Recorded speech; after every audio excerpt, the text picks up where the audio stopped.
E le suafa malo Yesu Keriso lo tātou li malo tātou whaola. Mātou te whiwhia John Falofa ma whaatala whantu Samoa. Le atu no pele ilo malei fua mai le nei tāu fau. Vi ele lofa maleanga leo le tuam whaino toi mori mai lo tu si fua. Ma so mātou ne yola. Whaino tātou te whatapa i lungo peau ngalu le ea. E le tau tua malewa unanga le siu fonga lo mua. O le aso lulu nei aso se fulu nei masino se tema luafe lua se fulu malima. Ia mai e li teita ia i tātou le nei tai au.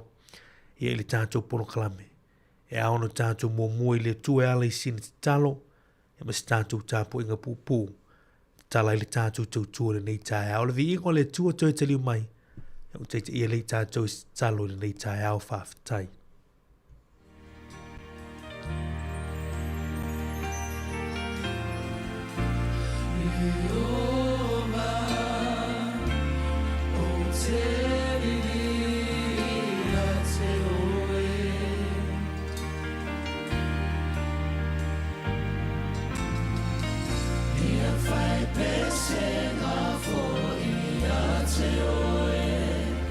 Awau asili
Si o tātou I fō me te talo I le tua.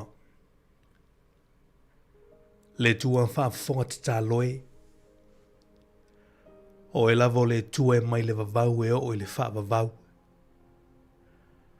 O e lavo le tua e o le malosi ma le mana o malawa. O mātou whaalalata tu I lumolo no whaali o yeile lofa tu noa le nei tai au. O I mātou malo watu nu. O tangata le tua. Si o mātou whaleoina le loto whaafitai lau fio. Si o mātou suleina lo alofa mlo wanga le lei. O no se alofa I nā winga ese lo mātou tua. O lo mātou moni maupei o mātou o langata ma. Mātou te vi I ai ma whamanuina o e ta mai le nei tai au. Le nei aso fōu e toe whafanguina mai eile sui fua ma le ola o mātou tangata. Whaafitai ta mā mo le ola fōu. Le nei aso fōu o le mānama o le ola ma le mālosi tului mai pēa I le aso ma le aso. E moni ai upo o lau o fionga pa ia. O lo alofa ta mai fōu mai pēa I lea tai au ma lea tai au. Whaafitai le tua wai le isi tala vale o mātou whaalongaina. Pe whaapapule ina I o mātou tangata wana o le leo le alanga, o le fia ma le oli ta mā. O no mea le lei ma le matau tia o no e whaia pēa mo I mātou o lau whanau. Le tuwai o mātou whaafitai o nau whaamunianga ese. E alai mea ai o vainu o lava ta mā o fua I o lo olofa mai ia I mātou. Whaafitai mo le o kesene o mātou mana vaina. Ai alau whaamalolonga I o mātou tino. Ma lau mana e whaasalo tuina I mātou ta mā. Mātou whaafitai le nei tai ao no lau awhionga pa ia. O lau upo le sulu lei o mātou vai ma le malama I o mātou wala ta mā. Mātou whaafitai mo lau au whai ngā luenga o lo folofoloina lau tala le lei. I lea whata whaitaulanga ma lea whata whaitaulanga ina ia manu malo ina se anganga. Mo oe malo malo ta mā. Mātou whaafitai le nei tai ao no lo wanganga pa ia. O lo mātou fisosoani sili le tua. O lau wha unga o lo wha mamalu mai pia I le aso ma le aso. Ta mā, e tele mwhaula I lo alofa, ia I mātou mo mātou loto I tumu I whaafitai. Ai le tua le mātou whaafitai sili e le mwhai o na mātou tu ua I le aso ma le aso. O le mātou whaafitai lo walo pele to atasi Jesu Keriso, lo mātou lima lo mātou whaola. Whaafitai mo le whaola tanga na e tāpena ina ta mā. Ue alofa mai eile nei lalo langi. Ma tuina mai eilo walo pele to atasi ina ia le whano se tasi e whaantua ianti ia. Ia mātou maua le ola e whaavavau e saunia. Ta mā mātou te whaantu ese I uruma le nei tai au. Oi mātou malo wātu nuk ta mā. Hawa oi mātou lava o ni tangata e le ato toa I uruma. Oi mātou o ni tangata anga sala ma le palapalata mā. Wa e sila fio mātou tangata taito tasi. Mātou te anga sali o mātou upu mātou tau talai. O ngai o inga mātou te whaia e ao mātou māna tunutunga ma mawhauwhaunga le tua. E ati lau sila whangai o mātou tangata. Ta mā, wha mole wha mangalo li fonga lo wātunu. Mātou te talo ia vele tino ma le toto lo walpelo Jesu Keriso.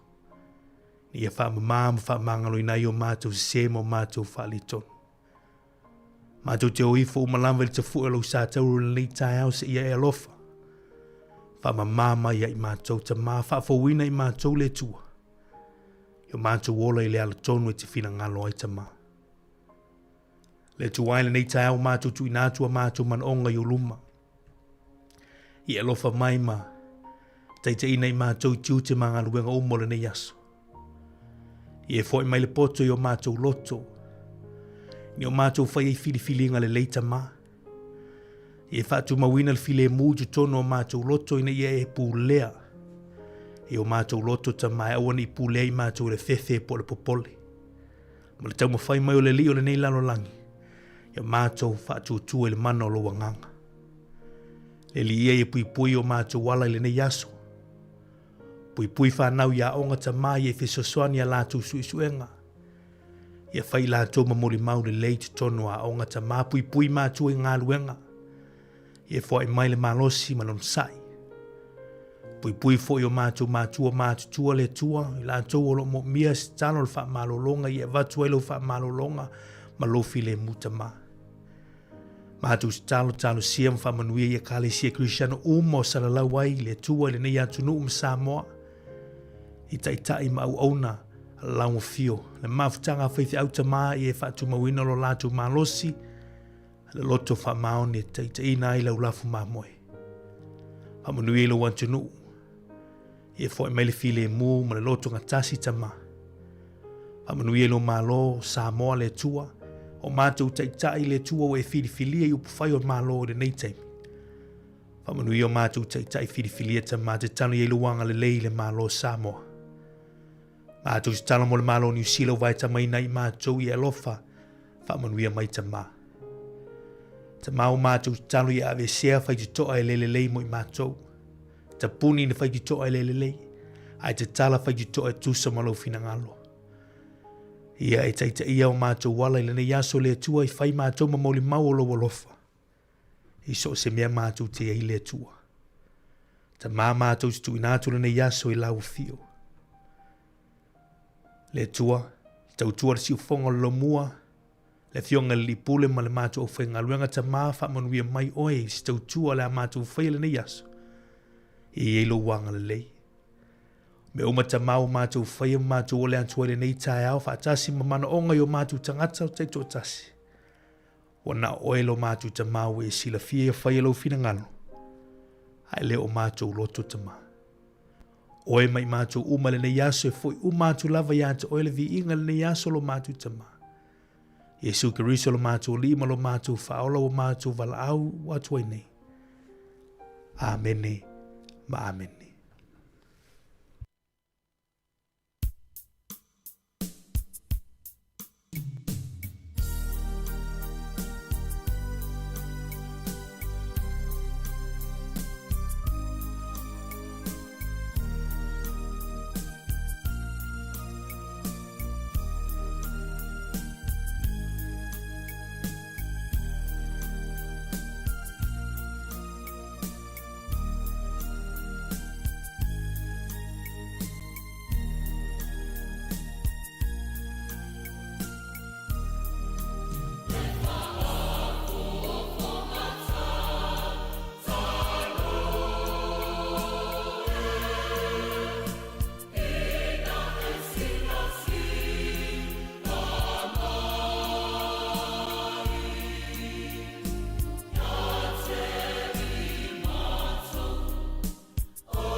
O le tautua le si ufafonga o le laumua o lo iai fo i le langolango a le New Zealand On Air. O te tali tonu e le toi tau silingia po ai. Awa wa ta oto i fala le matanga o le fesili. E ai e ase tasi e mawhai o na ia wha umi o nas. Nof!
O sa mau whaingata, e leto e popo ai sa utala. Tulau. Kom.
o fai ngā malo lua.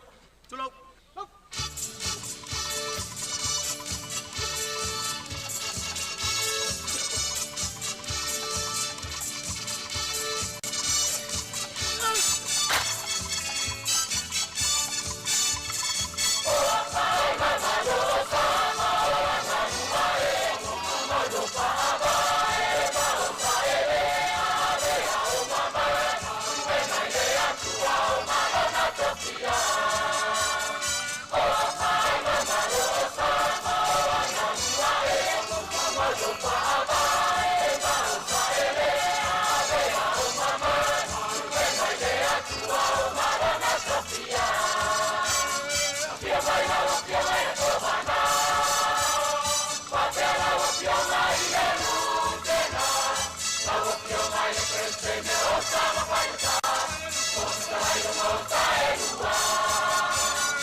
Manua.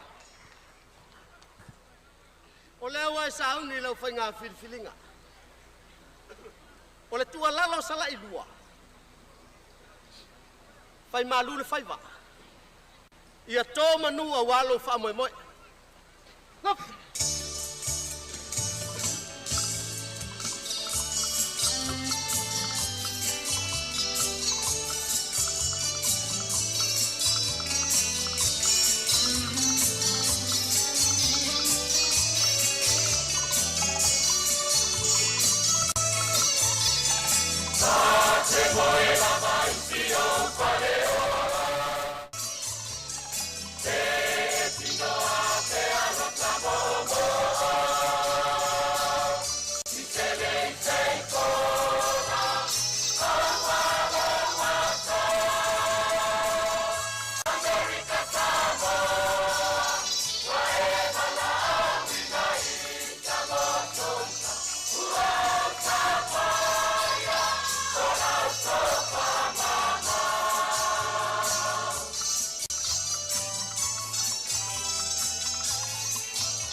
O le taia, siu fofonga o le laumua, aso ngā fua i le aso wharaile. Ata o le taia.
Ia, i le nganga fia mātou te folofa ma whaatalo whatua i Samoa le atonu pele i loloto ma le nganga i le nei tai au o le asolulu. Ia, o se fulua ia so le tātou folonga le ni masina lo naiva le masina o se tema. Ia le tusanga luathi lua se fulu ma le lima mātou te folofa. Ia, ma whaatalo whaatu lima whaatu au atu. I le tāpo inga malo lo tātou tunu. I le nei tai au fia fo ia o tātou toi whiloa. I lunga o pēu ngalu le ea. I lunga o le tātou tautua ma le tātou au nanga. I lunga o le tasi ono tesi ma le tasi whamo. I le whangarina fo i lanto i lunga o le tātou Facebook. Lunga o le tātou YouTube channel. Lunga o le tātou penga tawhailangi www.samoacapitalradio.co.nz. O whia lava ia se au nanga o whaiona e whaongaina mai. E tātou te mafuta le nei tai au. Ia mālo le se fo manuia. Polo kalama neo l'anto tai au le nei fo ia solulu. Fia tue whaatalo whātu i lo moto mano lao whia lava. Tono whalawhinga luenga. Tono lau sā le nei teimo tai au lo mwhaiona e mau meri tātou tautua. Ia mātou te whaatalo whātu le nganga whaalo. Alo le pa ia Samoa i ona tupu mona he. Pa ia Samoa i ona maunga te tele si o. Pa ia maunga iti le nei tai au. Ia mālo le se fo manuia. Pa ia lau whainga luenga tofi le tua. Afala le malu le whaata whaitaulanga ma le whaata whaitaulanga. Whita i tunga wale tau suino lipu vai leola. Ia wale sui fua whale ngango tātou. Tangata mātou te whaatalo whaatu fo i le nei tai au. I nei o tātou tua a sina sino ta mama tina mātou tua. Tāpua me maota malawa po le whala maula mula. Ia wale tāpua inga o whiau matiu te olo alwhaivaru tātou tunu. Ia a whanau matupulanga talo ia o onga. O le nei fo ia solo ngā tono le a solulu nei o tātou le ia so tātou. Ia i mālo le on sai. Mālo le whātou toi le tātou tunu. Ia vi ia lava le lofa maleanga leo le tuo i o mafuele nei aso nei tai au. Ia o ina ilu matalu tātou te whiloa i nei tai au. Ia o lona lofa malona anga lei. Ia o mafuele mea uma. Ia mālo si fumanuia ilo tātou tunu. E se le tau au le lei. E se le beautiful tātou tunu le nei tai au. A vea u tau mawhamunianga. I le tātou tautua ma le tātou au nanga. Ia wana lei u tau. Ia mātou tatanoa mātou ia mātou. Au tēn whatangaina. Ia ole. Tautua le si ufonga lo mo ilo mota ma lo lawa. Falwhainga luenga lo mota ma lo sa. Ia whatalo whatu le tātou polo klame le lei tai au. Tātou mafuta polo klame le ato le tai au. Stema le lei tai au ma whatasi atu ma le sunga ia tuitol waa. Tasi ma iawa. Teitolo ina lo tau pa ia ma lo tau malu. Ia ala mai le tātou polo klame ole ata ole tai au laugh of the morning. Tautua mo le si ufonga lo mo le lei tai au. Good morning. Tā lofa. Le lofa le tua. Ia esen mānei le sulu mai le la. Talo le tai suinga le tupu la so ai nei. Awa noa whamneanga o si fu maa se whanau. Tātou whalongolongo fui mena tupu le nei aso tali tu le valu. Tātou telefoma tātou talamai Samoa. Good morning. Tā lofa.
Toi fatala fatu le te mo le tau, sina wa inga le talo le tau fa pel talo le tai. A wau fua ka whauro nei a Sululu. Tātou le lau mui Wellington a walo yolo official va i tau. Ia wa ila mato le lai nei a sul mātu ngō fie. Sina teimi ono te uru nei wanga nei aso. Fa malu isi teimi o le a wuli fa solo atu le a fia na nei. Le aso a tau le a stofi o le waigi le aso a tau langi le tau. Sul mātu ngō fie la o tātou le lau mui Wellington. O le fua le ema o lunga le nei aso.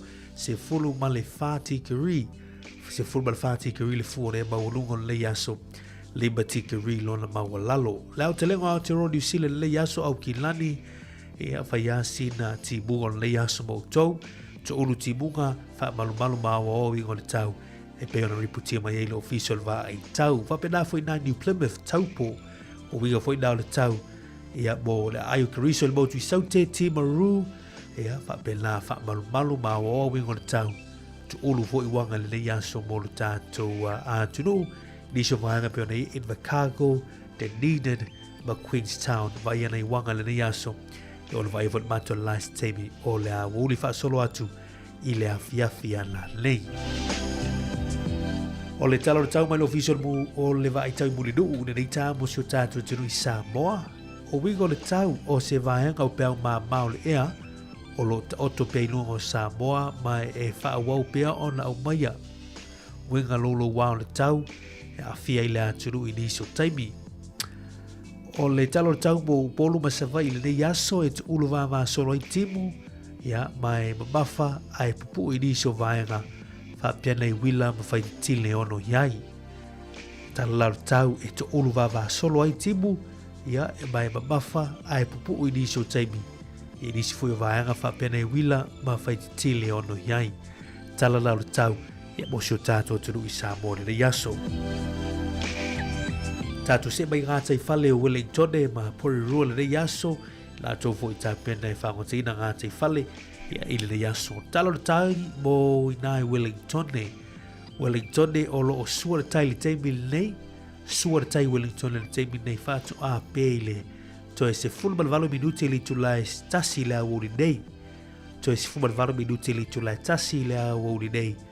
Ia ola to e sua lea i le tā tono li tu lai fitu i le afia la nei. Ngā te whale o pori Roma mana le nei aso o lo o pele tai le teimi nei. Pele tai le teimi nei whātu a sua i le se fulman fitu minuti te li tu lai se fulman tasi le tau nei. Pato a pele le se furman fa minuti te ali tula limba ile afia na nei ia ona to sua le poa na lei ile to lua se fulu fitu minuti ile tula se furman le lua ile poa na nei tala na tai tau to na sa ngale mu i lunga nga sami vai e sile ala pui malutia ia e ofa ola matula ka masani awana ngalo fa i lo le taimi to tu va tu ai ma le taimi fufua e tau te to te liu mai ai e manuia whainga whaiva e le yaso. Tātou se mai le tala o tupe o le tai ao, tasi le tala New Zealand ma wele valu sifuiva sene Ausitalia. Valu iva sene Australia ma wele tala New Zealand. Ma ano le tala New Zealand le malo tele o Amerika, 5 valu sene, 5 sifuru valu sene le so. Ia mo Samoa lava ia le yaso tu sa mfamobonga al tupe al ANZ, tasi le tala New Zealand. Ma wele tala 5 lua sene Samoa, tala 5 lua sene Samoa. Au tuanga masani ya siasi pe inisio Faleoloa, ya asiasi fo inisio upenga te whailangi lungon online. Ma laia la to rate wala fo ina utou seleni i ainga I Samoa na yaso. Whaftaila ma fola, whaftaila wangan lei. Ya malo whaiva. Ya e tau wia, ya lo wha maoni, ya malo walofa. Ya ina yu tātu ainga I Samoa.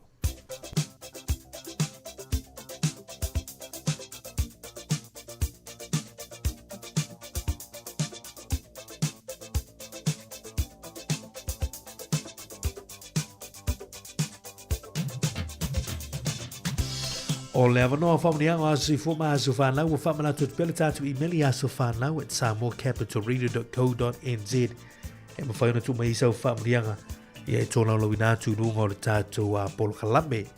Ai o le maunei me le fionga pa ia le tua o me le tu sia le feso I lo matau mua a o loro whai upo I sifuru le ono.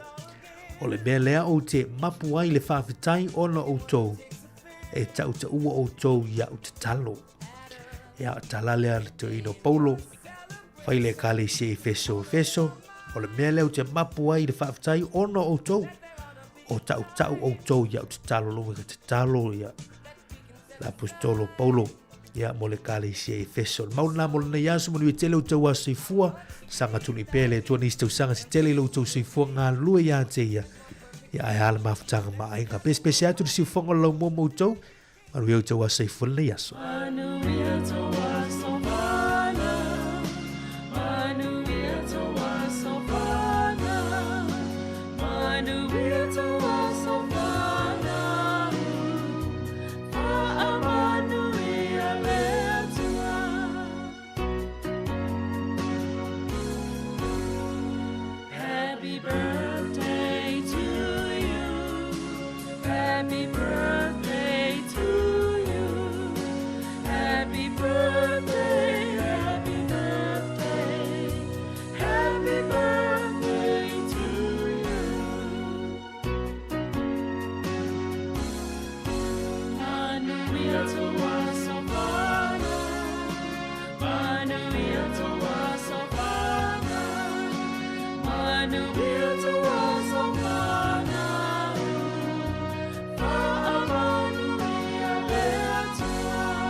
Hip hip!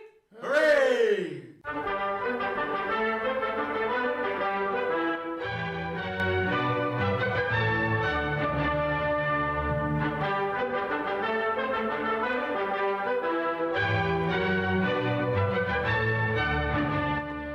Tala falava smel fa fonga tala mena tupu na langi ne yaso tato ria le aso se fulu o Septemba.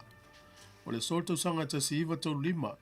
Na urua I whatuina I tono intia, le tunulo intia se a onga na tāma lava, e tau o le The Dawn School. O le solto sanga e tasi e lua afe ma le lua, o le tunu ule o Switzerland, le tunu ne tau ta ua te le langi melo tuto o tasi, e le fia au wai whatasi ma nisi a tunu, e o leva tele na neutral le tunu nei o Switzerland a pela lua fe male lua le astonu ane fato a ofia tuai I lalo fa malu malo o fa tasi male fia o tau sanga tu to tasi ai ele awai ele fa malu malo o fa tasi o le sol tau sanga e lua fe male fitu o le sa ave mo mua ma palmi o Pakistan o Nawaz Sharif na toi fo ile so Pakistan ele mai a le fitu tau sanga na fa au uai ia o le so I Samoa, I le tausanga tasi iwa tasi, o le maunga mufo I leo matavanu, le maunga lea na pā ia ma solo mai le lava ma whaina tele o tātou nuu savai, ia I le ala tele whapea fo I ma sale aula, o le so e whapea I whamaunga na mai ai, na umai ia le pā le monga mulea o mtawanu e le aso se fulo se te mal tausanga te siiva tasi. O le so ia so whaamanatu e manatua uma le lalulangi le so i le aso nei e taua o le World Suicide Prevention Day. O le aso nei ia e tātou te ngālu lue whaatasi mai lava tātou e soani e o a whaina o lātou whina ngālu matau mawhai e wha o le oti ia i lātou lava. Ka pea wha maumonga pea ma le tasi le miliona soifua ia a fia le tausanga e pule le ola. Tālo wha. Ia o le so i tausanga umalava e whamanatu e le antunu o le Honduras ia lātou te taua le aso ne o le aso tamaiti. Tātou ia o le sae lua o ke topa i tausanga umala sao tamaiti. Ia o le atunu ula leo le so e whamanatu ai leo langa o tamaiti lo lātou tāua mo lo lātou sao i le langi. Ia o tātou talana tue maua le whapoponga te masani whaftai lava. O le tautua le si ufonga o le laumua o lo iai fo i le langolango a le New Zealand On Air.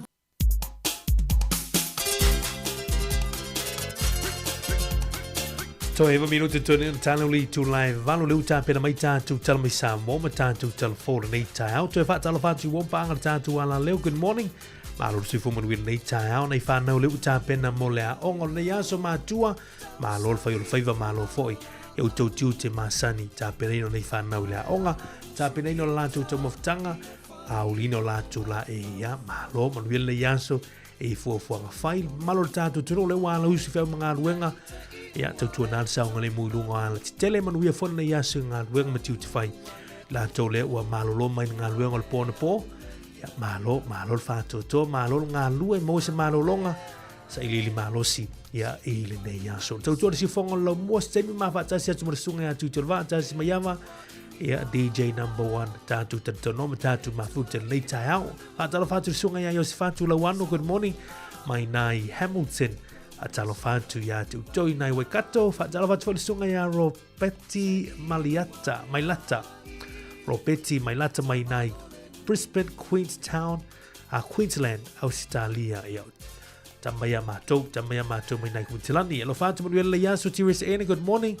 Atalo fatu wale sunga ya Vale le mati ya viele tu alo fatu manuela le yaso Kevin Swoker, good morning. Malo se fu manuela nai Lifestyle Furniture. Atalo fatu ya malae, maenga. Ia ngā olo le mafutu mana nei tāu, good morning. Ia lo whātu, ia malai tolu etu. Ia le mafutu mai Samoa, papali isina leo, good morning. Alo whātu, ia masiti nā. Atalo whatu ia malutafa se kai, good morning. Ma lolo si fumanuia. Ia e sere tau au le leile nei tāu. Tātou mafutu e proklama la ato tāu, tu tu mori si whonga lau mua e Wellington, good morning. Ia tālofa.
Whawhianga nei te mo tau, te ora minuto tōne o tāleu li tū live. Wala whātala whātu ia malo pele siu, ma leu mawuti ma nei tau, good morning.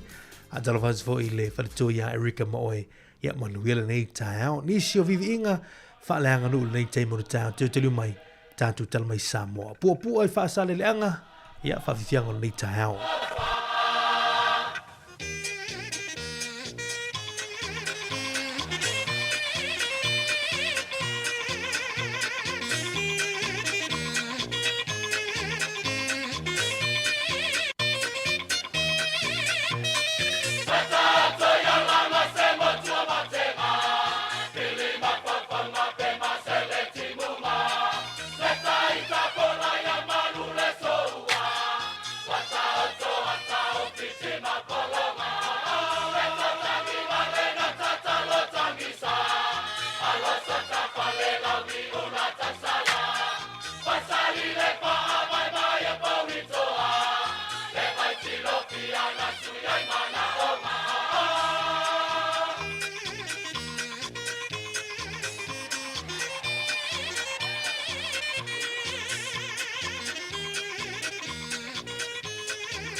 Tele tu le vai papa ala o wasa le vai lo te fantao tu tu la manua a mai se ole e ti longo sa mo sif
Fifi lava tu e whaatala whaatulu tātua tunu ma le whaafunga le nei fo I whaopoponga o tala fong mai Samoa o se baia le whaafunga. O le fionga olo a fofiti va ai, o se tasi ne o sui whaipule o le pāle mene, e se mailo na tala anga mai le tele o whaipule, ma o se tasi whai o sui wa lewa I tonu upu whai o malo, sa tau ma whaito ta se lava e ngai le malo e leisi tū, se I o lava ina tu whaata sia ma le whaatua tuele tua Samoa o tasi, ma a vei o ia o se tasi o minister o le kabineta, mai le paia inga lua wheru se funul tasi e o mai ele tausanga nei. O nge no kwa kero se ke pongo sa vari mai e. Kero le lua fe ma le ono na o amatai le vanga fau fai voia le STUP. Tonu o mai le lua fe se furu. Ia o soifo mako fai me whaakasi ma le tautua Samoa. E le lua fe su tasi le lua fe su wono. Ia o mai ngā ua le ingi sui ana mako tautua Samoa e ngā. Ia ngā o whai ko kasi mai rola ia I le lua fesfuru ngo se ia o mai le lua felusu tasi. Ronga winga wa lua upaya inga I kua ngai, kasi la upaya inga kuko, kasi le ngā oa ua le kua ngai. Ia a usau rola ia ka ko o le mako o le fast. Ia le langa upale mai ai. Ia lele uma le fasta ai oso le SUP o le mako ikele au sike pongo sa wali mai ai ngai mea. Mai o se lau na whaongaina le fionga olo, e momuri alo ia e loran whaaftai I o nei tu malo e lua, sa tau tuai mo le tele o tau sanga. E whaaftai fo I le tua wa e mawale malo si sa o tau kua ka kua kungu. Ia o ave fo ngai kai mi o angi fale kongo fo sa ko ko ngai lo su ka usanga ia o fa maru ro ko ka ko papa o se me o se mala ma fo ima se vai o ni fo ka ia fo ngi me sa fale ko ia e aso ku ia vai maru pu e ngai le ka pu inga fo o tatu tunu ia e o fo ila se ku maro se tu malo man ko la fur ka lo pa inga kai lima kau sanga sa o kau kuai le mako tu malo sa le aula anga I maunga ngumela rua sa I ngā kaimi ia o ko ya rola I sa le ngai le sis fur kau sanga ia o ke malaku lava mako koe ngai kau kuai le e tatu tunu o over kai mo le ainga o forsi manino foi le fionga olo e le isa na tangi whaasanga I sui no lātu tau vale whainga pa lota ai umomori ai lana whaamnuianga, mo le ua filifili e lona I tu malo. Ia manguia foi whaiva o le fionga a le lua, ma ko kapo ia o whaiva. Ia ko malele lau ki ai kongo le kako pāle menge o iai. Ia o foi o le suia sa lenga e le longa whangofu. Ia o kari kongo foi ia le fionga foi a le lua, le fionga le lumai awa. Lava longa ko mai, lava longa ngawha. Foi ele confirma ko malo manguia ka po inga Samoa le fionga le minister tau se mtanga luenga o ati na e mga luenga tele olo a forfiti vai o fai loa tunga lunga o le olo fa ululu I eile no fanga le Cosson Trust bo le no fanga I Kosena o lo fai ngā luenga visoa soani le mātai tuina po le tau sia leo I lato e ia fianga le mafofau e na weilo tino le anganga ma le wha moe sa iai nisio ainga e ana I lato wia. O le mea sili wa maua se noa whanga e wha te e se mai mai o lato wa inga. Ai tu mai e lato ngā ruenga o le tau singa, e na ua le toi o ne lava se tasio le ainga e a sia, pe toi wha tino fo I se fesoa swani, ai o se teimi lato te toi o tasia I lato te mafuta, toi mamolia ne ai, ua le ai lava. Mo mai o matu fai tala noa ma fai uma fa tulanga fa pena ai umale ma sina fa tari le sis to sau io le telo te mi matu wo e su e ma to asia tu po wa ese uma ainga ai se tasi foi o fa fita u lo sa nga I male nei so swani ono lo whaalangolongo atu I ana pa angai mawai feso soane e tau sia I latou. E le ngate I tau mawha, e whape na fo I whala au mawaila au. I le whailo inga lau tūstala ma le whionga le pāre mia tausio le atino, fia mena o mi mta awhai vai aso nei, ma wa ia mo mori ile na wha amalo ma wha amnianga, mo le pale mai o le whainga amalo fau. E meise o le pale mia o le a filifilia mo le atino, le whionga le la aure le mali atoa le watea polate vau fose Schmidt. Lau whionga i le pale mia filifilia o Samoa. Lau whionga la aure le mali atoa sa ngaiane ai o le tai, ma o whao Sofia mo e ngā luanga, i lo tūlai e taitai le atunu, i le tofi pale mia. O le tofi le nā, o le tofi o Samoa, malona malo tuto tasi. O la utitalo, ia whamoemoe i le atua le ngā luenga, ia taunapo i le malu o whainga whawai, matula fono, ma ia tautuana, whautuanga, ale au whainga luenga ale malo, o lo o puno wai i au nanga mō le atunu. Ia manuia lo tūlai mai i le tau aveina o le tofi pale mia mō si o tātou atunu.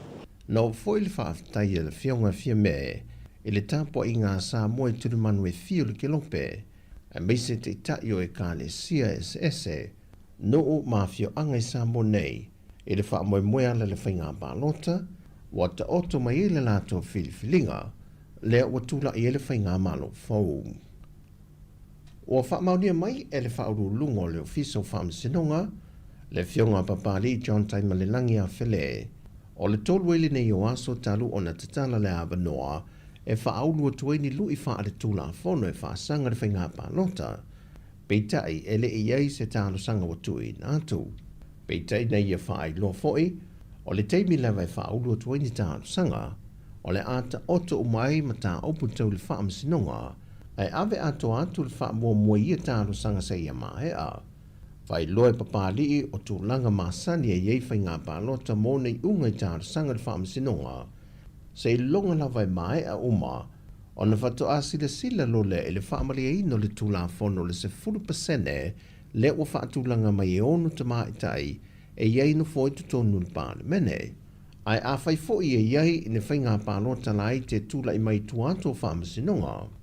E toi maua fwoi hawa noa o Iesu i tau wā mai ia whainga pālota lai te, e toi whaaudu wai se tangi e whaamasinonga pe a whina ngalo iai. E se mai ia tūlanga, ai mai i le tolu aso talu o le mai on whongaina le whai unga aloa ia o le whainga pālota le atunu.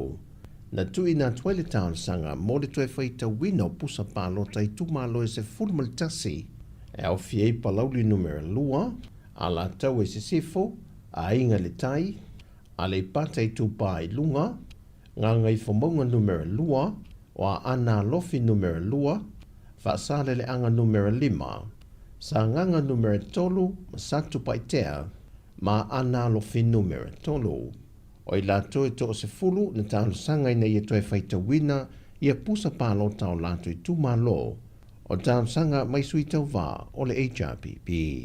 O tala fawia, manuia ne yaso lo tātu tino, whasoi foia.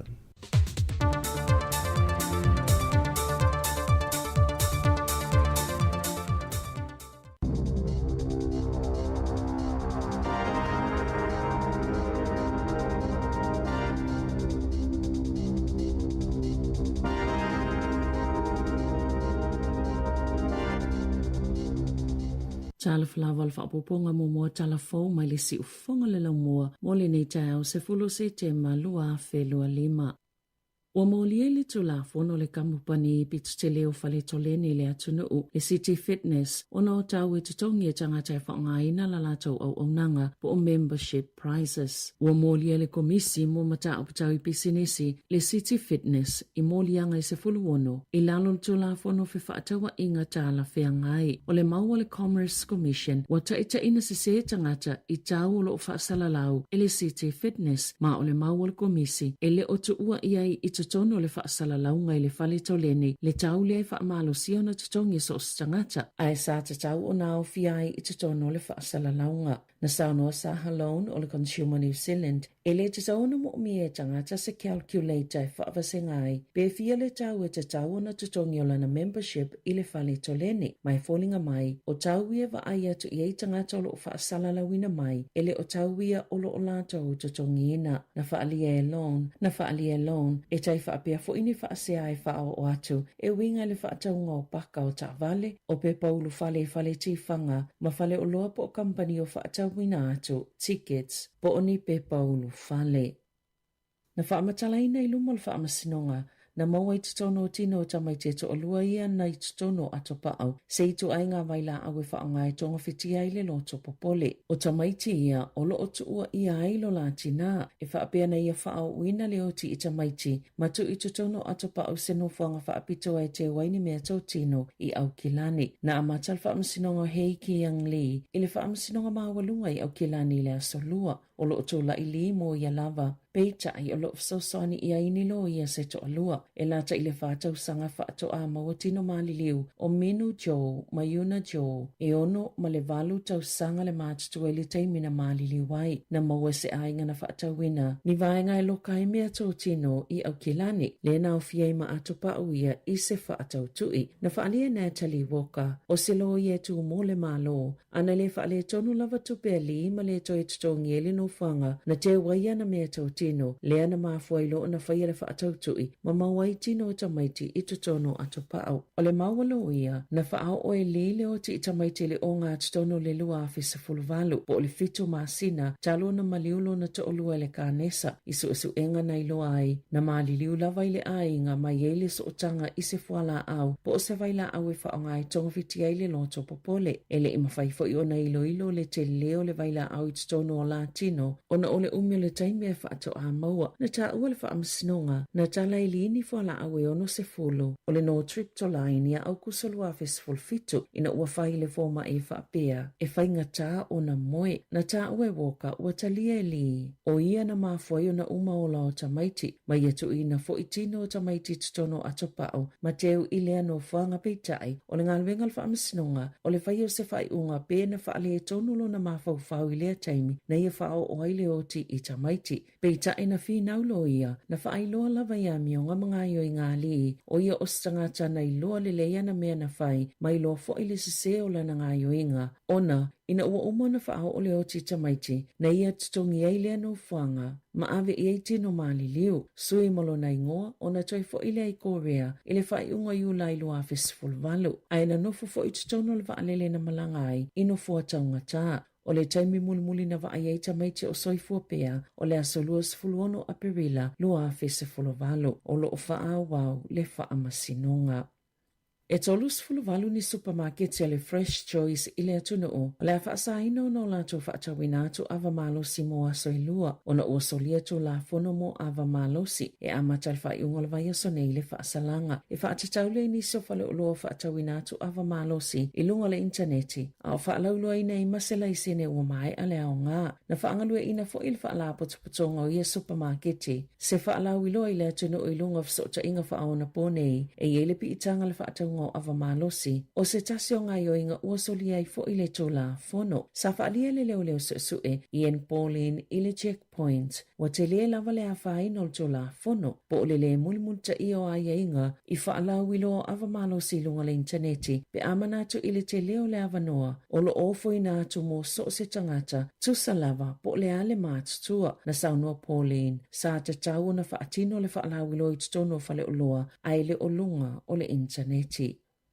Wa whaalaulo i leo ni ata mo le nofuanga na lalafi Tom Phillips malana whanau. Mana mawaise wilafi. E whao ngai whaatoanga o ni pao taawale mania tingi apa inu. Na maliu Phillips i se tau ngā whana ma leo. Ina ua o atu leo i whaatatau ni li poti. O se ngā uinga ili waweao le asonga fua. Ile i whaatasio na la vele ulo se leo ini pulu whana. Maolo tau fia pe ile whale mai. Mani manu anga o ngaonga. Na fisosani se tasio whana o Phillips i su enga leo. Mata ua ile ia yoni la au malolosi, ile no whanga na tō la wapi ai, ai mai se o isi tamai te to alua. E silia mali sifulu lua i tū la mulimuliane, na maua isi tamai te to alua i se no whanga tū mamao ese, e to tono le tō ngā vao, pe a male 2 kilomita, mai le vaenga tonu na whanaina, mamali wai Phillips, na whaalia leo, e eito mai o tamai te li se o mangana iai, masala ngona lavalo la tō fia ina ua maua tamaiti. Ua mai a fo ina whaisia kia soifua malolo ina, maolo o manuia uma, e to samal to 50 leo whaingaluenga leo nai le vao matua, e sa ili tamaiti le asonga fua. O le tau ngā whana lea na whaapea na tupu, pe to sau le afa o le lua le vaveao le asonga fua, ina ua taunu ua to se wala au leo, mai se tangata i pio, e whaapea iei le tali tonunga, sa mo le mawina se ngauinga, i BGG Wrightson, ani tangata se to alua, o ofu ini ofu tangata whai whaatoanga, ma te e se wila fi whaonga i whaatoanga. Sa iei mo moi leo ni whaamatalanga i winga le wa ai o Tom Phillips, i lea i tū, maana wala awailoni si leo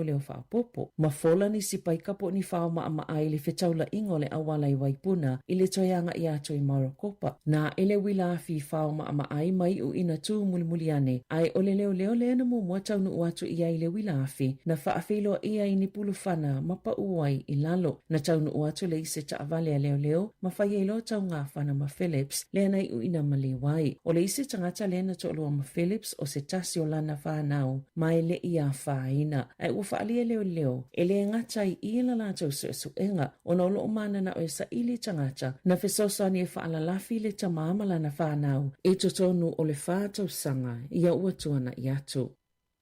E whai tau hawe tangata o whiangai ma whainga tai le tau tutongi ngau pili o ele tise, peo na whaalia le Consumer New Zealand, na whaalia i salatou sa ili ilinga, e to samale tolu se lau hawe a inga ua whaapopo, i pili o lato ele tise, le tau le e tutongi pe a whai ua te aso i te tau ona tutongi i pili aile i tutongi ina, taluai, ona ua le ngā whatia ona tutongi pili i le taimi, e te tau ona tutongi ai, i le tau sanga taluai.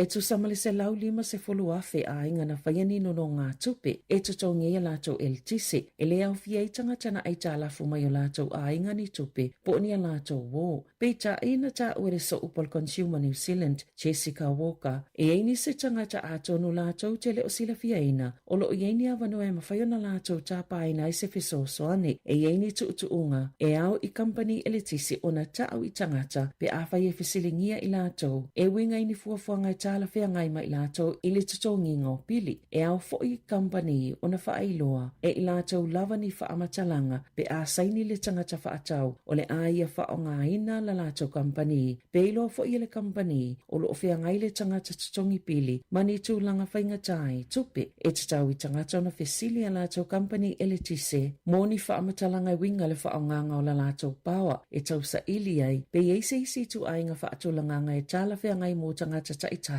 pe ona sauno ile sui o le Consumer New Zealand.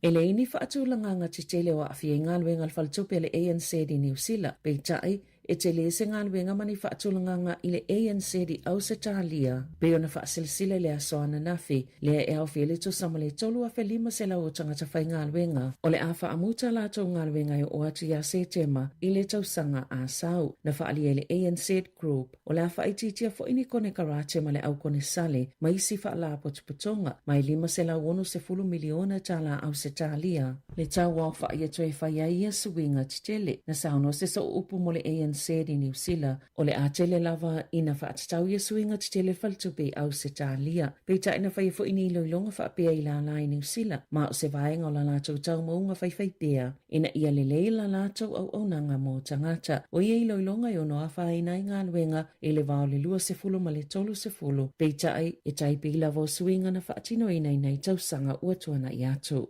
Tala whauia, mai le si ufonga le lau mua, mō le nei tae ao.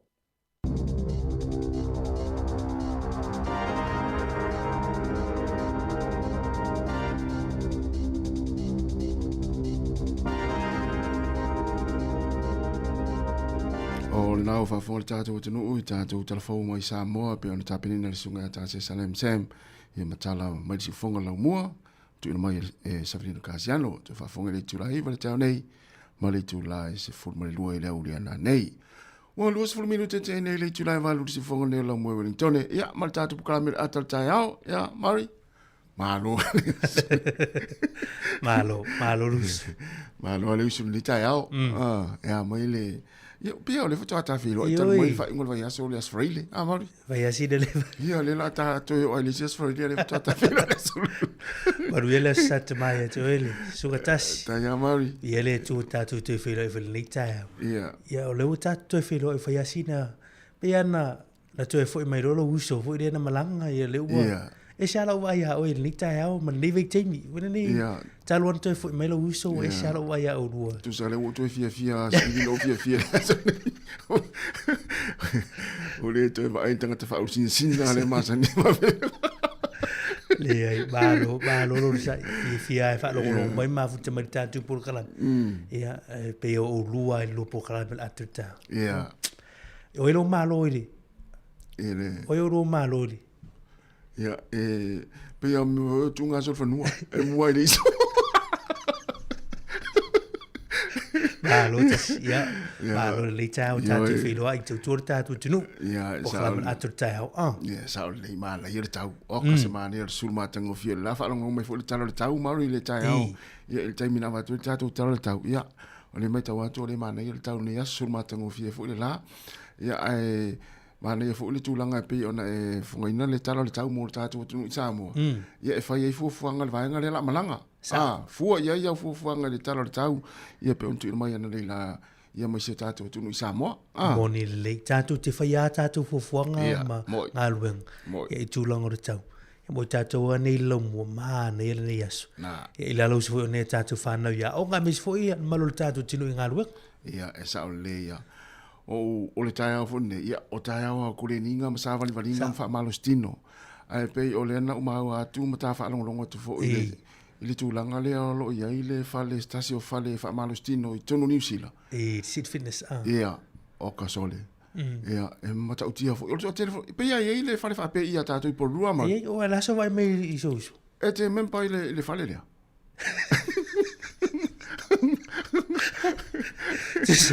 tu sa la le toki da la tu pedo fa kaida o le sida e tatu fa le nei ya tatu por rua le tatu senta e foi nai le Hearts ma Wellington te le o fa le fa malostino ia ai e ile maule memore company le tas fa pe la to le fa le fa malostino i pito sili ona tau ngo fie ya New Zealand to o le la tu tau le amata i ono ta lai va iva ile yaso ale mai tatu telefone o mo lia le komisi le o le whātaunga o loa ma al Commerce Commission e ia fia le o whailo mai le company le i tangata o lo whaongai pe tolu pasene le fi le whaopopoi i lunga ono tā lai veiva whaataita inga ai tu sa o le mo lia ono o whaasaralaunga tau whaasise i lono winga e pepelo e se sea la tau taui mai tangata. Le lafi mai tua fi e pe tolu pasene le fi.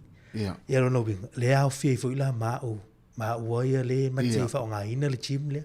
Na wewa ai lau ato na mumu e. Ia, sa o tu lau ato le ia mo meo pini mesi isi i e tonu amar.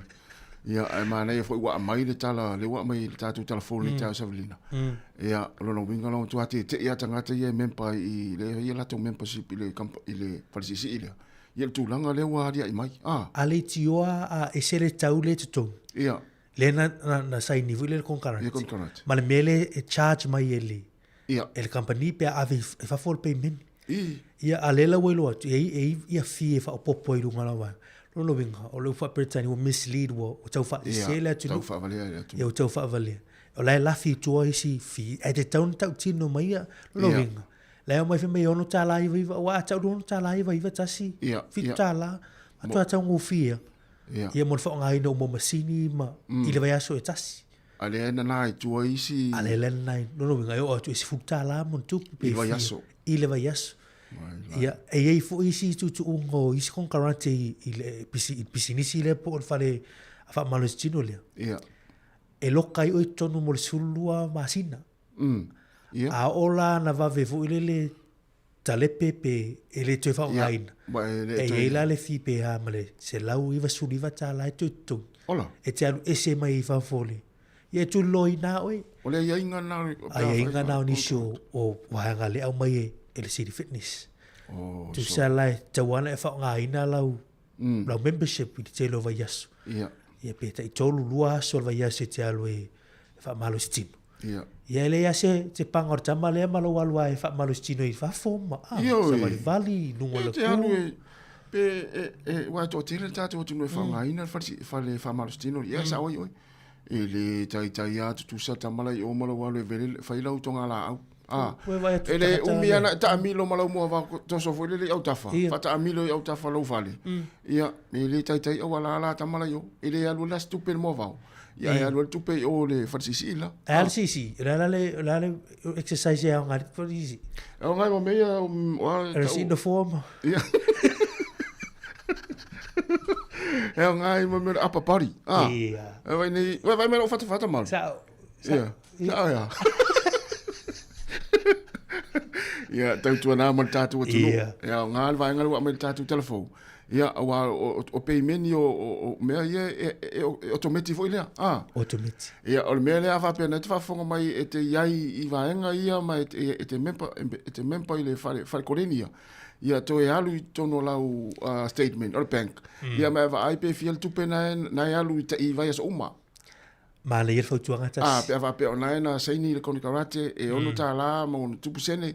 Ia to e alu lau account lau statement. Ia mai va ai lai vai so uma pe se fulu tala pe se fulu tasi tala ia pe iva tala fu ina e ese mani el vai ngale e fa soitas le lau tino tu e na to o fa le fa malustino ia manisho ona ia a le pona pole o te ia le e sa o fa tongo ia mai tu tona fa tau le tupe ma a tu la ngola tupe le ia account ma ia o te o ele a tu ia mo va ele mele wa lo ese no vinga ele mele o ese o walu te siaki runga le steam no vai atu o le au na vole Netflix ile mata I me wati fanga ma a o le upumoni o te fa ngaina Netflix te vai la ai ta me tolu ta la le walu ese tu sa ile mata I tu wina ia vanga fu o me ia le we no for subscribe by lo fa ngai lau card ia ro te ia lo watu wa aver tu pe ai mantu e mo miele te mate tu oa ton wa au nanga le tongi no tu a o e fa nga ina fu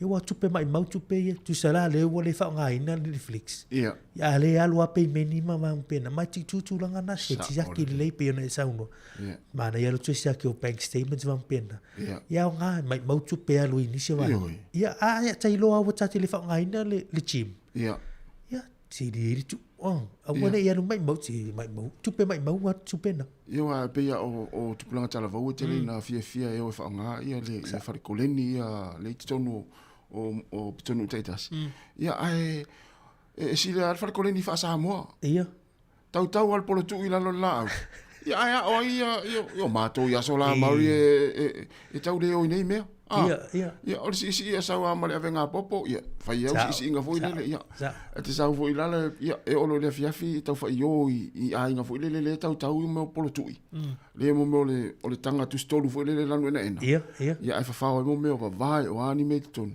tamana ia o mato ia tau le o ala infa kolin o fa kolin ia na fa sa mo le o tamana ina lo la ia lu tau ai me fa pele ia fa lu popo nga malea ia ai sa tu so le tata lui e be ele ia lu tupe na ele lu tupe ia sa ai ele ha nga o dei fale to telo le tu so ai o wa tu ia taru si ia o tu so le o tatu tono ma te tu na ye me o fi ma tupe ele o fa ilo mai ia fa tai fu tu la fono ni si e te tau na fa ilo mai le tau a to sa e va te inga nei fale o le ale tau te ai tu e va te inga e varu tala e te tau an te tongi le varu tala ono le fa asala lau mai I vai so uma na tonua e a wana I fa popo tu I ni si fi ia nei vai le lau statement e tu sa le na e tari tonu e varu tala e mo vai e si furu tala mo tu pule le tipi la vai ngai lau kia tia mate tu vai kana ia sa o le ia mana tua vai wa pe nai te ua mai mau ia ele fa nai pule o e lau fa Italia ia nas fa mana tu la vai mal tu la ia nga te fo I fale fa malostino nei ia me se la tu vo le fia vo le mo tu langa vo le tino ia te fo tamata alo la tu fa ngaina Ya ole na le ala vai atu mari. Ya mi sili le we lo. Le we vai lo ato. Ya le vai lo ato le ole City ala alingo. City Fitness. Iya, City Fitness. Le ato colonial tamale o mari so. Ya le apa pari o mari le o mateo vai ya ta rock. Ya la tata to pese. E mai foi. Ya, mani se ona nga fa la uloa ya tatu tano foi le nei vai nga taua. Ai se fa talo fa tu tatu pa anga yo fa talo fa mai.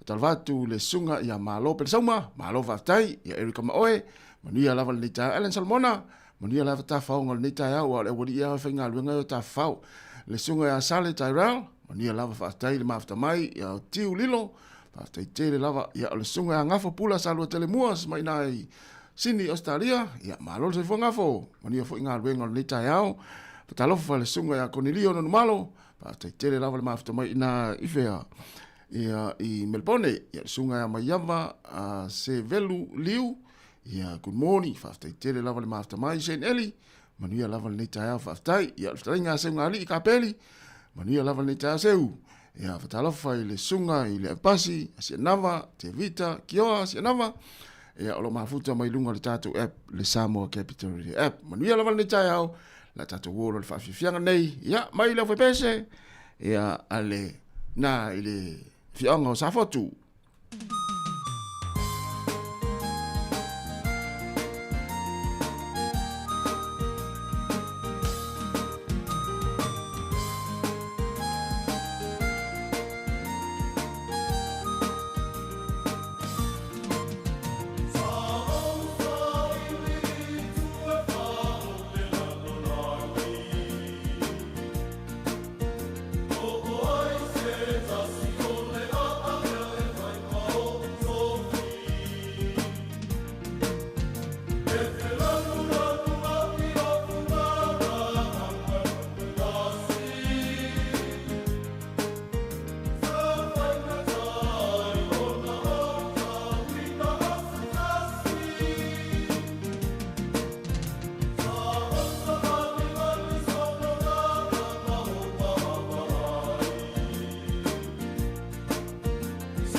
Le malulu lea e tātou i New Zealand. O le maua lava o le lua se lau tā lai le se i le Teach Yourself e waweina mawhanawhana. I o e Samoa. E se fulu whainonga ta i lua se lau tā lai anga wa ai tātou i New Zealand ma Australia. E a lafa se top up lua se fulu lima tā lai pe sili atu e whaonga ai le ClickX. E te anga waa fo i le se i pe a whaonga le ClickX e lafo i lau se leni le mai cash o le Teach Yourself i Samoa. O le a whaia se i uma i aso fo i le taitasi. Ma o le nei whaapitoe a mata i le aso wha au kuso e mai ai le aso lua se fulu o no September. E ia inga o le nei whaapitoa. Seki a Teach Yourself. Whaasiri silanga tā ua mo le pālota Wellington City Council. Le mamalu o Samoa lo o lala i le Eastern Ward. E iainu unei, Gilberni, Rongotai, Ataitai, Roseneath, Melrose, Lyell Bay, Houghton Bay, Maupuia, Miramar, Strathmore, Karaka Bay, Moore Point, ma Breaker Bay. E talosanga atu, mo lau pālota, mo wa'u le suitau vātu o tasi o Samoa, ma le Pasifika le Eastern Ward. Mana o mia lau pālota, o waso tātou no fōa i whainganu o Wellingtone, Wellington City Council. O laso iwo se te mai lafo tuai pepa pālota i lo utua tusi. E te talai ona e pālota e whaangata i le aso se fulutasi o ke topa i le se fululua le awa uli. A mai ona tusi nu mela o lau pālota, ona tu ule le teu tusi o saunia ma lafo i le whalemeli, post office. Pe tu i ka alone lanu moli o saunia e supermarketi po whale tusi. Mana tua e whaangata uma pālota i le aso se fulutasi o ke topa i le utula e se fululua le awa uli. O le Eastern Ward e se fulutasi sui tau vā, ai na o le tolu no foa e avanoa.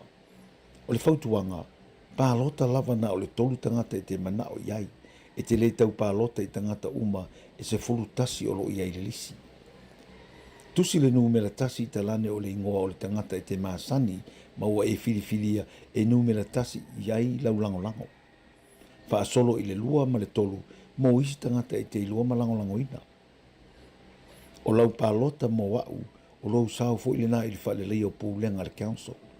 Whaititia rates ma rents, tupi tu tongi o whale, whalelei au wala, whalelei no whanga whai tele, e pe o paka swimming pools, whale tusi. Whaatele ni awa noa, mano whanga mo tamaiti ma tupulanga ta aloai, whalelei a pasi lau pāsese i taimi, mano whanga tala whea ngai, mo tangata mātutua. Whaititia tangata mo moi whafo whale loa, ma a isi tupe ai, o nei a fia i pisinisi, ma le saonga le mo tangata whaatau. Pālota, no mera tasi mo kena a kui. E tā ua lau pālota mo wau, o wai e tā ua lau leo, o lau sao mo Wellingtone, mo le numa nai o tanto uma. Whaafitai, kena a kui, sui tau wā Eastern Ward, mo tukairangi. Ata o le taia, si ufofonga o le laumua, aso ngā fua i le aso wharaile. Ata o le taia. O lo tātou e pēle tātou proklame le ata o le tae au ina ua toi lua se fulu minuti ana tāle o le tu la iwa. Ia, nā fu whaafonga mai li tātou atinu.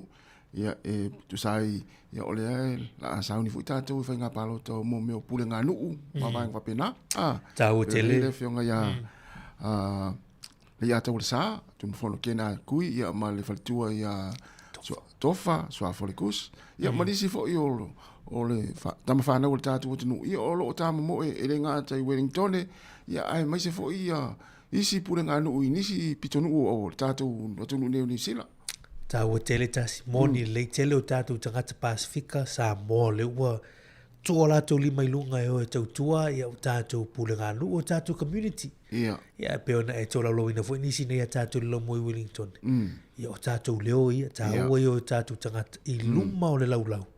Ia fai ona fifa soa ia i fai unga fai ia wa tatu pule nganu awani o tatu fa pele ta wo nga palota le fa lo tu fali ia wa risi man latu na tasi ia telo la tu man latu ia e ta wa la tu palota e fai te tu sa fai tatu ni nusila le palota il palmeni ia mai le palota ia fa lo tu fali ia pe tatu te le manatu ma mafai ia ai o pule nganu la tu te na fa mal fengo fa leo awala ia o le hau ino la pisi tu lol fa vo merta tu tu o nanga it fa ngai ne te fi la tu ye fi o de swimming pool ia ma paka ma paka ia telo no fo wa pena ia o nanga na o lo fa fo ine ta tu pule nganu ia ta o le fo ia o nanga ta si le mai pe per tau ni to lu pule nu o ta tu ine por rua le Nick Leggett, Jenny Brash, ia o John Burke. Tu ia na pule no ina ia tātou Wellington, Pororua. Ia le enof sila fia tātou tunu ia i lātou ni. O lo tu whaatasi, la so manatu le matang pule o le tu whaatasi o pule ngā nu umai ai nei Wellington ni.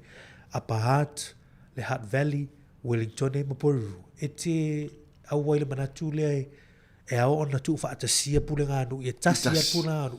Yo le mele au kilani, e ta o Super City. La so manatu i tūlangana. Ia te awa ia ona o te masani ai le tūlanga le teimin nei. Porua. Ia te awa ia o te le awai. Te le mana atu whaatas.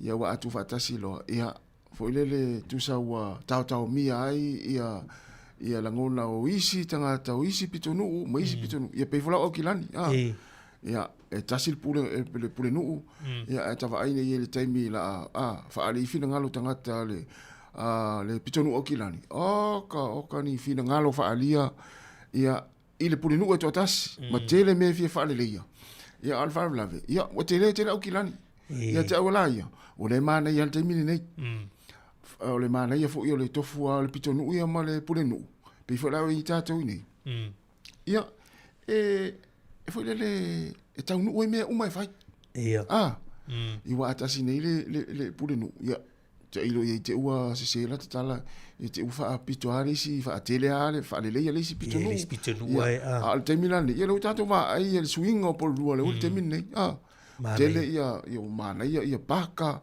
ia i le tatou i au tela kun ka se tele le swinga na we ai ia awala ia mai ngau fa pena ia te ula ia tatou alu ai le mele tai o pule lu ai ia ole so te au o te manatu fu le mali fu le si ture na ole o le tupi ia ole tatou mia fu le ese Pororua ia ese le Hutt Valley ese Wellington e me ta we Pororua ese fu ia ai o le si tu fo le momoli mai pule no ia to wala tu fatas o vanga fo le manatu la tu me ta tupe ile au fa ingala le tu fatas nei pule nga no to e fa ia e ono te le tupe ono mawe fa le te lo vanga fo wala ile la tu manatu ia ele o lavar tupe mo po la nga no ate to tasi fo ia te minei e te mo fai e fufu o le fufu ala le ti o tau o la fonga i tono pule nga no ta tu e por role was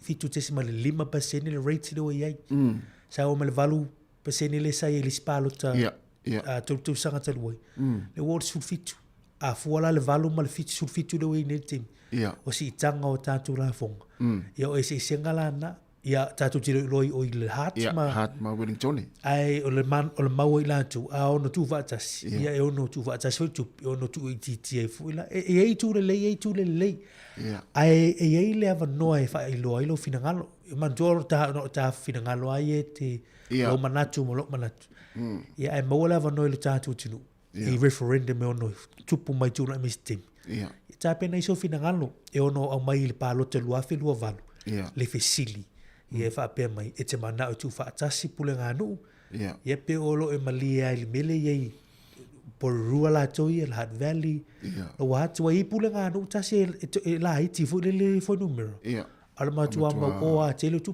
pe la Upper Hutt ela i tele atu Pororua Upper Hutt ia tele tu per canto e senga nai ia ila la ino la tu la fo ia o nisi na facility tele ye ono mai ia il tatu palo te litu sanga lua fe lua lima mo palo te falo te fali le sila mera le u fefe ia i te wa mal tu pel malo fo le fa sa fua mo pulengano a te uva ai mai le va nga le pule no va pe o le va ai mai ne ya matu polu ia e pe le ini me ono fai polu ina mai le pena o se duas fruafe e porua e to duas fruafe le ai averi tu pe ai averi tu pe tele o Upper Hutt ma o Wellington te fa mai te wa fa pe o lo pule no te fa mai ia Wellington le tele me tau no fai ia averi le lua tolu te si male 2 miliona a o to porua ia pe le ini to me o fai pe vai pe vai ngana te pole lisi tu ma le ia o manatu ta na lu te mo wa ana e ye to ele o le mea lai ta wita si ta tu te ta wa fe aule a woni ngalo palota fa nga palota fa lo ti fali mana ia ole ta nei foi a fo le sumar tasi mana foi fa lo tanto tunu ia le fa tano te le fionga li pule ya masanga ia le fionga ya taima fangaloa Dr. Taima fangaloa ia ma wer tatu por kalame na ele fuanga le fa fo moe ia o se por kalame ia wale fa malosia foi le tatu tanga te palota ile vai aso fo yes por kalame mane la fa fonga tatu tunu na fo sumar tasi awani misia ya tulanga na awate ia la pepa beli wa man tu palota le te fa manatu le tunu pepa palota la fa tu do moto marola faila fa tulanga ino numero te fauli tono le o le te utusi tulo ia te molila i New Zealand Post ele ese mai whainga palota tele i te alua o ile ofisa po ofese fale whaila palota ia na mana ia te lea ia ole mana ia fo il vanga le we amata ia tatu fa fsidi fo na le tamo tatu Wellington ia pe tfinga lo e tasi le pulino alu mai Wellington e atoa ia pe nai mana ia tu pitanu ma le tu malo lai na vanga te ia nai mana ia le tu pule ngalu ole si vai ngol facilitas ia ese ai ola se me mana ese foi le ese mai al vanga a fele te vidi me le hat ia lan me ese mai hat ile hat ya tatu ni Peru a fele te vidi mai Peru o ese ngala na e mana e fu itatu iloi ia ale ali be ale di be ban la ya wone ai tu so pela wale utata no tu man na yor tato stadium le fai me tato talonga ate tenga na liona we vai tu pele wa sa ya tato sa wal tu pele ya tato le por any stadium ivia yo il hat ia ai le ofin tanga ta se tu ia o me be fa bobu we tanga be fa bobu ma ia fa mo i langa le hotel ne fai mai talo fa va malo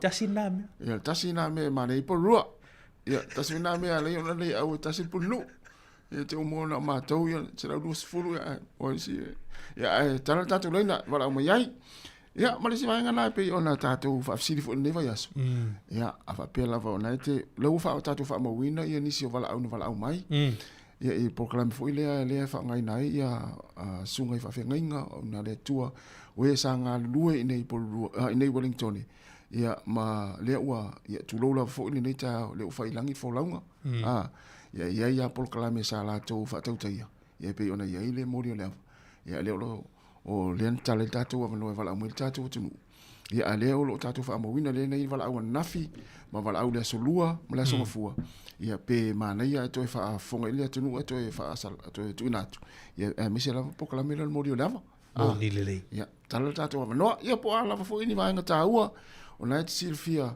ia nga mo tatu ia ma le tatu fa so ni ta mana ia la tatu pese le o to es fultasi minuti na tale o le tu la Eva.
Whawhiwhianga, whepesa nei taimi o le tai au ina uto e whitu minuti ana tā leo le tūla Eva. Tā le Eva, whawhongi tātou telefonu tala mai Samoa.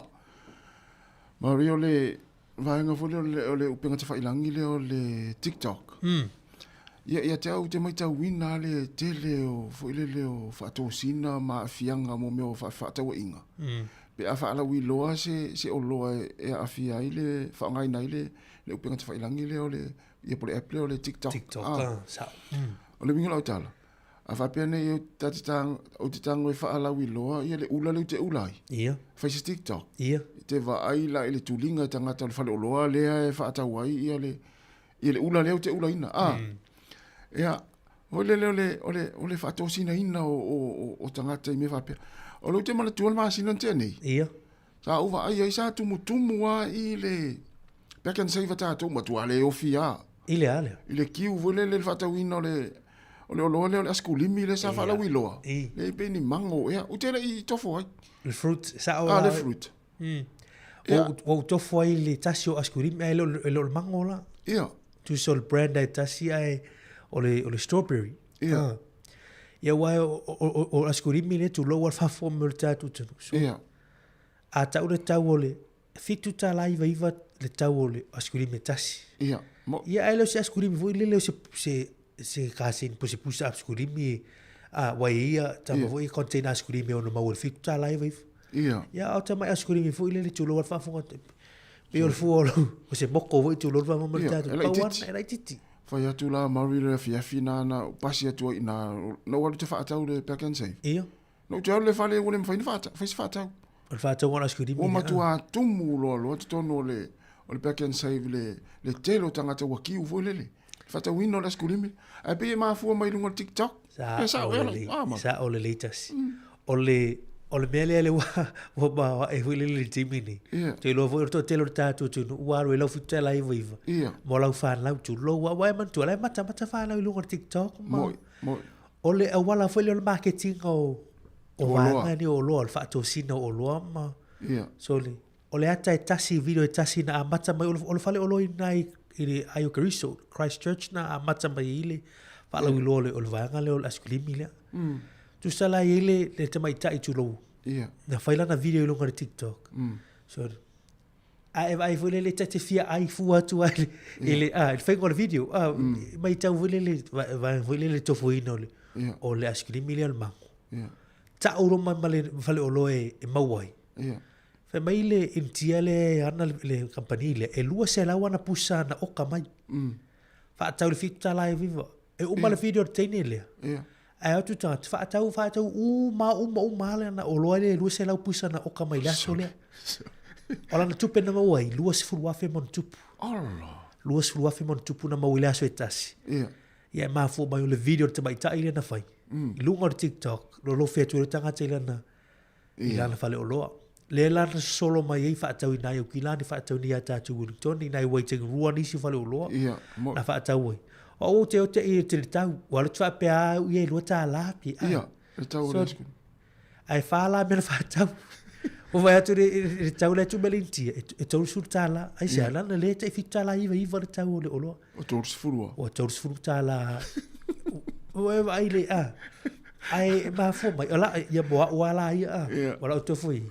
Le basi se con askulimi le basi askulimi strawberry le fatau ana wole aver fita la viva to bis container ia tau ma fa mai la hinga tu lo ia ole alu le te mai e mana tu fi to tele yo fa na witi fu i tu lo fa ma tu tu I want to buy this o fa i ma tu fa tau ona la bata i lu on TikTok soli ai o foi la le te wino le mango na te le flavor na le mango ai bara tuala atu o te bafalo e mana o le mango mo strawberry mana o le mana o mai tofu o ma flavor ia lo loiga ia lo fai pena no escri misteni vo le so o le ala o ma fau ia lo tango fai se ta mai o lo vo ile ia fai sta TikTok se ia na fai la ia pe o ini fale o lo la mana o mai abatu ia ta o le ave sa na ta ua fai ili la via tu fui la tama e fui le e ringa afa ta tu TikTok se o lo ili mana fa nga le ile sta tu pe mo ia ai malo O tūlanga vo ile le tasi mau fai o le sawa o le. Tasi le video tu atu me le ato le fale o loa ai te isi ni tia le atu. Whātau sold out uma o loa i e luese puse luese lau. Ia e tai fitua live i vartau. Ia umatu a loto ataka te toni fitua live puse mea fua vo ile. Ia e tau mawhanga au ai maa fua mai le TikTok. Ia o tusa vo le tatu ai le situ. E i tangata lātou te maua lātou tupe ilunga le TikTok. E promote ai ni o loa mani vai wa pena. E wana i tātou ngalo le atunu. E i tangata lai promote mai mea o lava. La fofua company i tangata lea. Ofu maua ofu fua. Ia o lana ngaluenga na. Ia whaalawilo.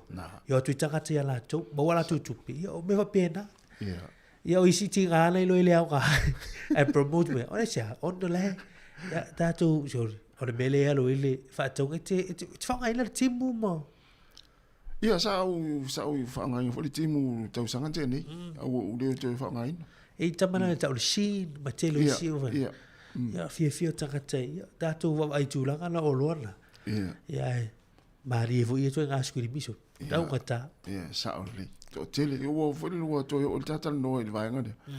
Ia ona o le umana tua la le tumu na le tumu o peton se vatato. Ia au ala le fia fitonu na o ka se ti munga ma le savili. Ia ele i fo i tangata fatau. I se va ai lai. Le ala le o le ta o la fa le ta TikTok. Le ala ta. Ele ta o se i mointa tu pen fa la foto fa. E te ua whai loa. Ia ele ma se se fa tau ta lo. A se vanga na o mo sta tu pe fa fa la unola ia. E o ile tunu e whātau ai ile le super value le ile. Ia le utare iwa. Ia usi mai al whaafonga. Ia tātou tala mai Samoa.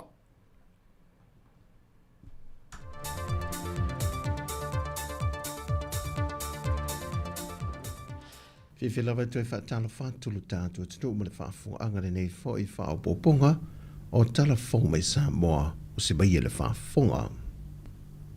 O le fionga olo a forfiti wa ai o se tasi neo sui whaipule o le pāle mene, e se mailo na tala anga mai le tele o whaipule, ma o se tasi whai o sui wa lewa i tonu upu whai o malo, sa tau ma whaito ta se lava e ngai le malo e leisi tū, se i o lava ina tu whaata sia ma le whaatua tuele tua sa mo o tasi, ma a vei o ia o se tasi o ministau le kāpeneta, mai le paia inga lua whelua se funme tasi e o mai ele tausanga nei.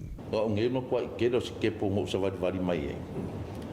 Kero le lua fe ma le ono na o amatai le vaenga fau fai voia le STUP. Tonu mai le lua fe se furu. Ia o soifo mako fai me whaakasi ma le tautua Samoa. I le lua fe su tasi le lua fe su wono. Ia o mai ngā ua le ingi o le ingi sui ana mako tautua Samoa inga. Ia ngo o fai ko kasi mai lola ia i le lua fesfuru ngo se ia o mai le lua fe lusu tasi. Rongo winga wa lua paia inga i kua ngai. Kasi la upaya inga kuko. Kasi le nga wa le kua ngai. Ia a usau lola ia ka ko o le mako o le fast. Ia le langa upale mai ai. Ia lele uma le fasta ai oso le SUP o le mako ikele o se ke pongo sa vari mai ai ngai mea. Mai o se lau fu na whaongaina le fionga olo, e momuri alo ia e lona whaaftai i o nei tu malo e lua, sa tau tuai mo le tele o tau sanga.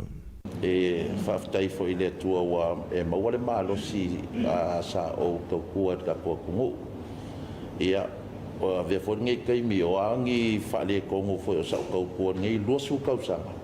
Ia o fa maru lo ku ka ko ku pa o se me o se malama fo ima se vai o ni fo ka ia fo ngi me sa fa de ko ia e aso ku ia vai maru pu e ngai le ka pu inga fo o tatu tu no ia e o fo ila se ku malo se tu malo man ko la sfur ka lo pa inga ka i ma ka sanga sa o ka ku ai le mako tu malo sale aula anga i maunga ngumela rua sa e nga kaimi ia o ko ya rola i sale nga i lesis for kausanga ia o ke malaku lava wa lava maka ko e ngai kau kua e tatu tunu o over kaimi ole ainga o folsi manino foi le fionga olo E le isa na tangi whaasanga I sui nau lātou tau vāle whainga pālota, ai umomori ei lana whaamnuianga, mo le ua filifili e lona I tū mālo. Ia manguia foi whaiva o le whionga a le lua, ma ko kapo ia o whaiva.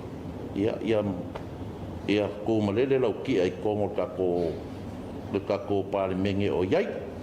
Ia, o foi o le sui o sālenga e le longa whangofa. Ia, o karikongo foi le whionga foi a le lua, le whionga le lumai awa. Lava longa ko mai, lava longa ngawha. Fa foi e ko whionga ko malo. Manguia kapo inga Samoa. Le whionga le minister tausi mtanga luenga o ati nae mga luenga titele, olo a forfiti vai. O whai loa tunga lunga o le olo wha ululu I eile no whanga le Cosson Trust, bo le no whanga I ko sena, o lo whaia ngā ruenga visoa soani le mātai tuina po le tausia leo I lātou e ia fianga le mafau. E na weilo tino le anganga ma le wha moe sa iai nisi o ainga e ana I lātou wia.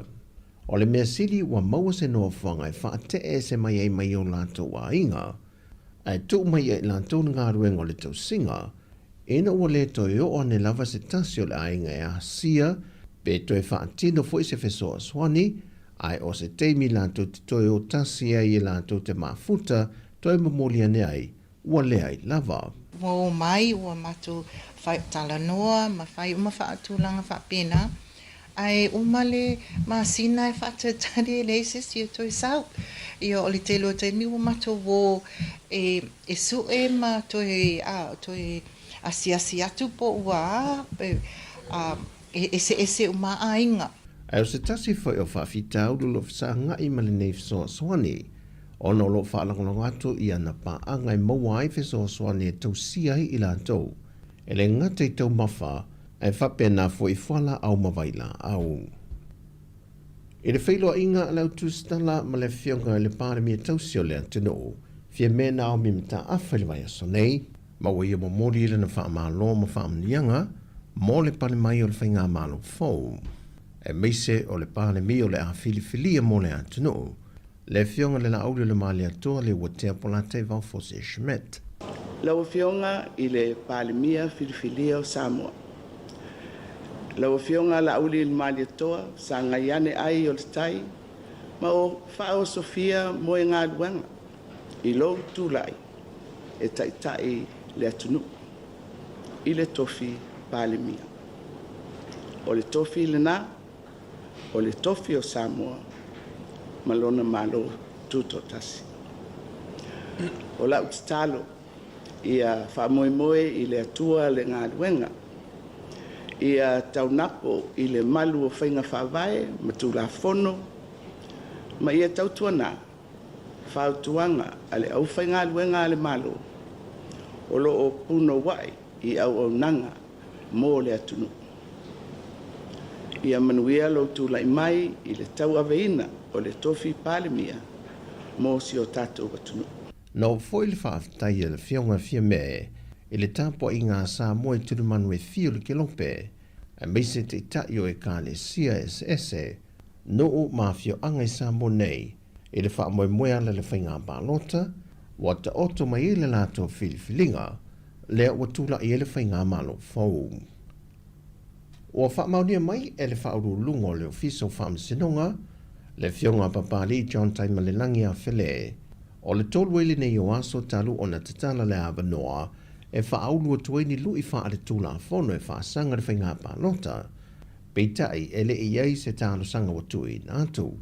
Peitai nei e whaai lo foi, o le teimi lewa e whaaulua tueni tālo sanga, o le ata oto umai ma tā opu tau le whaamsinonga, ai ave ato atu le wha mua mua ia tālo sanga se ia mahea. Vai loe papali o tūlanga masani e iei whainga pālota mō nei unga I tālo sanga le whaamsinonga, se longa la vai mai a uma, o na whato asile sila lo le e le whaamali e ino le tūla fono le se 40% le ua whaatūlanga mai e onu ta maitai e iei no foi tu tonu le pāle mene. Ai a whai foi e iei ne whainga pālota lai te tūla I mai tuato whaamasinonga. E toi maua foi hawa noa o ia sui tau wama ia whainga pālota lai te, e toi whaaudu wai se tangi e whaamasinonga pe a whina ngalo iai. E se mai ia tūlanga, Ai mai i le tolu aso talu o na mai on fongaina le whai unga loa ia o le whainga pālota le atunu. Na tui na Tuele Town sanga mo le toe whaita wina pusa pālota i tumalo e se fulmalitasi e au fiei palauli numero lua, a la tau e se sifo, a inga le tai, a le pata i tupa i lunga, ngā ngai whamonga numero lua, o a ana lofi numero lua, whaasale le anga numero lima, sa nganga numero tolu, masatu paitea, ma ana lofi numero tolu. O i lato e to se fulu na tālu sanga ina i toe whaita wina i a pusa pālota o lato i tūmalo. O tālu sanga mai sui tau wā o le HRPP. O tālu fawia, manuia ne yaso lo tātu tino, whasoi foia.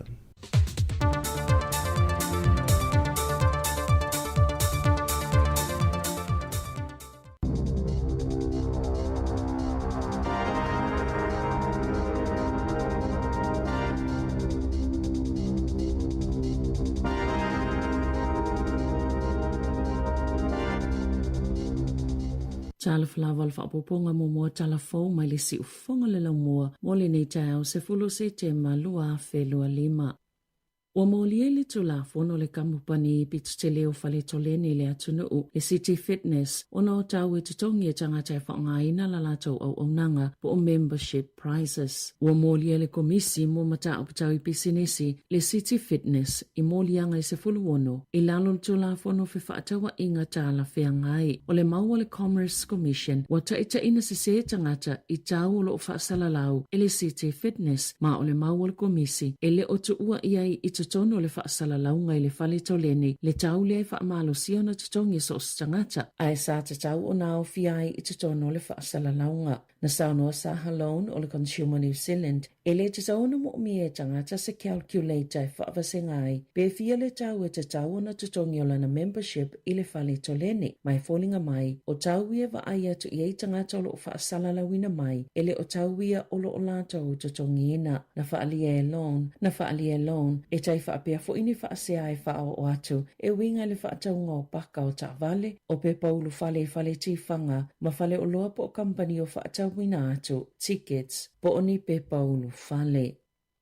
Na whaamatalaina i lumo le whaamasinonga na maua i tutono o tino o tamai te to olua ia na i tutono ato paau. Se i tu ainga waila awe whaonga e tonga whitia i le loto popole. O tamai ti ia o lo o tuua ia ai lo la tina. E whaapea na ia whao uina le oti i tamai ti. Ma tu i tutono ato paau se no whanga whaapito e te waini mea tau tino i au kilani. Na amatal whaamasinonga hei ki yang li. I le whaamasinonga mawalunga i au kilani le asolua. O lo o tō la i li mo ia lava. Peita i o lo fsosani i aini lo ia se to alua. E lata i le whātau sanga whātau a maua tino mali liu o Minu Jo, Mayuna Jo, e ono ma le valu tau sanga le mātutu e le teimina mali liu wai. Na maua se ainga na whātau wina. Ni vaenga e loka e mea tō tino i au kilani. Le na o fiei ma atopa uia i se whātau tui. Na whaalia Natalie Walker o se lo i e tu mo le malo. Ana le whaale tonu lava tupe li ma le toi tutongi e le no whanga na te waia na mea tō tino. Lea na mafua ilo na whaia le whaatau tui. Ma mawai tino o tamaiti i tutono ato pao. O le mawalo ia na whaao o e li le o ti i tamaiti le o ngā tutono le lua a fisa fuluvalu. Po o le fitu maasina talo na maliulo na to olua le kānesa. Isu isu enga na ilo ai. Na mali liu lava i le ai ngā mai ele so otanga i se fuala au. Po o se vaila au e whao ngai tonga fiti ai le loto popole. Ele i mawhaifo i o na ilo le te leo le vaila au i tutono o Latino. Ona ole umio le taimi e whaato a maua. Na ta ua le whaamasnonga. Na tala i lini fuala au e ono se fulu. Ole no trip to line ia au kusalua festival fitu. Ina ua whai le fōma e whaapea. E whainga tā o na moe. Na ta ua woka ua talia e li. O ia na mafua na umaola o tamaiti. Ma ia tu ina fo itino o tamaiti tutono ato pao. Ma teu i lea no whanga peitai. Ole ngā lwenga le whaamasnonga. Ole whai o se whai unga pe na whaale e tonulo na mafau whau i lea taimi. Na ia whao o aile oti i tamaiti. Peita e na whinaulo ia. Na whai loa lava ia mi o ngā mga io i ngā li. O ia o stangata na i loa le leia na mea na whai. Mai loa fo ili se o lana ngā io inga. Ona, ina ua umana whao o le oti tamaiti. Na ia tutongi ei lea no whanga. Ma ave i eiti no mali liu. Sui malo na ingoa, ona toi fo ile ai Korea. Ile whai unga iu lai lua festival valu. Aina nofo fo i tutono le waalele na malangai. Ino fo taunga tā.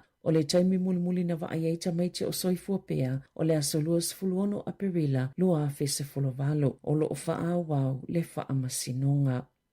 E tolu sefuluvalu ni supermarket le Fresh Choice i le atunuu o le afaasaina ona o latou faatauina atu avamalosi mo asoilua ona ua solia tulafono mo avamalosi e amata le faaiuga o le vaiaso nei le faasalaga e faatatau le inisi o faleulua faatauina atu avamalosi i luga o le intaneti a o faalauluaina i maselaisi ene ua maeʻa le aogā na faagalueina foʻi le faalapotopotoga o ia supermarketi se faalau iloa i le atunuu i luga fesootaʻiga faaona po nei e iai le piʻitaga le faatauga o avamalosi o se tasi o ngai oinga ua soli ai foʻi le tulafono sa faalia le leoleo suʻesuʻe Ian Pauline i le checkpoint ua te lē lava le afāina o le tulafono po o le lē mulimuli taʻia o aiaiga i faalau iloa o avamalosi i luga le intaneti pe amana atu i le te leo le avanoa o lo ofoina atu mo so o se tagata tusa lava po o le a le matutua na saunoa Pauline sa tatau ona faatino le faalau iloa i totonu o faleʻoloa ai le oluga o le intaneti.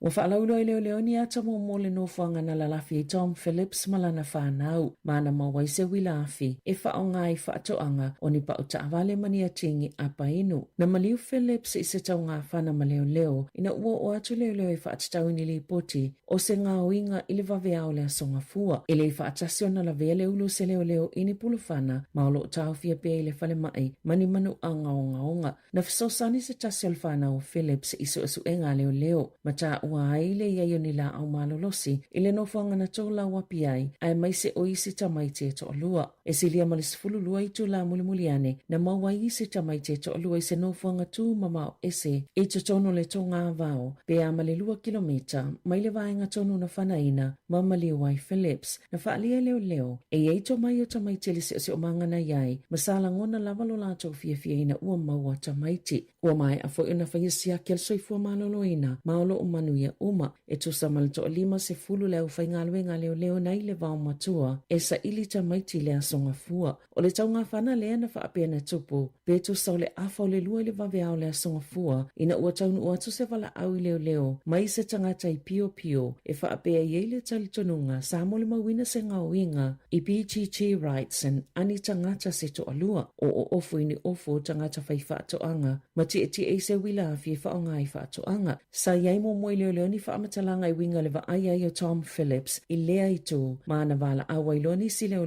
whaapopo. Ma fola ni si paikapo ni whao maa ai le whetaula ingo le awala i waipuna, i le toianga i ato i Marokopa. Na ele wila fi whao maa ai mai u ina tū mulimuliane, ai ole leo le na mua taunu uatu i ai le wila fi, na whaafilo i ai ni pulu whana mapa uai i lalo, na taunu uatu le ise ta avale leo, ma whaielo taunga whana ma Phillips, le nei u ina mali wai. O le ise tangata lena to alua ma Phillips o se tasi o lana whanau, mai le ia whaina. Ai ua whaalia leo, e le ngatai i la lātou suenga, o na olo mana na o e sa ili tangata, na whesosani e whaalalafi le tamama lana whanau, e totonu o le whātau sanga, ia ua tuana i atu.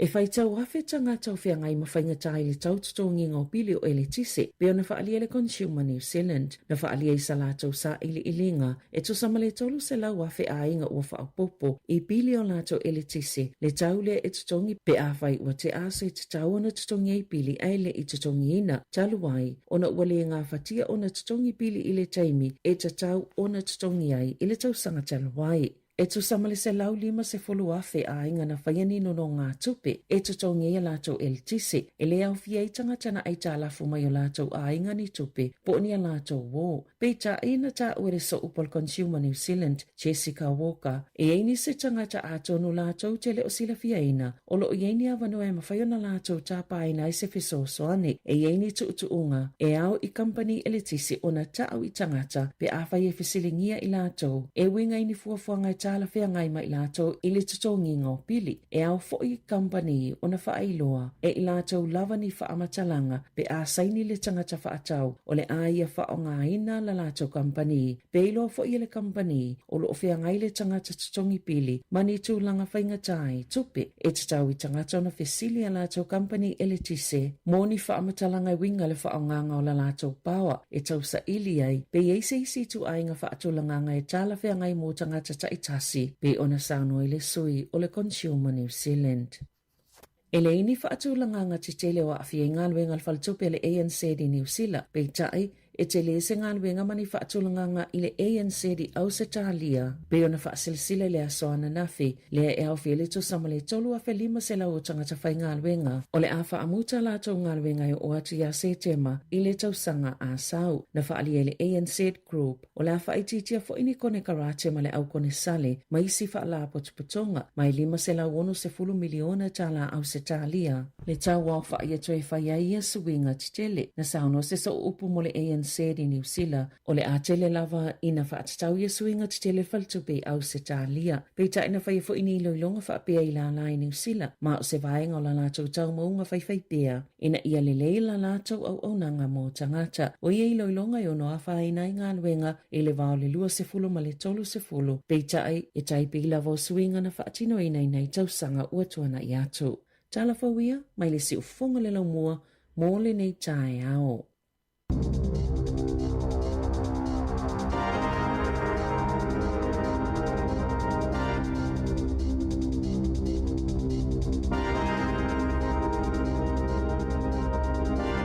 Mo atu whauponga tātou telefou le tūlai se fulu ma le lua i le auri nei, mea se vina kāsiano ma tala mai sa moa le sunga ia tā sesa, Lam Sam.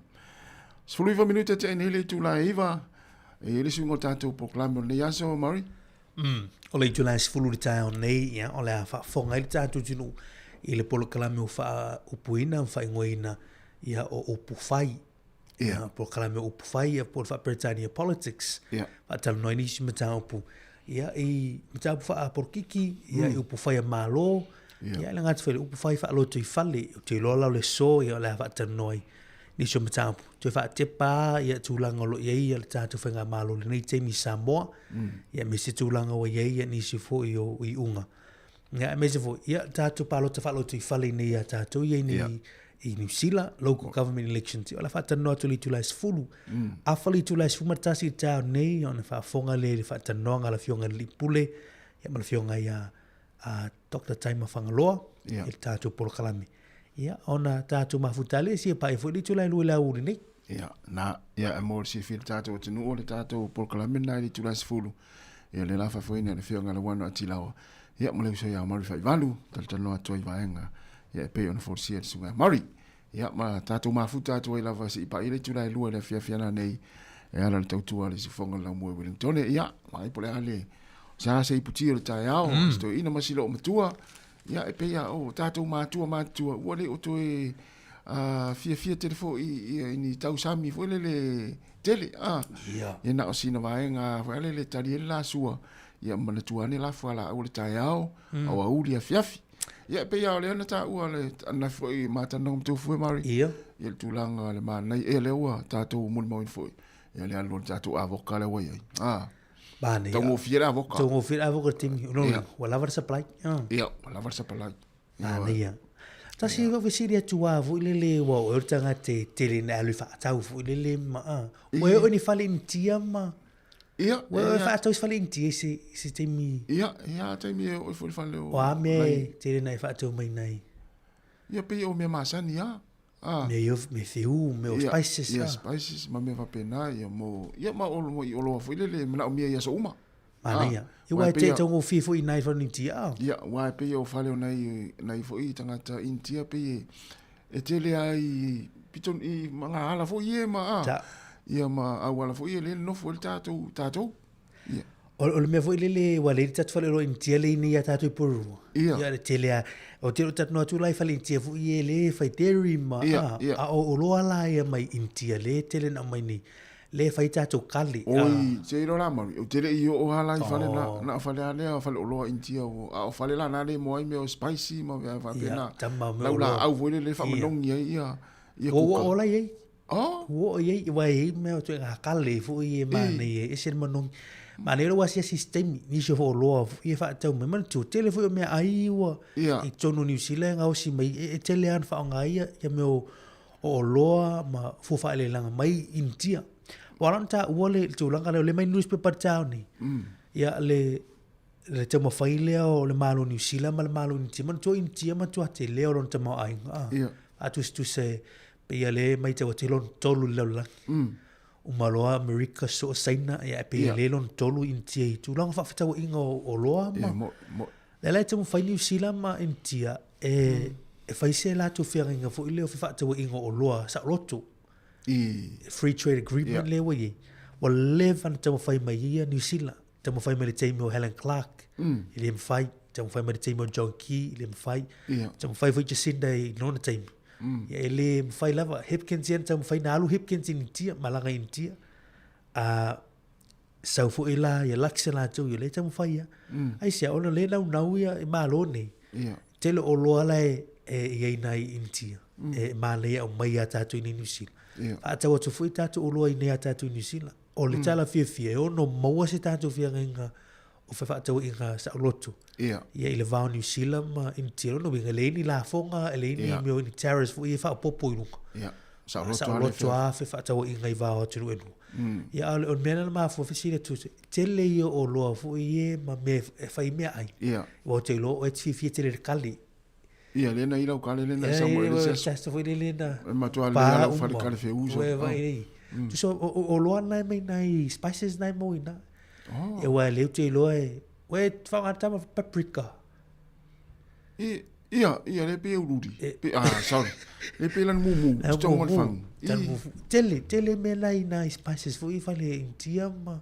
Sui me mana intia o lato. Ia. Malongi mea ai. Malongi mea ai ma. Tiso tele me na le te loa la fie lato fu I masani kuka. Ia.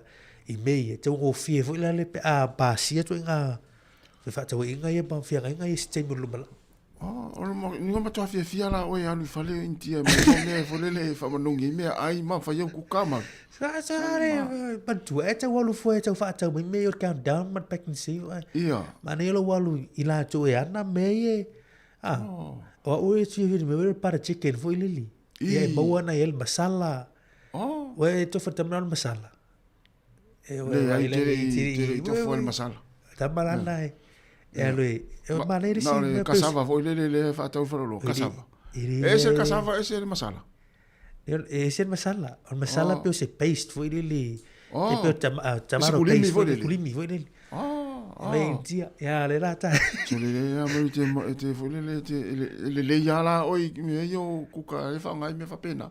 Ja, zie. Maar met toen no experience me aí se tu não eu o se na minha mane vou lili meu mas me chama eu tão mafa mas não é minha aí o tiro aí está no atu mas não quer cuca aí daí a tele mal mal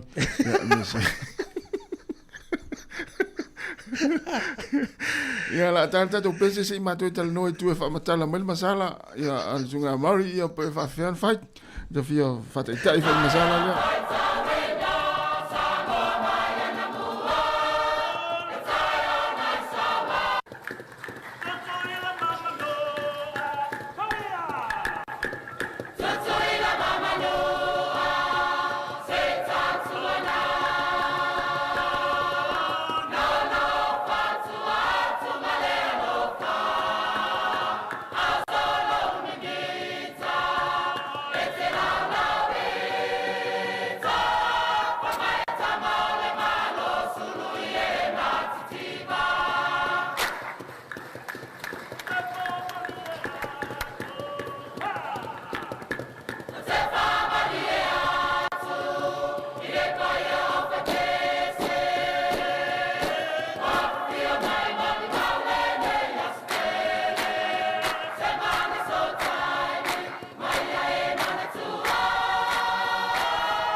Le vafianga mo le vai pese ia o lim fai pule le fianga sa lua fata ia o le lato pese le na ia i le fua a le malo a Amerika Samoa.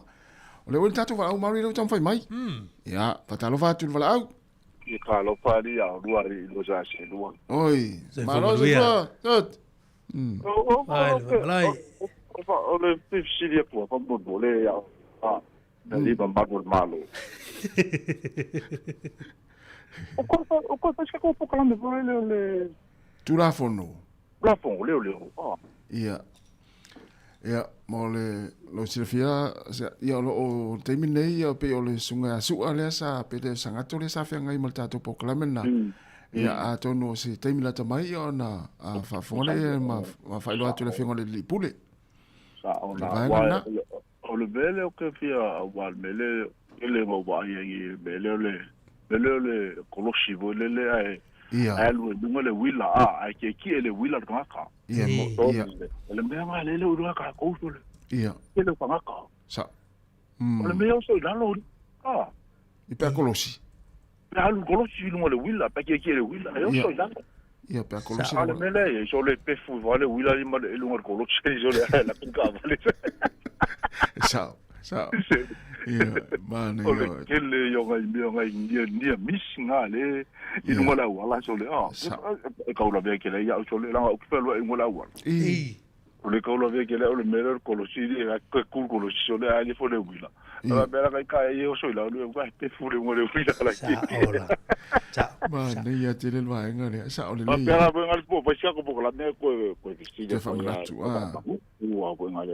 mane ya te le ta ko jore ma kwa ya ele o ala ma te ka kula fong ia mali sa ole ya o le manga ya o fa lo ko lu buka no ka malo ya o la uso tai na ko yo lo pa ya malu malu o kongu la va ya o ngai e ku se le ma o ma mal fi ke le nga o le karinga masala ngai ke le kausa mi ka ia o te lo wata ya o leila o lo la le fi le patale al masala ali kaunga e pakai na ngalu ya me ola ko mu so ke ye ola ko mu test mai me u wala na e pakai ni ke o ela ku sambo ola ai ku ka se kali va pe ola le ko nga kali ai ke o pembe ai ke va pe la ko la va pembe kali masara ai para leo e da la so di esa lei si un me lo usamos ala fa quello che la cari masata le mia allora ya tai ya malo la masata ya malo va tai la masa ni bo ngalu ya malo va tai ya no vatu masa o tamaya le o la jis ya la famaya ya luisa mo o suyo tamalo le ngode ole Mas fai con leu. Ia mai, ole kare masara. Mana ia tenen vai nga leu a mai ele sunga asiat. Mana ia. Ai sa ole le. E pe fa ngo fie voi le. Ale lo esa. Esa tu la fono na te tire wila kolosi le. Ele awala. Ole mana ia leu te su atu foi te fa mani. Esa ole ia in New Zealand you must dismount and walk your bicycle across a pedestrian crossing. Vai le manino li. Mana ia. E tona alu ese malo wila tu lo. Ia ona e sa vale le tu so luma. Ai lo oli. Fa ngal kolosi. Ala te alu a foi ona ia la tu la foi le ono. Sa ta vale. Ia e lu la via e ale le ese mal le malo wila. Ia. Sa vale le lo le me tava. Yo le we tu kolosi ma e sa vale listu wala. Sa ole le. Ia na ia pe o mane flafsidi ia na o fai lo hatu stem fo ia ona sa no ile fe ngoni pule vai nga na tatu pokala me tula fon ia sa o misi fo ale tu tau o le tele o tanga tatu o tinu e fo le muli ta tatu o nang tu ama sani le mo tu ai lo le tula fon lo talu pokala me le moni le ia o na ia ai ma lo la vale ma fta me tatu tu le o te la flavor la fo tu tatu pese ia lo tarapel tatu leina vi mai tatu tal noa e vai fo ina Silvia ia ma tatou am ta upuna pe ona tu ina tu ia tatou fa so ni tai ia ma vai por ala uma luta ai fai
Le fafianga ya fa opel fafianga le fianga salu fata ina o toe lua se fulu minute ona talo leo le tula se fulu ya lo tato pel proclame atal tayao mana tolo solo manuia fo fanga ya me se fo malu tayao na yo tato mtu tausi pe fo nete fa longo mai tolo mo tanga se ngase ya fa talo fatu ni tayao me se fo tolo mo tanga tama tua fa malo fo ina tolo ngalu ai ya ingaluenga ya eselma tau fo yo ngaluenga ye pe ya lai folele e tausi na itangata yo lo fa ngaluenga ina yo la tau matu tausi ngaluenga yo fa le mo tangata matua ya wa lewa mo le mawina fo ima mai fo ni se ngalu ai ya o le tele lava o no fuanga nei mari o lo ki mai le tio na tangata matua ya mfa longo mo le tato proclame le tayo mo le tayo a mi se la tu lo fa ngaluenga ai ma lo lava le ma futa mai ya tonu ya nga ya tato proclame mai se fa fia nga su filoi ya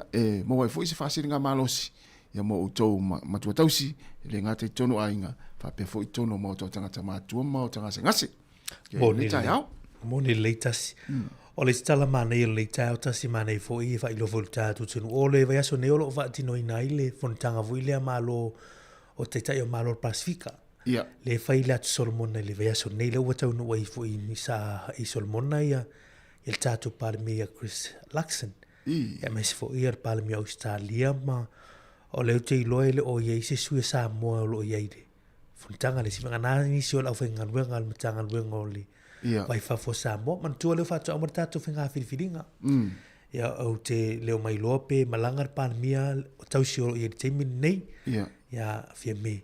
Ya pe le ai ono le ua ye le sui gol fenga malu ya lo tula i be terminate malu tausi mo ya wal vai so le so lua le il fa mo fa tu tongol pal meni fo ai pe o tai o fontanga ya tai il Pacific ya o lo ma tai tu mai e telo o ila to e i malu tai o le atu o sia ono o va nga vo ye le watu la mele te min nei le sa o le mai usaina ye tono le tatu fa i tulang ya mantua fontanga le tasi wa wale mafaina wa ia pa finga pa ngai lus mertasi fa sa America fa ta India fa sa China fa sa isia tunu ele mafaina ma fontanga le ya ono fo yo nisho swing ita wa fai lo fi mai ma lo tele ni ya it tono tatu Pacific ilo bigana no ni sila ba Australia ma lo tele ye temini ya ono tatu vas Pacific lo tatu ye ya sa oli ya wana wa pe ona tau yo le mfai ona wa si sa mo no le tulanga lo ye temini nei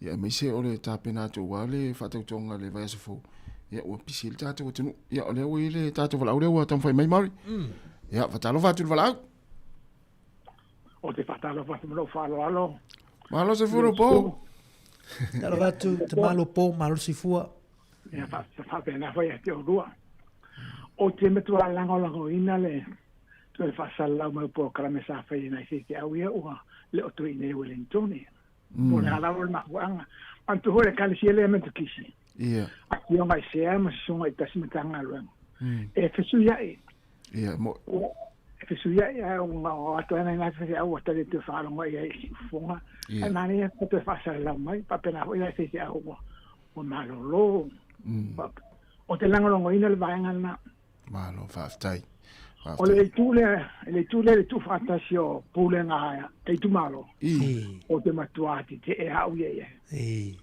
te fai ma fa te inga le nei sa fina uina le me fai le fare ala ho le fe le i te ta fole no fa fi i Wellington sa ho te por lua le malai le me te le fai e fina wala o Wellington fai e Wellington mali e te na fo le fai mai te le fai i porua ai fina wana ia tama Wellington fai a Wellington le laumua o le me fa i ia me o malawa o ana a tu fa kasi pulenga e fai tasi ai Wellington me ia tu lo wala ngana ai baliano tato i porua me mali tu malo o te lango ina la va pa un farsa male mulu fai nei porua la to ma to o tate tu toni la to na funga ia pa usa o lava le tati nga ai la tona i to tono le ole manatu fa bien fa tele tele lava malo po le yaso tele lava ia mo ne yaso sai fu Ana ia. Ma le fa. Le lango lua po, luinga le lango lua po lo e tamanatu. Lau manatu. Ia. Ma le fai ia tatu po rua, fai ia Hard Valley, fai Wellington. Vai, tu sai le e lango ai tangata lo manatu tas. Ia. Ma le wa wi ili mafu. Ia vai, ele amo foi mafu anga e mana ia foi le point. Ia. O tau au atu foi tu manatu. Se au mai. Lo ra te titia. Tu sa mana ia foi tu sai luai tu ra mana ia. Ia, esa. Ia, o vanga le mai te utu. Ia sa o le. Ia, o pole ngala le namal manungan. Ia. Ia. Valiano tatu ni por rua ma isi i tu malo. Ia. Ia pe e fa te telia i tuna. O le sui me tate pole foi le o le tu la foi le maua o ne avano tatu Pasifika i lungo pulenga nu ia pe a vai. Ia mana tu tele tatu Pasifika lai o i le hat. Na. To tele foi na i Wellington. Ia ai e se ai va ai ni tatu Pasifika no foi no mola lo fai fai unka. Sa ole. Fa le tonu la na. E tatu tele o iai au vai fa tasi. Mai la tu fai ungo o tatu pulenga nu. Na. Ana ia, lo tapel tato leina, tapel tato leina ne minute le o to es full minute na talia o le tula es fulu le pena mai full tato programa le tula es fulu. Ia alela tato pese ia fatalo vatu le sunga te sanga fanga pari fanga io le vanalo ta sto ina le ta sanga le tato yo no mai. Ia mele mo alwa ia tapune tinale Facebook. Ia ono tulanga pe ono mo tinai lungo Facebook. Ia malo la ta sanga. Ia misilna o to fatanga o silo matuana to sa lungo Facebook.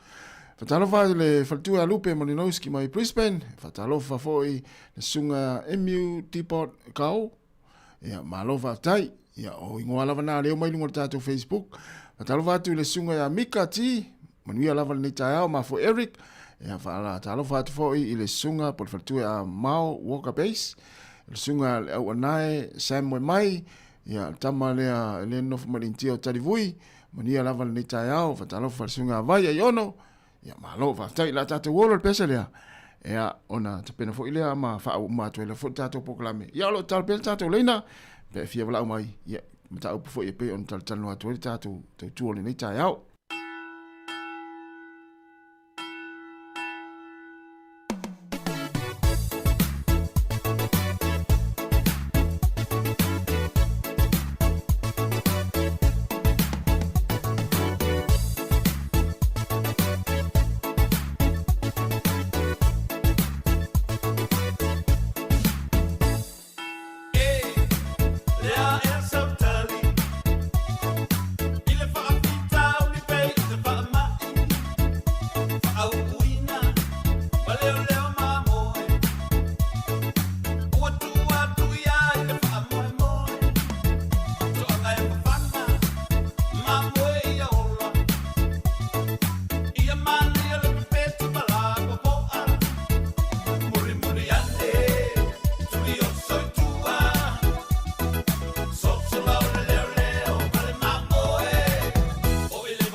Ya le o se ole statu wala ulea, tala vatu wala au, malo va tai lava le, on sai mai.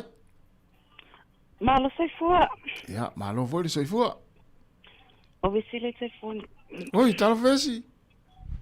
Malo le o kere ima wa tunga le fasili le dua fasili a mata le o ke ma wa kuia le lea fo sanuanga si tamale na umato e winga la ele city council sa wa si fenya le si fo mato be mata e mana na o fo ele tu fatasia mai o le taimi fo nei le usa ni palota o le faia campaign a tangata ia o il palota i kule nu i tu malo e o fo ia le mamalu man pa ia sa tunu o fa longo ma fai e fesili e fesili ia mala mai pola ma fuanga lenga fia lu e pule nu pola ma fuanga lenga fia manga o le kanso ia ai ole tulanga le tufata si ele talfea nga ia te awia on tulanga fo ile o le te vava ai ile tulanga le ese mana onga o Wellington ese mana onga Porua ese mana onga o le Hat City ia ma pahat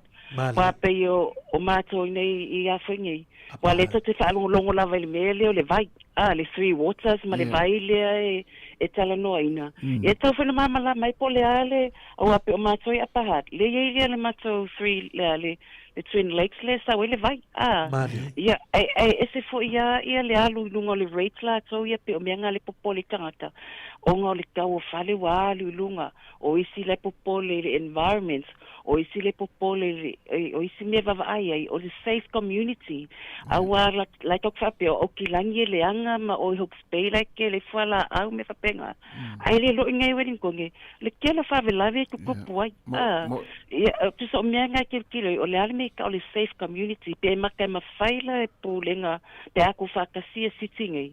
Ia onga va ai ia mo me pulenga o saunga le mua a inga matangata va ai fo so fo ma lolo inga ia pe makai ma fai ele sit e ngei pulenga a koanga va ai so fo ma lolo inga me ka fale ningo ngofo tangata le e fo a fieta to Pacifica wa ka kilo fo isa pesa fa mua Pacifica ia le fota to vai tu telefone isi ku ia o mai ko ngo Wellington ia kilo fo la e wa e ku fa kasiro fo ma ko akeli ia wa palu fa kasiro fo ia ngalo fo le isi fa mua isi so sa me tu lang fa penga va ia onga atamaiti e o me ko inga fisilinga e ke alka facilitanga kai mai paloka polala ko kali mai facilita ko pasika o lasko ma fo ya ma ko pasika pe wale ko tele ma ko ngei Wellington o le ale la so fa mo la so plan e winga fa le leo wa o me le focus e ilma lo tata pasika o onga o le health o le afita to e ngata le ofana o fa now o le mental health o tama o kinga o le family violence o le sexual violence le kelinga afika ko pasika so me fa penga va ya awa pe o le o ma ko ngi apahat le mo ke pe o le simele focus o le transport awa nga le nga train ya o le pa le ko nguma pas ia onga stak fola ia ale foi kama fai fa pe ia o fa nga ia ka vale ka nga fa nga le public transport ia va ia kula le nga ia train le nga pas ia onga stak la ilo mako ia ku Wellington ele o se mo ia ele se priority kelinga a Wellington o la ko le ngo foi Wellington ia le me va ima to o le vai o le river o le vai cafe awa a vai cafe ia wa afia o mako ia la ia le o pe o meia palva cafe lo vai o mako ingo ka paka me o falo lo mo falo ai me fa penga o sale mako foke o le kasinga me va ai inga ia saunga le mu ia mato mai vai cafe ma ko se o le kulanga nga ia ma le motorway wa Wellington le se motorway ia ka ko le ia motorway ko se kilo fo el fa le ingo la wala me fa penga so me nga ka va ai wa o kula ka ko wa ku fa kasilo ia o isi kai me fiwa ka ko e se ka ngisi ia ko fa le me fa le me ia o Wellington ia o makaanga o fale makaanga o tourist o me mawai kupe mfal pisingisi me fa penga sara ka kilo pe kalpo o ia benefits ai ia ikumalo uma ia pe benefits ai nga o kauranga me fa penga ia se manga kunga ia ai ole a foi o spices lenga tala no ina o le fo fa se kama ikos le me nutrition ia manga ia le kama fa le yo mo me spices eva ai mo spices nga ke va kilo le fangu pe mai pe ke pe fia le fu le masima la ye na Oasis Spices ke le masima ia va ai le masima va ai le ngao va ai le molisuka la Oasis Spices o lai mix mai Oasis Spices nga le spices lava lai sa wenga le fuala au lava nga le fa mango kui au mai e pole kali pole nga pa Oasis Spices la mix a ko mal masima suka me ese ia mera nga ka fa ke ia ya maro ma ka punya ya so fa le tai lava Manuel le yaso mala ya vai mala fa so avisizo vai lai fai te la o lo ma siata fa fa mai termine ia fai te lo masala na ta o mai ia leila ci sono masala si e tofo ai oh ia si tau ka mai sa masala si asu malo basta ya mal o fa so le fartuia visitas ia ma na yo fa so ma na ia tele no fa so fartuia visita tulang o pulanganu ia vale se senga lela wa fa matala mai foi fartuia visi ese senga o tatu pulanganu ia ne ia tatu porua tatu te mitari tatu porua habale ye ia ma tu tatu le tatu porua habale sio me olo e foi puinga ma kolisi o leo e kolisi o leo ma ani usila to te papa pa taka le we wa te papa o pa taka tatu o nai le hat ia o ia fale ngai meu papu ponga le event center le o lo hat event center na ia tatu le tatu arena fai mai ta alonga le ti polo ini tatu basketball ya tatu tu so bela ese mane o vanga na ese tatu nai le apahat yo la tu tafe va ta simal hat valley tele yo me na ile pro town na i apahat ya tai Wellington ese ai ole male na ese ia power tu langa o fa fita auli lai o wal mele sa fuita tomati tu vo i turanga ni ele fa pe ese fa fita auli lai fe ngai malhat ese tatu porua fa le tonu tatu paipa pa tu lo fa la e pa vo pe o le at so vai ngana tu tatu mati tu o fe pa fa il ole fa leo tatu o wala ma pena ia ma fu mai fu i tatu pulengalo tatu o sai fu i lai tu rango rate ma pena i la fu ngai to ia o no va o ma lai to sawa tatu wala ma sawa ia sa tatu wala sa lo fa wala sa lo fa ma lo sai fu te fu mo via to tina ia o la o vilia tu ia te lango ina ia nai fa fe ngai ia wa mai liu to e fa nga mai ia te fa longo tu ai fo io la si fofonga ia mo fa lo lava after tina wele yaso ya si fo ia ana ia ia la ina le tu la fa fisili pe ona ia la so la fima la so ia so fu ala ia ia ona salo na wa mai atu fo mal tatu proklame atu tau no le o te pena mai proklame le tu la fulu ia Mari sunga la wano ati lao ia malo sunga Mari tatu proklame ia ai tatu proklame la vai atal tau ia fa tele la tal no mai ia se tatu fia pa vai atu tal no mal tatu tu no fa ma Facebook ia ma YouTube ia mai sei nai tina ma nai tama tu ala e vala au na TV lai mata ni tatu mai nai tama Mari matas ese na uli leo nai tama ni tau ia matele ola ngona tu to si fo ia le matela ngona ina yo mato loto ia lau tu tapo inga ma lau tu vala au TV ese ma uli leo no pola after we tasi ma le o le o tele ia vala au o tu si mai tu o ile mo ta TikTok te pena larta tu ranga le si mele te pena mai yo se sa masala te ona to for me mai fa so mai fa tu ya visi tu langor for o wet poli ele fiu mai ele tele mai ta ya ma la te ona to for era masala mana ya so to find vai malai mo me sa masala ya tu langa nai ele le ya fe ma to for tu langa na te longa le masala asiat ia le no malau mai te masala le te aso mo na 18 na ainga le aso muli muli na fe masala ya Samoa o mai al tatu proklame atal tau la tatu mafuta pe se pa ele tu na lua ile afia na nei ia manuia la fu fanga le tau ia ma ia ne le puti to ina ma lo tu le wala tarsi fulu ia nai mo ya tatu ia ale la vatu nei fa afia nei te pena mai proklame ia pe ona fa atu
O le tautua le si ufonga o le laumua o lo iai fo i le langolango a le New Zealand On Air.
Ia, mai fi lava i nei fo i vaenga o le tai ao. E mātou te whatalofa ma whawhiro i atu i le po i maulunga o le au whafonga. Ia, ma si tātou tinu u i so o se vaenga o Aotearoa. Ia, whapeo na sila mai mo iai.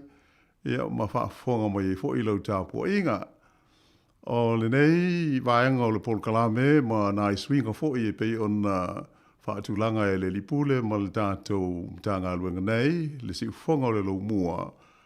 Ia o le vaenga mua le nei o le Polkalame ua whaingoina o mta upu tau i upu whai o malo.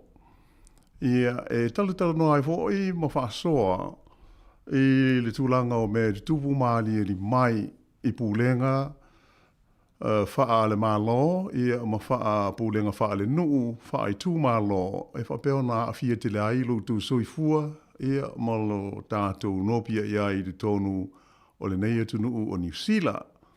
Ia mai le pose lilo e peia o na maitawina, ia o se vaenga tā ua tele le nei, o lo tātou soifuanga i nei atu nuu. Ia mai o te whiwhi ai, ia e whaafeilo i atu, ia Māori whaivalu pei ona ma ua tauto lua atu nei. Ia ile amtanga o le tātou Polkalame le nei e whaamoe moe. Ia e tala no ai, ia nisi o ma tā upu tā ua, e au ngā mo tātou uma. Ia mele, ia malo lava soifua Māori, whaaftai fo ile, so ni mai ili tātou ngā luenga nei. Ia, whaatalo whatu lau whionga lo wano, mālo si fumanui le tai au. Te whaatalo whai le tātou tino. Ia, mālo si fumanui le tātou Polkalame mo monei. Ia, upu whai o mālo. Ia, mōr si le fia fo i o le fsosani mai fo i le sunga ia tāsi mai awa tu i tona waa. Ia, mātou to tolu atuai i le nei vaenga mo mua o le Polkalame. O lo o pea ano whaafonga mai e tātou Polkalame o mawai. Ia, mai sela o nanga maasani e le si ufonga le lo mua. Ia, o le te lea ina tātou fitu whaai, ia ma fi whaasoa ai, i ma tā upu o loma nei, ia mai se hao whai ngā pālota, whaalota i whale, po pālota whaai tū mā local elections, o loma mai, ia ma o le u tātou a whiai, pe o na whaafonga le tātou Polkalame mua le nei aso, i le whaasoa mai fo ilo malu le tino uinisi o ma tā upu tā hua tele, e le tau ana tātou manino, ia ma tātou malama le iai o ina e whaavai ai ia le tātou manatu whaalia le taimi e pālota ai pe o le anganga tonu lea o le tiute fo i lama le ma tā fo i oia le si ufonga le lau mua ia whape nao na sanga tala no pe iai whalau i tele a wālawa le si le fia ina i o le taimi fo iai a tātou filfilinga e a wale i a tātou pālota ia ua whaia ma le mauti noa, e uia ina, e to tele tātou e se aona pārota, e pei o se mea whaatala sua, e o le upu moni le nā. Mali. Ai, e manatu ia le pulenga ma le tātou ala leo nei, ia ele le ala mātou tātā longo pea, ia wha manatu, ia malongo pui ali i pea, ia le manu lau whaafonga. Ia ina ia awane ia ise me whaanunumi, ia mawhapea, a mea la mātou te le i manino a tūlanga lea, a pi o le anganga tōnu lea. Mali. E pūle ale tangata ia i lona whina ngalo whaalia i mea nei o pālota. Ia ai, e pi o le anganga, e tau ona tātou pālota, ia mawhai ma le mauti noa, ma le manino i le mea o ave i aile i oenga. Nai lo le uma hoi o whai ngā filifilinga, ia ona whapele, ia mea la o le ama. Ia ai, tawon whaatau o mua. Whaau ngā, ia le awa noa e pālota ai. Ia pālota ma le mauti noa. Ia po le ale mea tūlai mai. A la ua e fia. A mea la, o le esa, whailo leo.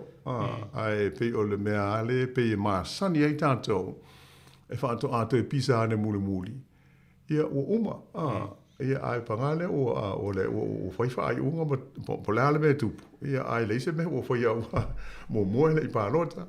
Ia po le halawa ni isi o whaavita auli. E pei ona masani. Ia pei o le anganga leo le Polkalame. Ia mo le wha moe. Ia o toi whangu mo iai e tātou whapenao na wha soa iai matalutala no iai.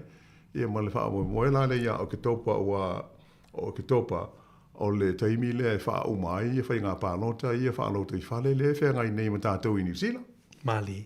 Ma alo whaftai lau fionga lau anu, whaftai fo le ue fola le ano moni o le tātou pol kalame le upu whai o malu. Ia malau nau te inga foi. Ia se sao le tātou tu tuar si ufonga lau mua. Ia wha maala malama ini so vai. E ile maulo fionga lau anu e tele o na wha so ile to tele. E le se tā ua o porkiki ia moau. E le se tā ua upu whai o malu moau. Ia ae panga lea lau fionga lau anu. O porkiki uma me uma. Moi a tau noa whai uma i porkiki e tūlanga o tau tupe, tau tamau a inga, tau tuifo malolo inga, e leise me le oile le awhianga o porkiki ma upu whai o malo, i whai unga whai. O le o tā ua fo ile o le tātou a wai i eiso sao, i mta upu uma e whatano i le porkiki ma upu whai o malo. Leanga e iei ona i a awhianga, ia mō tātou uma lava pete tala vau, ia pe o tangata matua. Ia awhia uma tātou i a whianga o porkiki mo whai o malo. E mo i le leia, e pei o le teleana, o le langona, ma le manatu o nisi. E whapea o mata upu whai o malo, i a po o politics i le porkiki i le tau whapupu. E pei o se mea le. Pei o se mea le anga i turou. Pea tau no le upu le o porkiki o pea le. Ia mai telea ina whaatua nai i ai.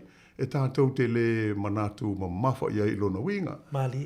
Ia pea ona silu fia hoi a Moise Island tau e su e iai hoi ma ua iai whailonga i lea vaenga.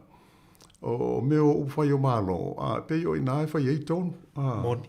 O mea tau pūlenga, so se pūlenga lava. E pea o le winga o whai unga whai, ia e pūlea ai, ia ma wha foe. Ia se pūlenga i se whainga malo, wha aloto i whale, ia pe wha ale malo foi. Pe o le winga tonu le o mei o upwhai, e tala no ai, ia mo whaia whai unga ia awhi ai, ia tangata e tele. O lona winga la i se vai-vainga, Maureen. E tā ua tele le tātou manino le lei ai. I le mafuanga e whaia le whai unga. I mal mafuanga e te ai tangata i se whai unga o whai. Ia malea lava. Awai ele tutusa uma tātou. Ele whapea a mai le whai unga o le malo o tātou i oe uma i ai. Ele ai, o pau au le soifua. E pēla o le nganga tonu le o whai o malo. Ia e tau awe ala tātou ai a te tau. Ai fua hoi.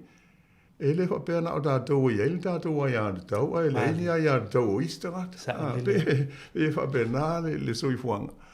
E ai, o le mea pito sili auna tāua, e maise tātou pālota ia ua iai nei, local elections. Ona o a whianga mō tātou, le tātou soifuanga i le aso, ma le aso. Mali. Aua hoi e le whapea tātou te whaatali i le whainga malo tele lai i le parlemene. E au mai ai se tonu mō le tātou pito no, e le ai. O le ara le whai ai pānota i e fili i le tātou pūlenga. E whai a tonu, e tūsala o mea, e se whaate te inga e pei ono silo fia, o le ao ina o meo o leo tōta o malapisi. Ia o le mataho i oi lea le council ma le tātou pūlenga lea. I le nuu le tātou te ala lai. Mali. O meo awala, o paipa, o meo uma. E sa o iei le sao te leo o le malo tele. Ai, o le tele a mea nei, mea fo i paka ai, ta wale me tūlanga pēr. O pūlenga i e wa ai, e le tātou lava whai ngā malo wha alo te i whale. Mali. Ia pei o le o manatu niso pe, ia paluka foi o lai whai mai Wellington, ia le whai unga, e tātou te alua i, o le upsao ai le ai. O whai unga te tele au e au fia ai leo tunu atoa o le mtawha ioi nā le parlemene le whai ele tū la whono. A tū la whono a ia le e pūle ai o tātou nuu ia ma a whioanga hoi ua alala ma wha mautu i ai i tātou uma. Ia leila o le pūlenga lava wha alo te whale. Ia po o le City Council lea e lalo le tātou i ai. Ia o ina le au mai ai tu la fono e pule ai tātou ma tātou soifuanga ia se oma. Pe o le mele tā ua ai le tātou sila fia. Ai, e pe o lo si sila mai le malo le tātou o le atali ia Mari. Sa avea masui tau wā i Stasi Award i nei i le ai o pori rua i le pālota lea taruai. Ia ona o lea nganga. E fia urufale, ia whaise sao, i mata upula nei pe ona tātou iai. Ai, mai tau atu Mari le nei tau sanga pi i whaale ai nisi o tātou i nei lo tau ai pori rua o whaamoe moe, po tau whetuli i le whainga pālota. Tātou Pasifika Ia ma tātou hoi Samoa te le o... O le mai tau atu lo whiongala wano pe tō rua Samoa e o iai. Porurua lava lea. Porurua lava lea. Ma se tasi o uso to e lau lea o lo te moe fumi. Ia pe nara tō tolu na. Ia tō te lea ia e pe o tūlanga na. Pe o le ata na le eri te minei e nisi fui tū malo. Ia o le tō i titi o ni sui Pasifika. Samoa lo te mo whai tau sino mo ni e fui tō whika. Ia te mo whai e ese sao i tūlanga o upu whai. Whaalo tui whale o tātou pule ngānu. Ai mā le lau whionga lau wano le la tātanua i futi tātou polo kalame le yasu. Ste mi tā o atu i tūlanga o tātou pule ngānu whaalo tui whale. Ai mā le tā toi tepa i siu tātou tunu i Samoa le ua tā amata i le leitai o le ua lau sira fiel malo le tātou tunu. O le ua mai ala toi whaafo i le polo inga lea sa au mai la whionga lea malo le malo. I le komisino whainga pālota, whaatino i whainga pālota. Leu mai, le whainga whiriwhiri ngā wā o Samoa le aso, ruasu maliwa o kusu. Ma leu tue whaafo i le komisino whainga pālota, le polo inga leo le malo. Ma leu whaamao nia mai, ia e leo le malo. I la tauna whiriwhiria mai, ia i le whainga whiriwhiri ngā. Rona lua, o leu mai fo i polo inga le whionga leo malo le malo. I le aso, ma le teimi, ma le nofuanga. E whai i le whaatautonga, o le aso lua le veas fo. I a foliva i tai au. Ia o le si vaenga tele lea ua tātou wawai tūla i mei tūtono le tātou siru whai Samoa. Mo i le lei lava, i hoi. Ia pe a hoi ona ia ili tā pol kalame i le vaasa o mawai. Ia pe sa tātou tā lia la le tu ina mai la alo ia. O le polo inga lea mai lea o manuol malo. Ia tu sai o le filfilia o i la tau na whaamanuia ina i le whainga filfilinga o le pālota. Po o le whainga leo o filfilia ai e sui o i tu malo i lima sudasi. Ua umala i whainga o le vai aso ia ona tau au mai alo ia le polo inga lea ma le whaasila silanga mai leo manu. Ia tu sa o le manu lea ua filfilia e Samoa. Ia mo le paia inga fau o lona palemene. Lona winga la, walo ia i le aso na fo ia i le polo inga lea lea manu.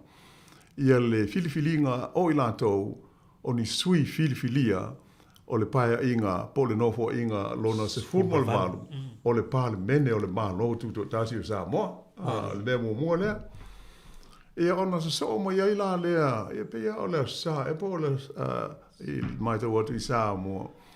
O le polo inga ale au manu, ia ua whapenao na tuuma iai le taimi, ma le aso, e tau au fia i loa. Ia le pale mene filifilia lea lona sifuluwalu o le tino. Ia lea o tātou nofo sila fia uma, ia lea polo inga, ma lea whaasa launga lo ia. Ia ma u whaia tāpenanga, ia wā lea wha moe tā ua.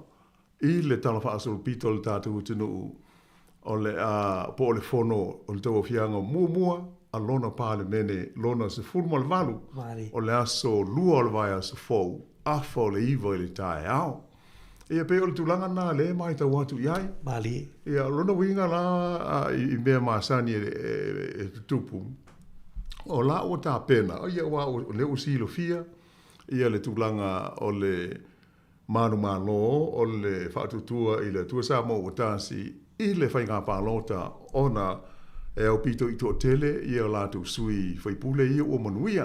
Ia o le whainga po le whaapunga whainga o fia na i le o toe masaro mia la le vaenga. Ia o te tauna ona tā pena i lātou ia mō le tau ave ina o le whainga mālo. Mali. E o e. Mantua foi o le whainga mālo tausi. O la ia le palemia ma lana kapeneta I tulaga alo ia. Whaatoa ave ese a ia le tulaga alo ia lana I le taimi e whaatauto ina ai le whainga malo fo. E alono inga la ele ia se me le tau ona ia se whaale manino ia po se whaarua fesasi. O ala na me tau ona uia. Ulia ia le solua le vai as fo. Ia ona sa ngai lo la lea ona la pe ona ta ua fo il tātou noanga talu ai il tātou polkala meles foreile. Ole ese nga o sa mo ma New Zealand es fa dite inga. I mene ana fa pe New Zealand. O la o mauti noa na ale fio atua fo I pule il maota fa i le lotu. Ia, ona tau awe lo leo le malo awa o leo ua uma le palota. Ua ma ua ilo le pati le malo. Ua ilo fo il taitai e vea pale mea. O leo whainga nā tātou le e peo ni sila fia. Ia, ai o siu tātou tunu ui o. E ta tau ona palota e le pale mene. Pe fili e le pale mene. Le pale mia o sa mo. Mali. E le ma waila ona whapea. O le taimi nei, o le oi ele pale mia le anga, o le ele I filifilia, ele mauta. Se ilonga lava e uma ia le filifilinga ale pale mene. Ia ona tātou mauti noa lo lea, o le pale mia leo leo tunu. Ai, e ui lava ile nā, ai, e pe ona o tau mumo. E te taua, o la ua te tau ona leva ona whaia la tau tāpenanga. I le taimi le, whai ele wha tonga, ia matula I mai loa. A la ua o te pena uma leo ui li linga. O isi mea ia e pe ona maasani ai. A ele mwhai ona wha ailoa I nalo ia le taimi nei, se I vanga na o uma. Ia le laksanga mua ale pe ona, awai. O le me awane ingalo. E ma whai ona iai fesu ia inga. Mali. E ono iai se fesu ia inga. Ai ala tātou I loa lawa. Po o ai o le awha atu tū, awa o le memo mua na, a umona whiwhilia le whongoftalai o le tunu, ia ona o ia o whongoftalai loa lea, o le a whaafoeina loa, le whiwhilia o le pāle mio sa mua, e wana la I le tāpā o ni sui wha atu tū, mō le pālota. Ona o aia inga o le whaavai lai whai mai, o le pāle mia, e filifilia e sui o le pāle mene. Ele mwhai lao na whai se filifilinga. Pe a le aingi nominations. Whai lea. Ia, o aso ia aile ia o mai ina mao popo ia pāti whainga wha upu whai o malo po pāti a Samoa. Ia, sa telea ina feta alolo ai le tunu uho I le I tama ai nga matulanga tā ua o le suafa o lea ma lea. Ia, o mea la sa tupu, sa camp. Tonga lau pika. Ia I tu lua, lea si le fia uma. El taimi la se amia le vai taimi la tamai o ai hoi o. O wa ai mo tupua, po tupuola. Ia sa camp ia le vaenga langa longo ina tupua I oi. I le I tuaf. Ia ai camp ia HRPP I langa longo ina wa I vaivasi. Ia ona o le mesa pui ai. O le mai o lesi pāti, o lesi tu. Ia sei atu, ia po le alama le mea tu. O le laisi le fia uma. A pe o le mea na e pui ai. O la e whai. Si la iai o la fui campi ia. I vai whau whai le taiviri nei. Ina ia o le anganga mahua ai. Ia pui a pēra la tau whai no mena lea. Ia o le taimi le whai e le pālota o le pālmia. O la e mautu. Awa ele o se mele leile tātou whapea. A le wa ia tātou le whaino mela. E ai o le taimi o le pānota e se le tauru unga. E ono tupu. A e pei o le anganga tonu le nā. Ai o le laasanga ia ma le tūranga e tauna ia. I le wa o mai o le sorua le mai as fau. Ia o le tatali uma tātou. I le aso tā ua. I le talawhaaso le pito siu tātou tunu. Ma lo fa tailo fionga la wano ma ne le ua fola fo lisi vaanga le ea tatu mati tuina ia le tātou whatu tonga i le wai asifo i le asolua i le afo lewa tāu i Samoa, le afo le valu nei a tātou i New Zealand. Ia o le sifo i la sanga o la anga i fu. O le ua whaatino i ia tūlanga o le anganga tonu o le whaavae ma le transition of power mai lea whainga malo, i lesi whainga malo. Ia o le tau whaile. Ia o atu te mo leo mai tau atu o le ua tā pena matanga ruenga. Ia ofi atu lo whainga malo Foam Minister Foam tūlanga. Ia ala wala wata au sa fui la atu. Ia ini reporti o ani tūlanga o lo iai. Ia le atu nu te mini. Ia wala anga ilu mat whainga malo Foam. Moni, o le tūlanga tā ua na aua nei ngano. O lo o peo na o tā ua o lo ia pele malo tausi. Ae, e sili o na tā ua. O lo o iai le au whainga luenga le malo. Ma mata ngā luenga i e patino, i le whaatino i na o ngā luenga mō le malo o sa mō mao na tangata. E peila ona uta ua te tau i tā penanga lai whai. Mali. O nā ngā iane la i le pāti le i le whai nu mela. E whao so ta imita ngā luenga nei a mela. E maise a lai anga o le tupe. O wai pei o le mea pito tā ua le nā. E le tauan awe i le wha mua mua. O se tala o le tupe. E wha wau i ngā luenga. Mali. E peila ona tātala no hoi ma wha whongmai po i le tātu tunu. O ma tā whai oi nā a matanga ruenga le malo. Mali. Ia vifo uma wha mau maunga ma whainu mela. Ile pati lea. Ina ia te pena le leia ia la tau tā penanga. Ta tia ia po ai ia minister ma nātu langa wha pena. A o le au i linga. O meo e whai fuafua ia ili wha moe. Ia e matua wa o le matafa yoina matanga ruenga nei al malo po le public service. E a foi e tau tua le malo. E o la e manino. Po e le malo e tūt foi. Io e. Po ai al malo e tūlai mai. O la tau e tau tua ina ia le se whainga malo. Ia lono inga. Ile te tau na ia se whale tau. Mali. E tau na abifo uma ia wha ama maunga ma wha amtalanga. E mo o mia e le whainga malo fau. E te pena ia la tau fuafuanga mo le teimi e tūlai mai ai. Ia le hoi mai tau atu hoi whailo i ngā le pāle mia tausi ma lau tūstala. Ia or se tūlanga le tele. La e tā pena ia i whamtalanga umale. E tau au atu i le pūlenga fōu. I le taimi o le whesuia ia ma tau ave e le pūlenga fōu. Ia le tau i le vainga ma le pūlenga le malo le tino. Ia tātou talusia. Ia o la o mai i le ise me o le a whaanua whistasi ai. Mali. O la iai i Port Kalame i mala fua umona whantātia. I tau no wia. E alan tupu le wha vesi. I o le tele o le wha upunga a i la tau e le tai manino iai menei. E wha so ona lafo ai wha mtalanga ma whai le wha upunga ma le wha upunga le wha avaia. Mali. I e fori ngai ua iaise me o tupu. Ua o le mena le tupu nei i il sisilo hoi e si tātu utunu. O le tau mwhai au isi e tū leise mau e le tai moi. E le whaawai au. E o na fōringa le o le mea moi le nāpe ato o tele tanga tai whai tau ai. Wha poe le o le sao la le. Ia le a tātou tilo e le ai.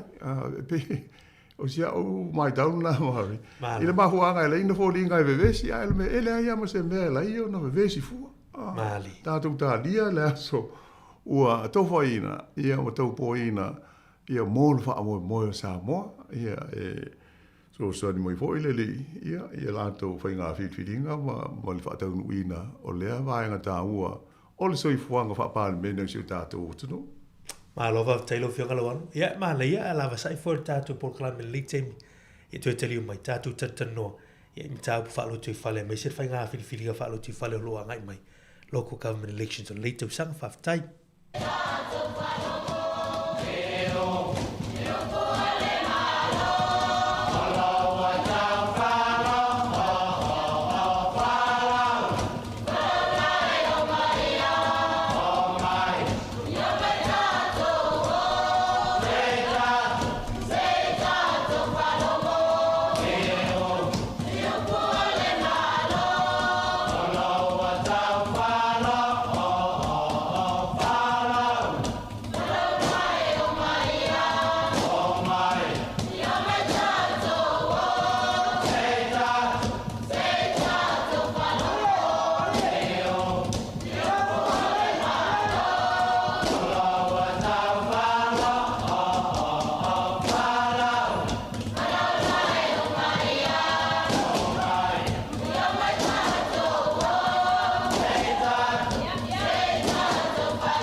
O si fonga mani o le kolisi whawhai a onga.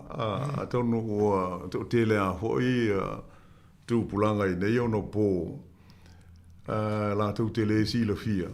Sa ia se kolisi sa ta ua o le kolisi whawhai a onga. O le Teachers College. Mali. Sa o tau i nai le po ia mo le mo malu.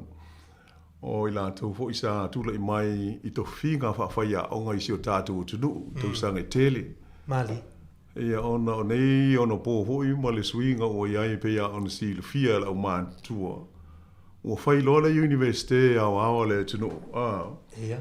Ia, pela nā lo wha se e atu iai le kolisi. Le sai i malifa. Ia, ua ve ma vaenga o le universite ia le kolisi whawhai a aonga. Ia ai o ia aso. Ia pei o se tasia leo kolisi au tū sa iai le tunu.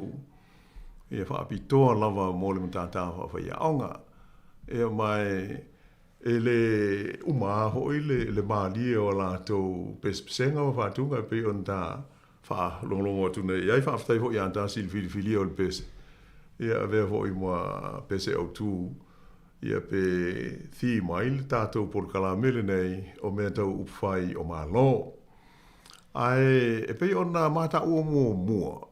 O le whea ngai tātou i New Zealand nei, mo whai ngā pālota nei whaaloto i whale, o meo local elections ia wā ia pūlenga, whaai tū mālo, whaale nuu, i pita nuu ma ai o whapenao na tātou no nofo ai i le nei atu nuu.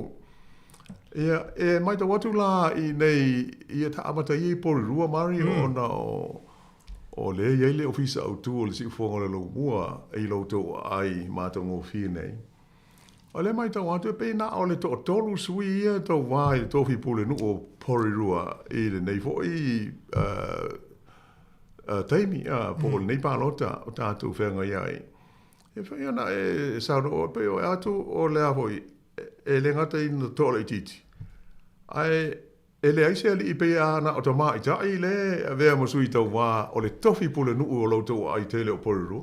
Mali, malofa tailo whiokala wane moni lei mo tātua nei porirua e tolu i la tō tina ma te maitai. Ia o le ua si a au. Ia e la tō tau wā mo le tofinga o le pule nuu i nei a tātua porirua.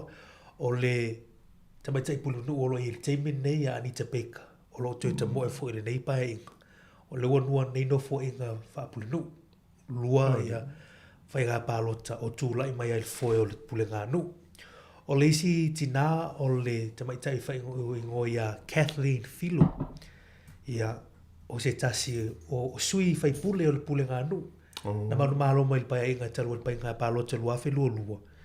Ia ale wasi au fui. Ia e tau wala ma Anita Baker. Peo la ua le whai numera pe o ila ua front runners o le whai ngā whiriwhiringa. Po ila ua le tau la muai i whiriwhiringa pule ngā nui nei porirua.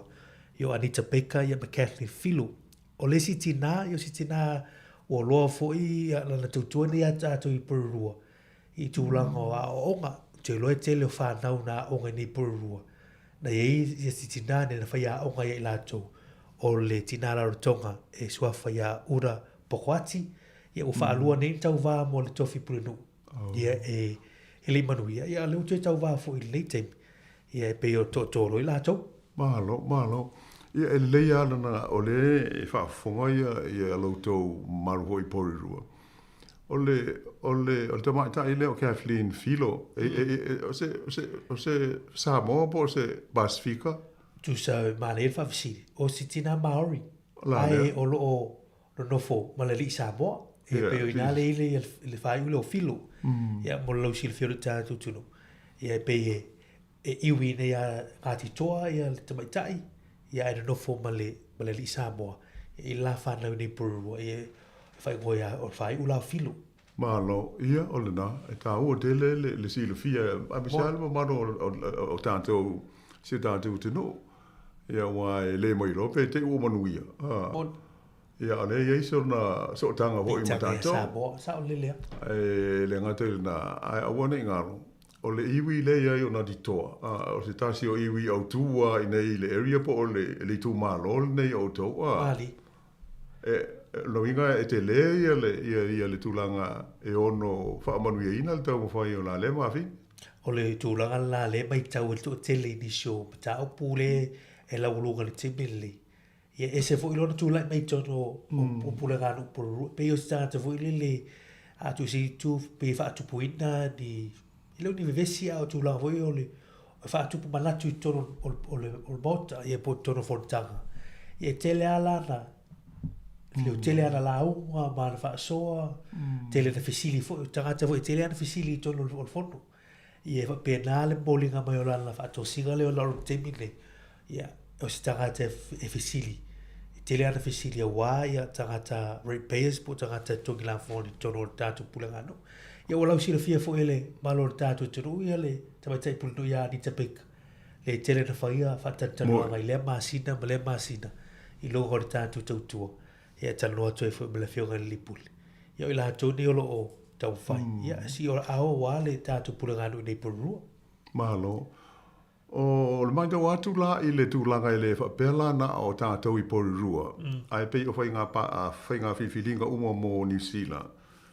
O lea ua te tau ona a mata ona tuwha mai i pusa meli i tātou pepa pālota. Mali. O lea so, la so pea la so lima ea le sa tau ona whaia. Tu so le mai tau atu o lea so iwa, o lea so nafi leana. O, la le. A mata ti liva i tua ia pepa pālota. E alo lo winga a leo leiva i si temo leiva i aso lea so fau. E o taunu atu i tonu o lau pusa meli. Ia tūlanga o pepa pālota. Ia ai a mata i roi nā o na whaina e. Whātumu i lau. Ma le ta se atu tūlanga lea lau whiwala wanu. O le la whatu pepa pālota i o tātou pusa meli. E le ngato porurua so se wahanga o New Zealand lo e mafuta mai ei. E la whatu fo i tōpu le ngā nuu ia tūlanga o pepa pālota. Ona lau tātou nei o lo whanga ina le system le whanga ina le single transferable vote. Ia po le STV. Le wha tūlanga ai whenga whiriwhiringa. I wha numera leo sui tau wā. Mai lawa le tasianga ai o fia lava e sui tau wā. La lau wha ingo sui tau wā. Ia e a fo. E wha tūlanga mai e a wha i luas fulu sui tau wā. E luas fulu fo ia. E ye la tūlanga fo lea le peiwa pēnā. O le o la mai tau atu i le whaonga ina o le system le nei. Ia ma whaina whaonga uma pālota i le se pālota i mai mau. Lo winga i le isau pālota i le whaleo ngā ina. A whaia te pālota tasi, lua, tolu, wha, lima. Ia e ale le au ngā o pālota na. E uma tu e whisui ia ima e ono whao popo uma. E fua isi whenga pālota. Ka uaru aenga lea. O te māsa salo hoi. O se tasi a leo o ai foi o whawhita hauli mō le tele o tātou Pasifika. E aunga tā ai e whaatumu le pepa pālota. E whio lolo ala i awards fo i po vaenga na i tō lua tō tolu pe wha i sui tau wā. Ia a whai o le waruanga i lunga. Pe ona ia isi i whai ngā pālota. O le ngā ruenga matua. Ai mo i le sauna ngā mari le tūlanga le, i o sila fia uma. Pe o le popo lenga le nā. Ona e maua lo tātou le aunga tā. Ia ona le pālota lo le. Ona whaalea o ngā ina. E le whaalea o ngā ina. Au o misi le tātou awa no e whai. I le tātou whilwhilinga. Ai o le whainga le, i le u tātou māsani e pēr sao no mari. A whai e tō whā, i a sui tau whā. Ona whaatūlanga lea oe, tasi lua tōlu wha. Po ai awe iei lau pālota tasi, numele lua, numele tōlu, numele... O le whainga le nā, awala a o ina tū wha tasi. Ia ona whaapasenga, ho ile whaape nā ele ofisa o pālota. Ia le tūlanga o le ena, o le wha numele mumua, lua tōlu, wha, po le alama le awa ingo sui. Ia... A pela ona o tāua, i lau māsa saru, i le eini whaamawonga ho, i le pei o stasi leo mea, pei o le waituli a ituli tō te. O la ho e kaimi o le a whai, o le whainga mea onga le mea. Ai pei tala whaatala sua, ai o le mea moni a nā le tu. E onga tā tele, i le tō tele. Ia ai ona misi ai le tātou awa noe, whai tātou whilwhilinga. Ia wa a pe whainei ai le uma. Ia pe si kua kura e lunga pusa isa se i koe wha uma nā nei. Ia so I lo mana la fo ai. Hai le la fo I le meli. O le tūlanga la lau whiunga lau o le māle fwy whamili lo tāi tuturu. O lau wha tūlanga o numera le mo mia sui tau vale te fia ia. O mia sui tau vale nan numero tasi. Wha mua re sui tau vale nao lo e. Ia, whatu a whai ele I o lau risi fo le whatulanga. E le mo mia fo ilo wha atua ino mo numera. A whai ana sui tau vale nai tasi. Wa la val numero tasi tuisi ei. Si wanga la peto o lua peto o tolu ni sui te fia ei. Ia o se tūlanga na wai e foi me to tia I la tō data moi. Whao ngali system nei, ia la tu te whai wana wala wala o tasi ma le lua ia te pālota, a te pole. Ona e tau ia uma pālota pe o oi. Ia e papena ia tūlanga o le mai tau atu. Ai sa o leila o whiongala wan, o le pole ngana I tūlanga nei o man manunga funa alfa le tonu o le whao ngai no postal votes. Ia e watu fui van fui ia. Watu tala fola ia ai fisia pa ke katulo wala ai le saka I runga vo le matulo penal ai le mati tuin e watu fo I lai pe papalota ia fa mau fa tala ngo le sui tau va ma le sui tau va e te vai le ato le sui tau va le ia ma wa ia ni vai ngo lo pro misi mai ia e tau fai pe a tu le mai foi ia vai nga fa pena a mai ala fai lau fa tu langa na tu fa faule tu tonu no le te utusina e mai whaatasi mpe palot. Ia o neva ai leo seno fuanga. Tele New Zealand Post, ia po tele ai supermarket o lo ia nisi o pin a pusa palota. Ia whai ona tu wailau palota na, ia pe mamoli foi lo official pulenganu. Ia ile yo o atu la sumartasi o ki topa pe o le aso muli na, ia o whai ngā whifilinga whaalotu I whale, la sumartasi o ki topa, leu amata atu la so ivo se tema, le periota. Ia o le whainga pālota whaalotu I whale. E le tau nua tuai o pepa pālota. A le maua lau pepa pālota, ia le leila o vili, ia e le ofisa o le pulenganu. O hau lele I maua lau pepa pālota, le uterist talent pālota. Ia ma le whalorolo lau whionga lau. Ta ua tele le vaenga lea, io e pe o le winga mōni ale nā o le whainga pālota. O atonu o le son nafi le whatoa a mata ona tufai pia pele tela ile yo o atu ile pusa beli le tai binai ai mauti noa o na ua amata ona tufa I natu e o winga e le te le ala vano fa to a muta I la sus futasi o kitopa e o no winga e o le sisila to a yai o le ele ai se fa le palota pe ona sa no mari e fai uma ile meli a uma ona to e whawhao I le tonu o le teutusi le ale a meli atu I lau pusa meli. Ia ona avela le I se pusa meli, ia pe o mori le ofisa o le City Council, ia po se whale tusi, so se whale tusi a laia ia na o le whao a iai. Ai e o le mela e ta ua mori si lufia, ia mai se lantou le whato a tau mai a le apalota e le se fa le palota e fai umai le meli e au mai lafo mai e mato e lafo vo I le meli e tatu palota nei ai o le system le nai fa nga ina o le STV e le sa tau so soni fa mani e pule o I lau fa avsenga a to se fulu asu I tau va e na o le tasi ale te mana au e pa e o la valna e le fa pe le au nga I lau palota ai e te fa avsenga le le sui e te fia iai e numela tasi ia fa so I fo I lano pe a fa I te mana ai ale ai o la vale tasi e pe o le ranga tonu le na ia ona toi fa fo I le wai le taulia na umona ona fa sa o le tasi I lau pusa ona tati ai le toi fa fo ia ia le pepa pe o le mea ta ua le ai o le tulanga ia tatu suita wa o le ia mai so se teimia o le o levo na amata na faia me o tala noanga ho I nei e suita wa ia mole mamalu o le palota po tatou ia o no ia o matou fautuanga ta ua tele le ta pe a mo se ava no ia au pai e tatou te whalongolongo ai ma fesili fo ia pe nga maoli mo palangi o tātou uma I le awa no, a la le mea o la lau mea la e whai I le, pe awha pe o la e tūla I mai, o li tua I ngā mea, ia pe awha pe mo se awa no, ai o se vaenga tā ua, awa e fua fo I le whai ngā lau pālota, pe ai loa o le sui lea ia po o wailawa. O le te mana o tau o tu mai.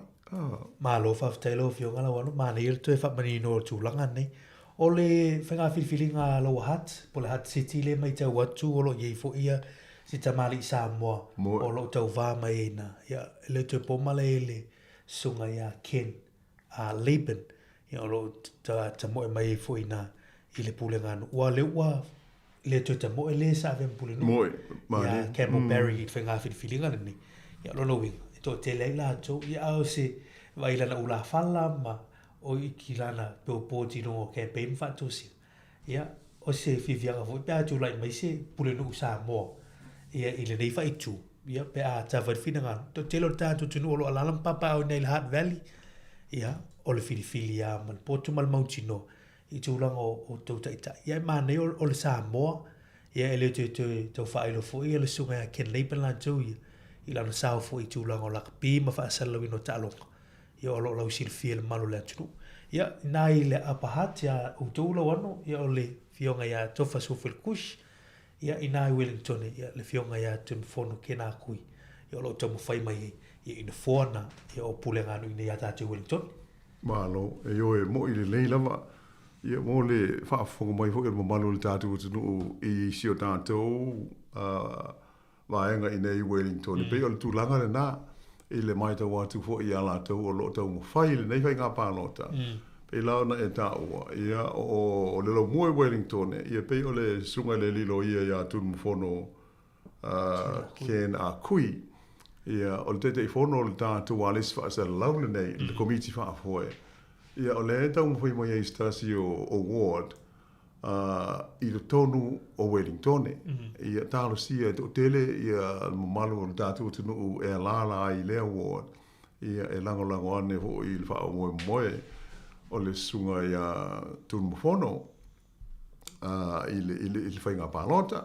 Ia mai o loo whata abilo fo i whata unanga pe o na au tā ua ma whailo inga nei ma le au pālota. Ia a maua lava noa. Ia e lei fo ia le whailo ia i le sunga ia Ken ma vesili ia i. Ia po ani mea e whapea ona ono whai. Ia pe a whapea manuia rona wha mo moe tātu tāru sia. O le ai i le Heart City. Ia e pei o se tūlanga tā ua lea mo ma manu siu tātu tunu ona mai tau ina. Ia pei o se sa mo mua lea o tau wā i le tofi pule nuu o le ai lea o le Heart City ia po loa Heart lea o fi ai wai nui ma mono pito nuu mai pei o na sila fia. Ia mai o le sunga ia Whaono Ken Laban ia sila fia ma manu ni tātu tunu ele ngata i tā longa. Ia ai o le tele o isi tātā fo i sātu tu ai tele e tausanga o au ona ia fo i Whaono i le committee lea ta ua o le regional o le Wellington Regional Council.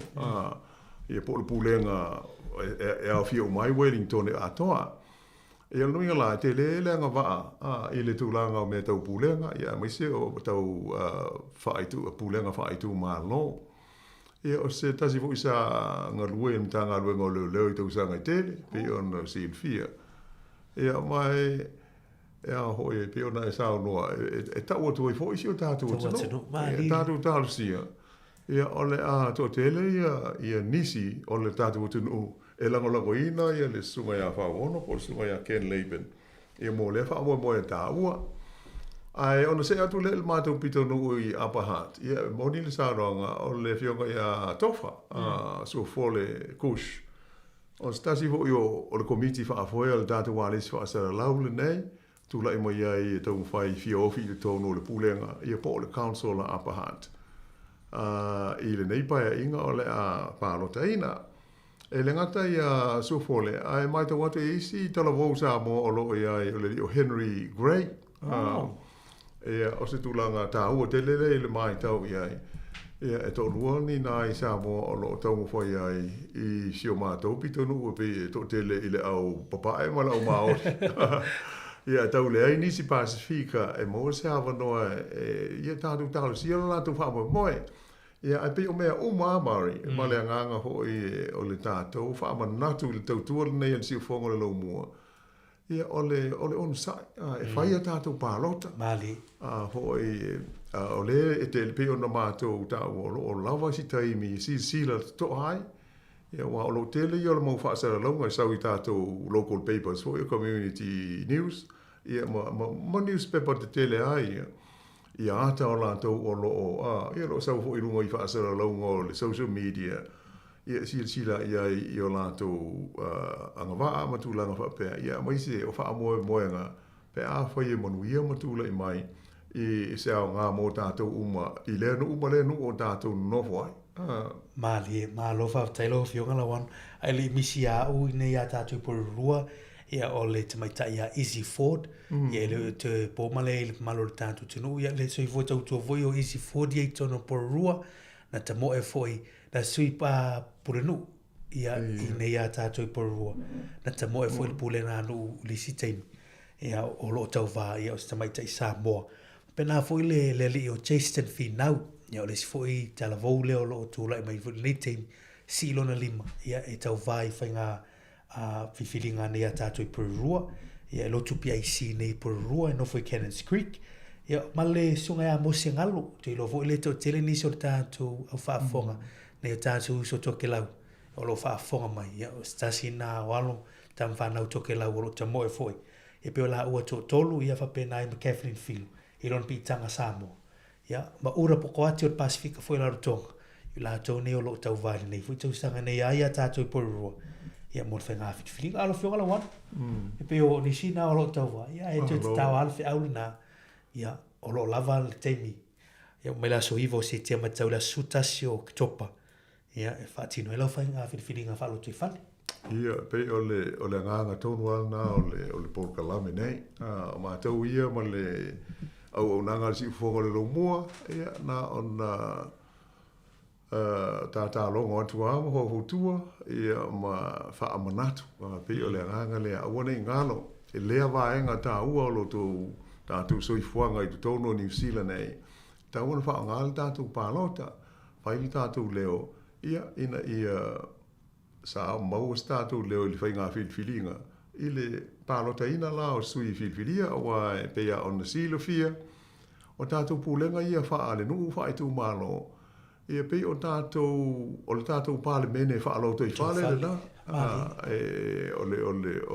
ole pūle nuu po ole mea ia pe o ia ole pāle mia na e ulu i ai le au fono e ina na pūlenga e wha i tonu i ai ia awala ai le tātou nopia i ai i so se vaenga o Aotearoa o le tāua le nā e pe o na mātou wha amanatu atu e moni e iai le palemene ma le malo tele o New Zealand le Wellington e ilona palemia ma le kapeneta ia pei o lantou e whai atu la fono ao mo le atunu o atoa mali ai o le loto i whale lawa ia ma ona pūlenga ma le meo iai ia pei o tātou whai ngā malo ia o lantou e whai i tonu o le pei o le tāua tele na o le neimea e whoringa e le tāua ia ona o le tātou le i manino le iai i le ata atoa ma le reality o le mele tupu ia ma le system ma le whainga lawa o le soi fuanga i neinu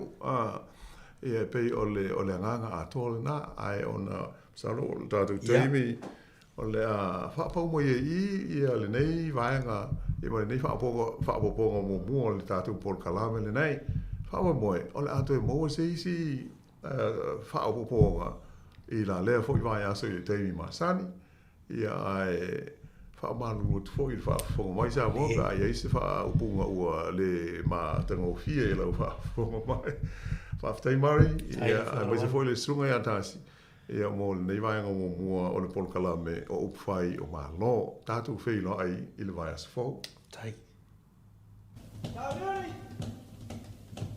Moi mai lai! Alaula! Alaula e o maia! O mai! E o mai tātou o! Sei tātou whalomo! E o pole malo! Alaua tau whalomo! Alaula! Alaula e o maia! O mai! O mai tātou o!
O le tautua le si ufonga o le laumua o lo iai fo i le langolango a le New Zealand On Air.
Te whangwari ro pese le puni alava a ma le pese malolo mai a tata li sua nei taimi o le tai ao ina ua te le sifuru maletasi minute se furu maletasi manatu o le to telefo i o le tata wa tunu oro i tonu mauta malawa le taimi nei o le o mai e lato i puti o le tai ao le o pa o mai e la kuka wa i a ngasi senga fo i o le uli mo nei o tata mtu tausi ia pe atali tu la se furu manelua le o sifuru minute o te sifuru maletasi ia to fa talo fatu le taimi tata wa tunu ia i ni nai minute ia ona fa fonga le tata puklame le o te pena mai ia se ipa ia le tu la se furu manelua ia ai to fa malo atu ni taimi malo nga lue ni taimi o le aso mo ni taimi o le tai ao malo fo le nga sese ia ila tolo va ia nei mtato mo tausi e nga te tono mo tanga se ngase ia o mo ta fa pitolo tausi ai ni so nei mo tua e mai se tono mo ta malawa fa talo fa tuai malo fo ile on sai ia malo fo ile tautua malo fo le nga sese ia le nga lue fa malo atu nga lue ni taimi o le tai ao lunga le wala o lo e ferwa i lo sa nga luenga ia fa malo atu nei taimi malo le foe ia fa mo pe lo sa ngale mo i lunga le wala e ula valeva ia tu ma nai o sulu mata ngo fio le la i Wellington e mai se o poriru nei ia ai e ia la vale taimi sa se la uta vale lunga le wala ia awone e fa pe wa ma nai la ma fo le mango lunga le wala ia ona so na lu la vale ia na la volo ia mai la fa tu nga ina ma sa fa pitoa ia i mga ala lo e fea fio ia i ma e fea lo ia i ngā ruenga ia ma lo fo le mafuta mai la tu fo lo ma lo nei taimi ia ma futa mai le tātou tautua i le ngā tailunga le la leo e wha pēa lunga o tātou upenga te whailangi ia na o lau so swani lawa ia le tātou polklame ma le tautua lo tango e wha swala tātou Facebook ia ama subscribe le tātou YouTube le na le sifonga la mua por Samoa Capital Radio i Wellington pa talo vatu le sunga Fuyalo P. Brown, ma lo fa tai fa tu ya Cyril Bolton, mai au kilani fa fa tai le lava le mafta mai sunga Kevin Swalka lo fenga fe o mga luenga, manuia lava le tai Kevin, ia inga luenga lo fenga yai, ia o fa tu ya Rachel Sifa, ia le lo fa mai tu fue le ia mo e Rachel, ia ma le sunga Mari, ia vale le mati, manuia lava le tai ma lele, ia inga luenga lo fenga yai, ia ina ia au kilani o tara, ma le fa inga luenga fa te lava ia le mafuta ma ia le la fa so solo pe fa fia ngo pese se full family te o te nei le tu la se full maletasi si fonga la mo i Wellington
O le tautua le si ufonga o le laumua o lo iai fo i le langolango a le New Zealand On Air.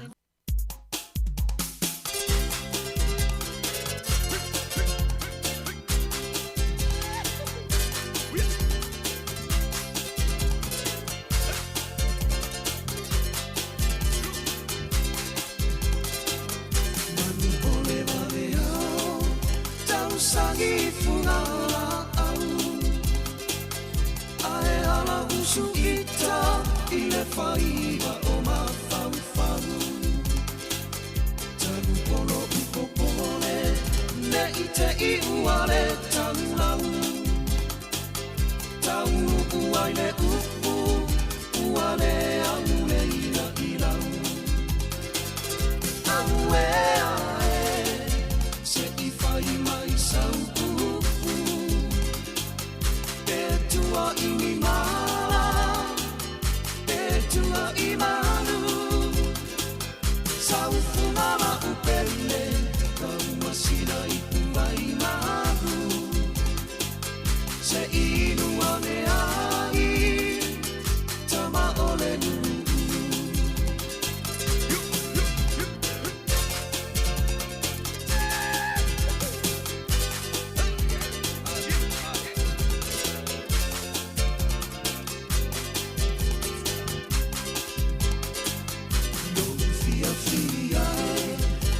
Teine petua inia o usa ta fai ole au a mene ilunga ai pupure no uloto ona o santu pua inana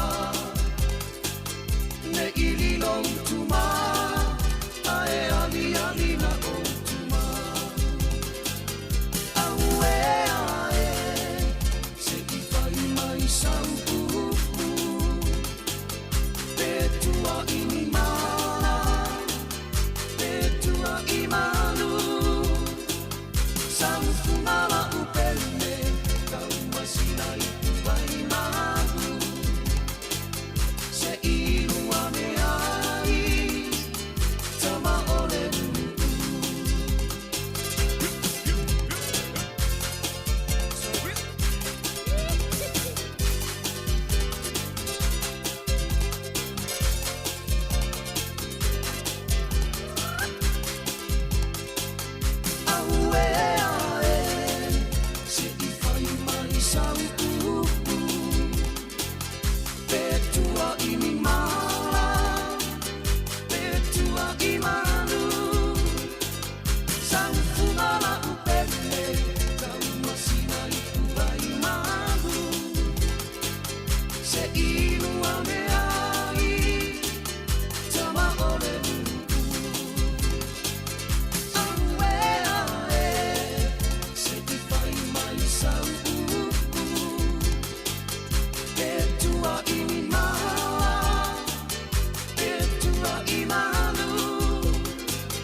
sa o moe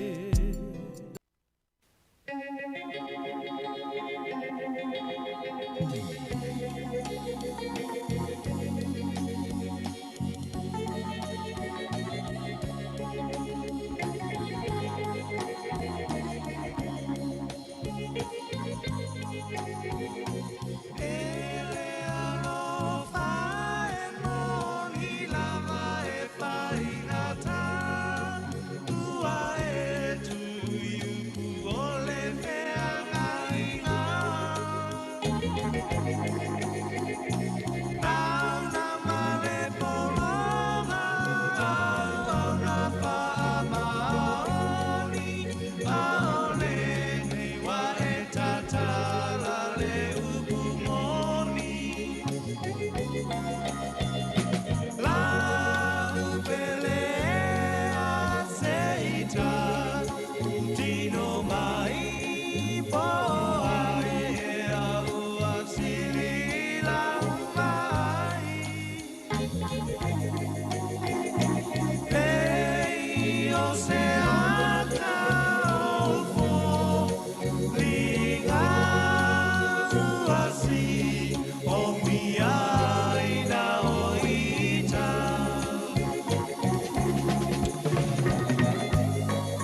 Toi whatalofa atu le whawhonganga le tunu le nei tu aso, ma whaatasi ma le fionga ia Tangaloa, Dr. Taima Whangaloa. Tatanua tunisi fo ngā ruenga o loo whianga i mai le teimi nei, e whaatau lawa i tau mwhainga i te tono o porua nei, i le community e pei o nanga rue ai. Ia le fo i le pose lilo le whawhonganga le tunu o le Dr. Taima Whangaloa, i o ia fo i le sa tō le fo i le Capital and Coast i tai Wellington i tau sanga mawai. Nā mataile ia o na whaile tato kon kalati e mo por kalame le soifua malolo ina e o mali teimi nei. Ia le fo i la sa ngalui taru e nei le pule ngā nui porua. E mali teimi nei ia o lo o tautua lawa i ngā ruenga i tau mawhai a tia e soifuanga o tato tangata Samoa mal Pasifika i tonu o porua. Talofa, good morning, welcome again, Dr. Whangaloa. Oh, malo le soifua mau, ma le langi e mama. Whawhetai lava a whamasanga. It's wonderful to be back here at Samoa Capital Radio on such a wonderful sunny day. Yeah. Well, in the old days when we were doing health programs, you used to come to the studio in Wellington. Now we're in your domain. So yes. And there were no windows. But you have beautiful windows. Yeah, here. look outside, you can see the lovely sun. And, you know, it's quite nice. It's a different place. Very good. All right, let's have a look. You probably heard that, I guess you know it's springtime. Everything has been springing about politics. We just finished the politics in Samoa, the election in Samoa, and they're now moving forward and elect a new government. They'll be sworn in next week. And then obviously you have all the cabinet will be announced. And here in Aotearoa, the local council are getting ready for their elections. Indeed. And then next year will be the general election in New Zealand. Yes. So, but if you look around the world, you know, same thing happening in other countries. They also absolutely. But in Pororoa, we've been having meetings with Anita Baker in the capacity of the mayor. And then the last interview I did with her is her capacity as a candidate to continue being the mayor in Wellington, in Pororoa. And we also started a program this morning. You may have heard some of it. Lawano and Murray, Lawano Atilawa and Murray Whaiwano. They start talking about politics. And we felt we need to inform and get our people to understand why they should vote. And also I've had a program with Jack Marshall. So he's been very good talking about, he's been doing that job and he knows her. So we felt that if we inform, or if the listeners are well informed, there's a better chance for them to go and vote. Because there's no point going to do a vote if you understand nothing about that. Exactly. So that's why when you rang, I said, come, we also add to what we're doing already. That's great. And I'm very pleased when you told me that you're organising this, the Candidates Day next week, because we felt that that's something, even us, we could actually move in and do, but it'd be good coming from somebody that lives here. Yeah, thank you. I can't come and run something like that because I don't live here. I can only But you're here every day for work. I can help with that. But no, it's very good, and that's why Tangaloa, you're here. Let's talk about, perhaps before we go into what's happening, give me your views about, as an individual, your personal experience of being involved in voting, because you're quite aware that people need to be well informed. Yes, definitely. Thank you, Afmasanga. So I just wanted to clarify that I've now resigned from council, so I am here in the capacity as a community leader that can speak freely. And I think the first thing I want to say is I want to acknowledge all the candidates, because having the experience of running as a city council and as a candidate in the local body elections, it is not easy. And I really want to take my hat off to each and every candidate who's put their hat in the ring and is currently campaigning. I want to sort of go back to the days when we had Lua Manuvao voted in as the first Pacific woman Minister of Parliament, and that actually came out of Pororoa. And it was when she ran for mana, but there was a core group, a small core group of us, people like Shane Laulu, Leala Manua, Caroline Mariko, and a few others that were involved in Elizabeth Lee Law. Auntie Elizabeth Lee Law is part of the connection to the unions. But without that support behind, I don't know that we would have been able to achieve what we did for Lua Manuwau in that era. We now have Lua Manuwau's brother, Fauono Ken, now running in the hut. Yes. And wouldn't it be great that Wellington Region captures the first Pacific Mayor as one of our big trophies to follow on from having the first Pacific Island woman Minister of Parliament. So I just want to put that on the table there. And you know, it wasn't actually long ago that there were countries in this world where people were not allowed to vote. Yes. So voting is actually a wonderful privilege that we should never ever take for granted, because it's not, you know, it could be taken away from us at any time. And that will come down to making sure that we use our vote to get the right people in at the for the right roles. So I guess this is a plea. One, not to throw away your voting papers. Hold on to them and listen to the information around you that the candidates are giving you about what you stand for. And you are more than welcome to come to our Meet the Candidates meeting next Wednesday, 6 p.m. At Mungavin Hall to hear from these candidates face to face. So you're hearing everything they're talking about in the videos and on the paper and the pamphlets, but what better way to really understand what they want to do and how they want to represent you and the rates money that you pay than to actually come and see them face to face. And that again is another wonderful opportunity, because not every country does this. Some people might say, but I don't pay any rates. But if you're paying rent, you're paying rates through rent. You are paying rates. You have a landlord who has to pay rates, and your landlord will include the covering the rates as part of your rent. Yes. So you are paying rates, but also as a resident who lives here, you still have to have good supply of water. You still have to have good roading. You still have to have good dog control measures. You still have to have a council that's supporting you around waste minimisation, your rubbish, your bin. So you are impacted as much as someone who owns their own home is impacted by what happens with the rates. Yes. Okay, let me try and remember all that, recall all that. Sorry. So far, my phone, my no malfionga tangaloa. Pian file loa to Lamtanga Murtato proclaimers for Malolo, in the tool for Elevanga Sata or the capital and coast. Nanamo Wele Lamanoe, Fay Proclamio, Fa, where Maltemine, Elecon Calate, Mo proclaimers for Maloloina. Talo in Elena Yitao, Safanga Renga, Ele Pulangano Poro, Alewa, Mudeto Yai, therefore Munino Vanga Natio, people, Tulanga Lita Norte. Awa mole toi whainga ruenga le pulenga no alo o manlue mo tātou tangata lau tele nei pōrua e eila le fofuanga lea o ia wha tautai le teimi nei ina ia mawhai o na wheloa ia e tangata pālo tei nei pōrua masuita wā o lea lai o se maa whamtalanga i le whatulanga ngol vaenga lea ia pe o ina lea na leina matala noa ia mo whaisau matala noa tu whamalamlama le vaenga lea a pele o tala noa ia sai o luna ia tangata sa pārota fo. Ia masai iei fo le tono le pulenga anu I porua I tausanga mwai. O lea lai malamalama le tūlanga o ngai whaangai o ingo o ngā ruenga nei.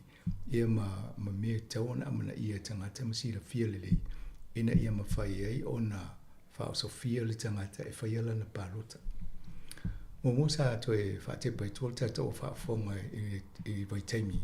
Pe ona tula I mai ai le fionga ia lo manawao wini o tei mwini leipeni e le taimi na ia pe o le taimi mua na e ise fo ila ngono tangata Pasifika me Samoa e le ngata I nei pōrua wa o mana lena tula ia to le a fo I se tawaitai mo Samoa ai latu a whainga ruenga a vea ma tangata whaipule tono pule ale Parliament a New Zealand ia e to ve mo minister mo le mo tangata moto Pasifika pe o vaenga I o le to e e tu mana te tu e ai tu le tu e a matanga o tangata Pasifika e nei male savalinga nei tātou ma sa ini malo tātou tangata e pe ona ia luman mau o lea fo lana fa manato ia i tua luman mau te mi le na tua i nei o pulinu i nei o fai pule nei sa ia la to ngā ruru e ilo nei fo i tangata ia fa pia maleale menua ia Caroline Mariko ia ma Elizabeth Sali ilo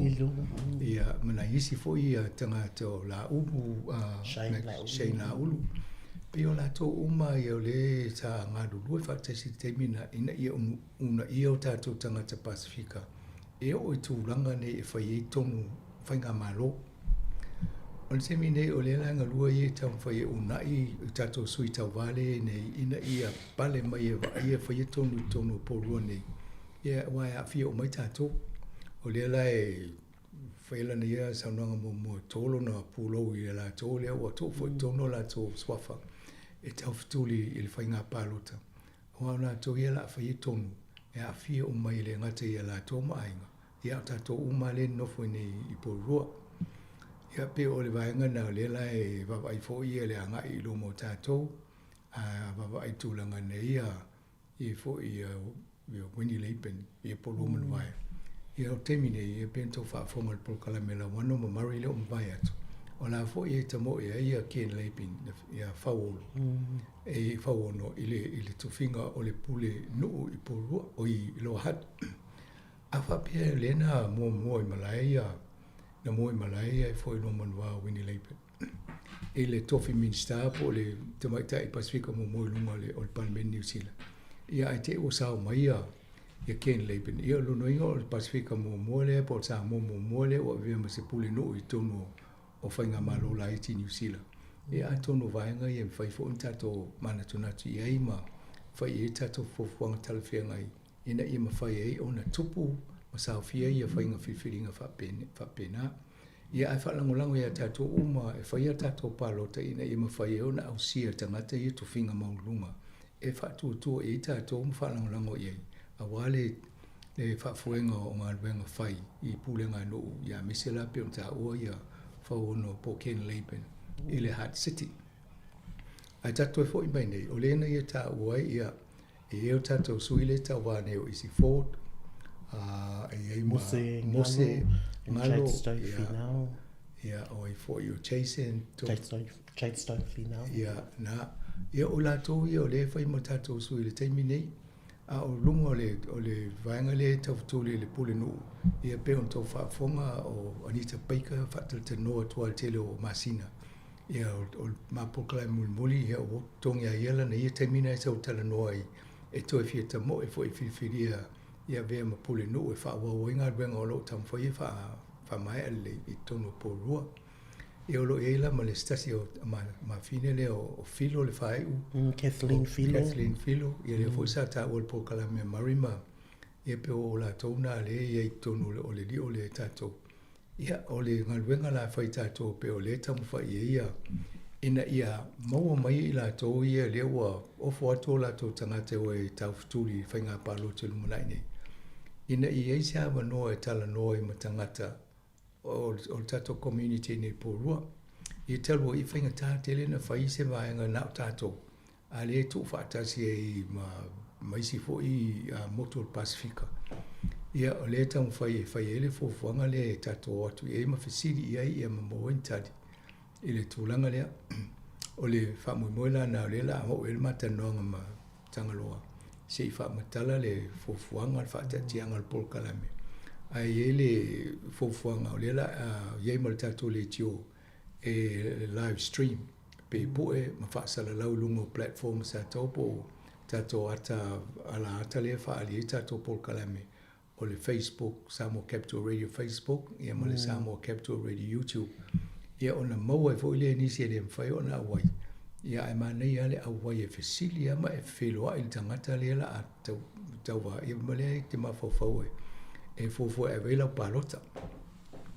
So I hope I cover that well. Yes, thank you. I try and remember everything. That was well done. Thank you, Ahmasanga. Now, let's come with the time remaining, Tangaloa. Let's talk about the plan for next Wednesday. Yep. So what made you think about putting this thing together? Well, after I left council, I looked on the website and they have a list of all the candidate meetings, and there was nothing for Eastern Pororoa, nothing for Cannons Creek, nothing for Waitangiroa, nothing for Ranui or Ascot Park. So I decided, well, I'm having a little bit of a rest. How about I pull in a group of volunteers and let's see if we can pull this off. So we've received a lot of support to run this, and it's been a long time since we've had a candidates meeting in Eastern Pororoa. This is for everybody, regardless of ethnicity or age or ability, or it's for everybody who wants to come along. And we're running it a little bit different, Awhamasanga. Usually you would go into a hall and sit on your chair and all the candidates will be in front of you and they tell you.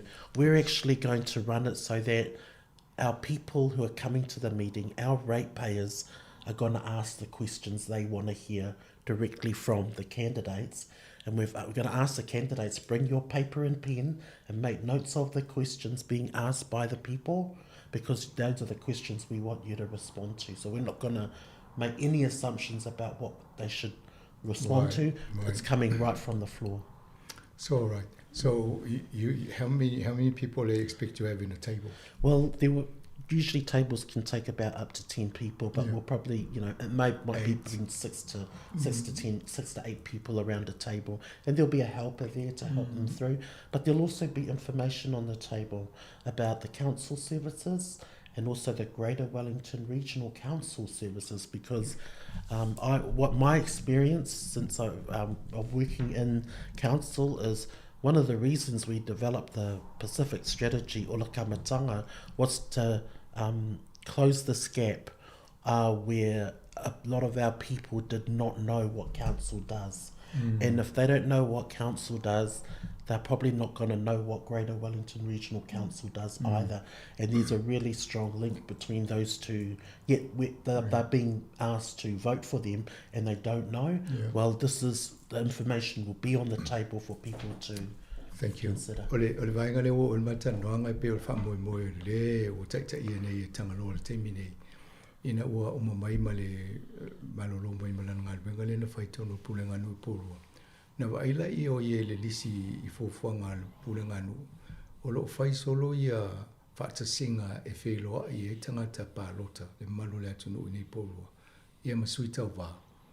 E le ese fono o fofua se whaatasinga o whai mo le vainga nei Eastern Mort le mele I tātou I nei Onipoto. Ia nana taksang fo I tu whaatsia ia na istanga tā o mai se whainga lue whaatasi mai ia.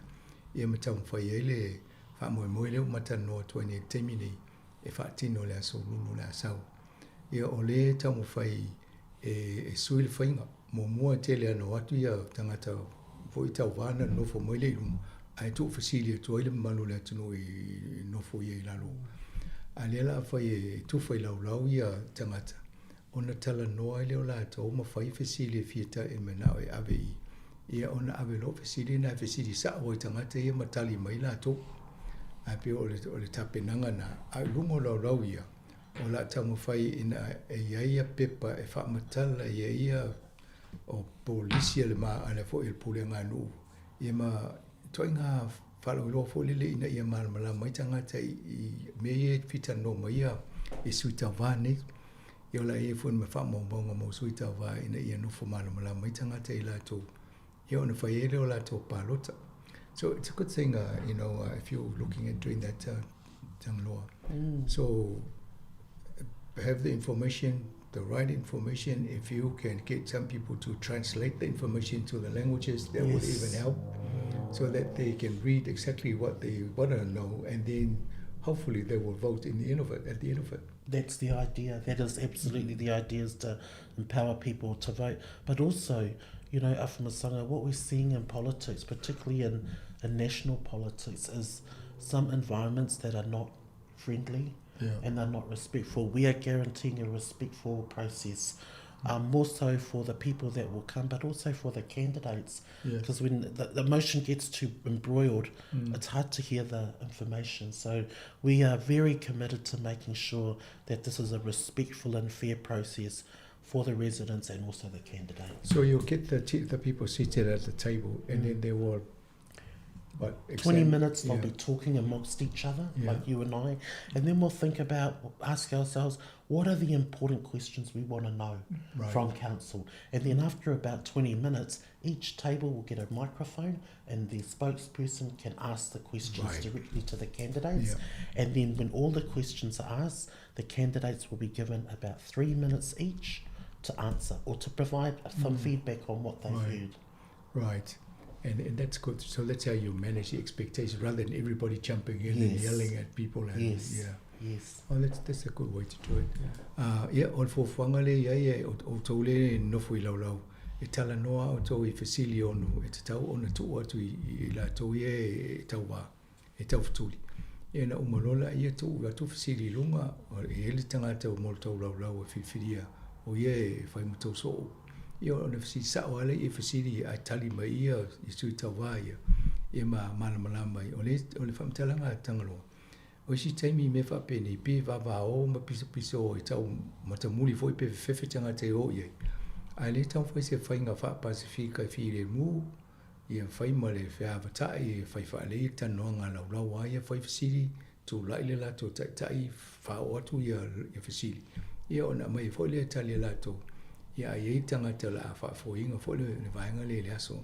You'll have a monitor, somebody who will be running the show. And yes, we've got two MCs. Two MCs. We've got two MCs, Shane Laulu and Makarita Makapelu, who is part Māori, part Samoan. So we will have those two MCs. But, you know, it's going to be a friendly environment. We'll have a table for kids' activities. In case people can't find childcare, we'll have a little space for kids with some crayons and things like that. But we also might get them to think about what they might want to know. Also, you know, bring your dinner with you, because people coming straight after work and then they go home not having dinner, not a good time to eat late. So please grab something for dinner and come on in. We're trying to get some food trucks there to make it easier for people to arrive, grab their dinner and then come in. But there's always also the bakery and the takeaway shops which are across the road that you can grab your dinner. Please bring your dinner in and have something to eat before you start. We see for whangale ina ia whawhai mo fia tangata wa o teimi ia o le fia o la fu o le sila e tulola wo mole mana wo mana wa mainga ruenga wo tali onu. Ia lefa mai me whai ana whaatausa o inga ia wa i whale o lo ia au tafu. Le fo tamu whai e mo loli fo I e whai whatau I pi whatamai whale inga. E paka I ope a awanoi le asolulu. Ia mwhai fōni whatau ia po whale o lola e lesi tuala o le nofuanga le whai I Mancavan Community Hall. O le vaenga na, o ele ngata ina ia tau whaamatala, whaamanino vaenga le pule ngā nui tutonua loto I whale o nei. A ie lesi vaenga lea o le Greater Wellington Regional Council. O lesi vaenga nei lunga atu. O le fo I tau whaila atu ina ia whaatulanga vaenga na ia malamala mai o tātou tangata. Ia na whaiele o whasiri whapena I le teimi o le fiafi. Ai o le whamoemoe na ia lato MC e tō lua o le ena tā ua Shane Laulu ia tonu o nisi nei porua malamala mai tangata nei. Ia Makarita Makapelu ia tō lua la ua nala whaafoea le vaenga lea. Ia ai e mal tato a vaenga le puea ia ata mawhasala lau. Ina ia maua le tō tele. Ia toi matamata muli ele ia ape ni fesiri le manino le taimi lea. E mwhai on toi ki lau me puata po lau telefoni whea I po le TV. Ia na toi vai ele fesiri matali na mai. Ia ona ilola ia po tala whea ngai mo o ele tangata mo le tali lai mai. Na whai ilole lau feeling. Good thing about having a video stream, because you can always go back and check. Yes. There was a question asked and the answer given. Yes. Whether it gels with what you think and then you'll make your part of our process on the night of Masanga is in working with Murray. We'll be looking out for questions through the live stream, and we will announce those questions as well for the candidates to hear. Very good. Ia o vaenga uma le lenga lue whaatasi el tato ofisa nei, ia mataima le oa ofo fo I whaingalo nei I teimi tamu whai ele vaenga le mole ward nei le Onipoto. ina ia manino i o tātou tangata. O le nganga maurunga whaamole le tātou whaafonga. Ai mis ele ngata ina tō nei pōrua. Au tātou Samoa ma Pasifika ni i Aotearoa. Ina ia whaia o tātou tiute o le whaia o lau pālota. So tele tātou na sa iri mālo mai nei. Ia tau mānau, tau anau sitsini. Ia paua le o le mea mwhain tātou. Toi tau i tō le sitsini. O le whaia o lau pālota. O le o tangi ma le mālo. Ia pule ngā nu mua. Ia malwhai ngā mālo tau sangafo. Ia mai whai tō pālota. Paua le mena le manau. Mea tātou e whaongal tātou i ati tau. Whaia le pālota. Tangaloa, thank you very much for putting this all together. And Thank you. I'm quite sure this will go well. Yes. We need to have the information on the people so we can also post them on our page and then people can go and have a look. That's right. Or we'll probably link it to the Puru City Council. Yes, because they have the videos. Site. Yeah, and then, videos of the councillors. Yeah, that's great, Afamasanga. And you know, with the planning we're doing this for this event, we're thinking about we've got a general election next year. Correct. Is this the same way? Can we use the same approach for next year's election as well? So it's a trial run. Trial for run. The big, yeah, for the big one. Main event. The important one. Yeah. O pe o leva vai fo i Tangaloa o le whamoe taimi nei mo whainga malola iti nei. Ia e tau whai o le tai ala fo i le whafo he whainga whape mo lumana tau sanga fo mo palo whainga palo tan malola o tele. Ia mana ia fo i le whamalo ia Tangaloa mo le somsonga fo i le walu e whai le vaenga ina ia te ia fo i tatu tangata i awala e mwhai e ona lafulana palota ma le malama i vaenga e palotanga iai. All right, so we'll talk again before. Thank you. But thank you very much for coming in. Ia mo whawhonga le tunu ia o le polkalame na le umwhaintu whaatasim Tangaloa. Ai tato wheroa i mo tola ia i le asolulu vai asola asau. Ia na fo i wheroa i lungo le tato penga fsuta inga. O le la whaarua toi mata o le whaasinga i tono poro nei. Ai whaasofo ia mo temi nei.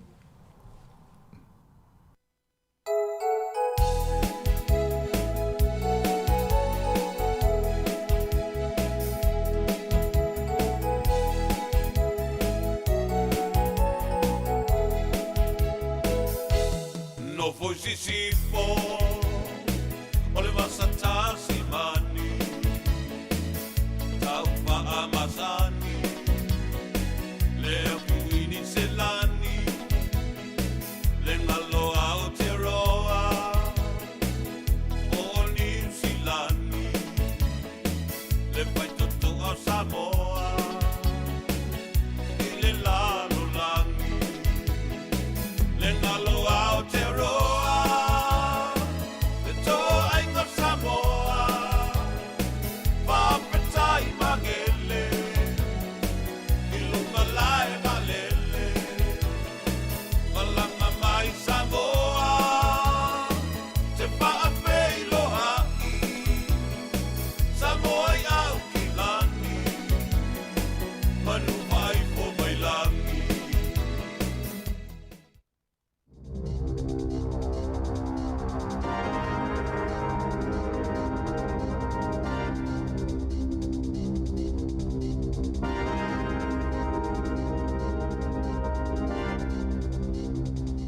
Tala flava le whaapoponga o talafou mai le si ufonga le lau mua mō le nei au auli.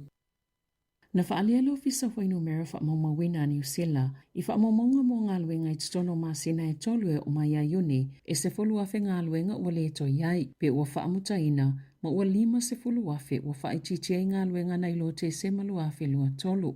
E lua afe tolu se lau se fulu 5 ngā luenga na whaamutaina i ngā luenga titele i tutono le tolu māsina, po le tasite sima le tolu pasene. E tasite sima le lua pasene na pa ua i ngā luenga i au aunanga mō fale.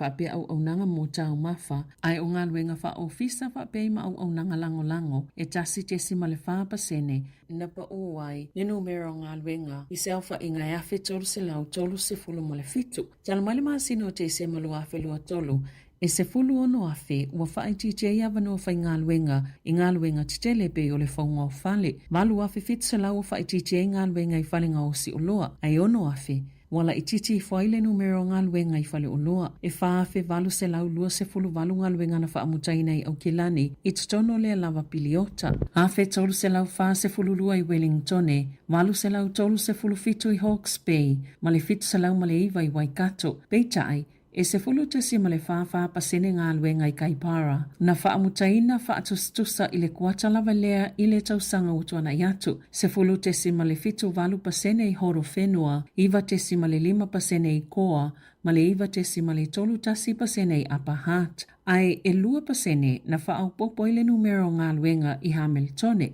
Fate si male 5% i Queenstown, male fate si male 5% na si iti ai le numero o ngā luenga po avanua whai ngā luenga i totono porirua.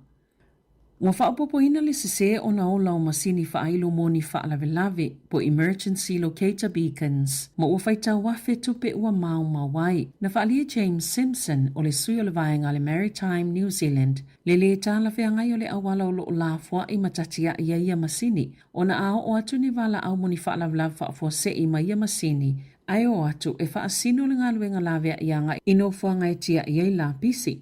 Na whaalia Simpson, wa whaapopoina le numero tangata iei to ainga masini i New Zealand, lona winga, wa si itia fo ila le tele o ia masini la fo i se i la pisi, e le ngata o lea ua mauma waitupe, ai whaapea fo i o le taimi. O le tolu 5 o whaailo na o lato mawaina i le nei tausanga, e o mai le taimi nei, e tolu sful tolu na vavea na tape, e au noma stulanga mo umia e o aise sa ilinga, i no whanga o la fo i la pisi, o na uia masini, po beacons na resita laina.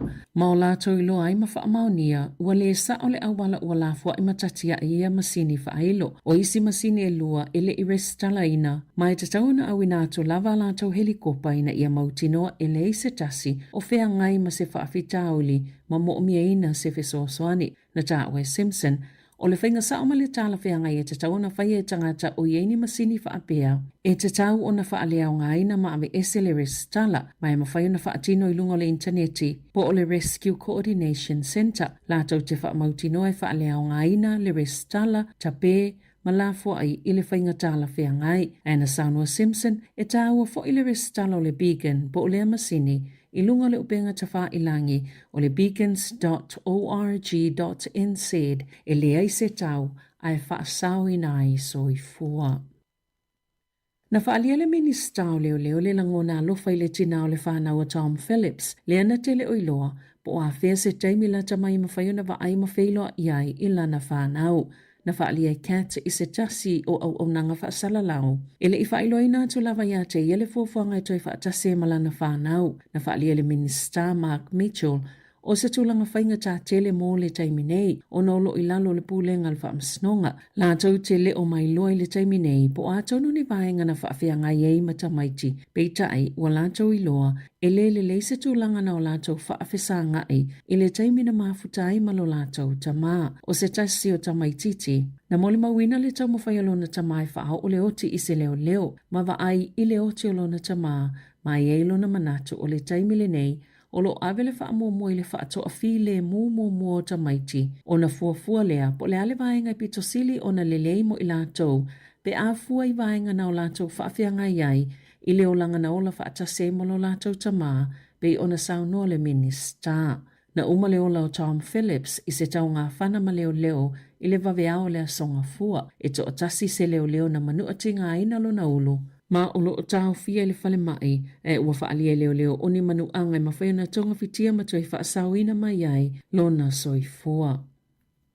Na tautino le ANC le whaioni whautuanga poni whaamtalanga le sao ma le iloa, ini mata upuselua, le na mawhaiona silia ma le whamiliona tala na whaatonuina tangata e tutongi atu. Na whaalia le pūlenga make te tautupe, wa i oile whale tupe pito tele e New Zealand, i lona soli au tuunga i lalo to la fono, mo wa i o e tutongi se tupe au whai e tolu te sima le 5 miliona tala i le malo, aile o se whaasalanga i lalo to la fono, o a mionga i make te tautupe, o le sasi mo mwolfal tupe, o le seseo ni tau, whaapea mani tului i teo ngā tupe a tangata, o na ole ova o tupe tala ese ma teo ngā tupe, i taimi e le lava i tupe i totonu o tusi tupe po teo ngā tupe a tangata i le whale tupe, po overdraft, i le vau le aso lua se fulu te se malua fe se fulu lua, ma le tolu se fulu tasi o me lua fe lua tolu, mai lua se lau male iwa whiwa se lau ono se fulu tangata. E teu wala tau teu ngā tupe le ANC na awhiai. E wha miliona tolu se lau fitu sfutolu a whiwa se lau fitu lua tā la. Le tupe au whae na au fiai male walu se lau fitu sfulu i wafe male fitu walu tā la. O tu lui i tupe na seseo na whaatanuina tangata e totongi. Ina utau mawhai e tala i tuani tupe mai teu ngā tupe. Aile o lava tupe o iai na tā ua e whaapea. Wa mai ona toi totongi le ANC dia tupe i tangata umalava na awhiai. Ma tau mwhaifu e whaafso o tai umanisi tangata sa whai e teu ngā tupe e le whale tupe. E whai tau hawhi tangata o whia ngai mawhainga tai le tau tutongi ngau pili o ele tise, peo na whaalia le Consumer New Zealand, na whaalia i salatou sa ili ilinga, e to samale tolu se lau hawhi a inga ua whaapopo, i pili o lato ele tise, le tau le e tutongi pe a whai ua te aso i te tau ona tutongi e pili aile i tutongi ina, taluai, ona ua le ngā whatia ona tutongi pili i le taimi, e te tau ona tutongi ai i le tau sanga taluai. E tu samale se lau lima se folu afe a inga na whaiani no ngā tupe, e tu tongi e lato el tise, e le au fia i tangatana ai tā lafu mai o lato a inga ni tupe, po ni a lato wō. Pei tā ina tā uere so upal Consumer New Zealand, Jessica Walker, e eini se tangata a tonu lato te le o sila fia ina, o lo eini a wanu e mawhaiona lato tā paina i se fiso soane, e eini tu unga, e au i company ele tise o na tā au i tangata, pe a whai e fisilingia i lato, e winga ini fuafuanga tala fea ngai mai lato i le tutongi ngau pili. E au fo'i company o na whaailoa e i lato lava ni whaamatalanga pe a saini le tangata whaatau o le aia whaonga ina la lato company. Pe ilo fo'i le company o lo fea ngai le tangata tutongi pili mani tūlanga whaingatai tupe e tatau i tangata o na fesili a lato company ele tise. Moni whaamatalanga winga le whaonganga o la lato pawa e tau sa ili ai pe eisi tu ainga whaatulanganga e tala fea ngai mo tangata taita pe ona sauno le sui o le Consumer New Zealand.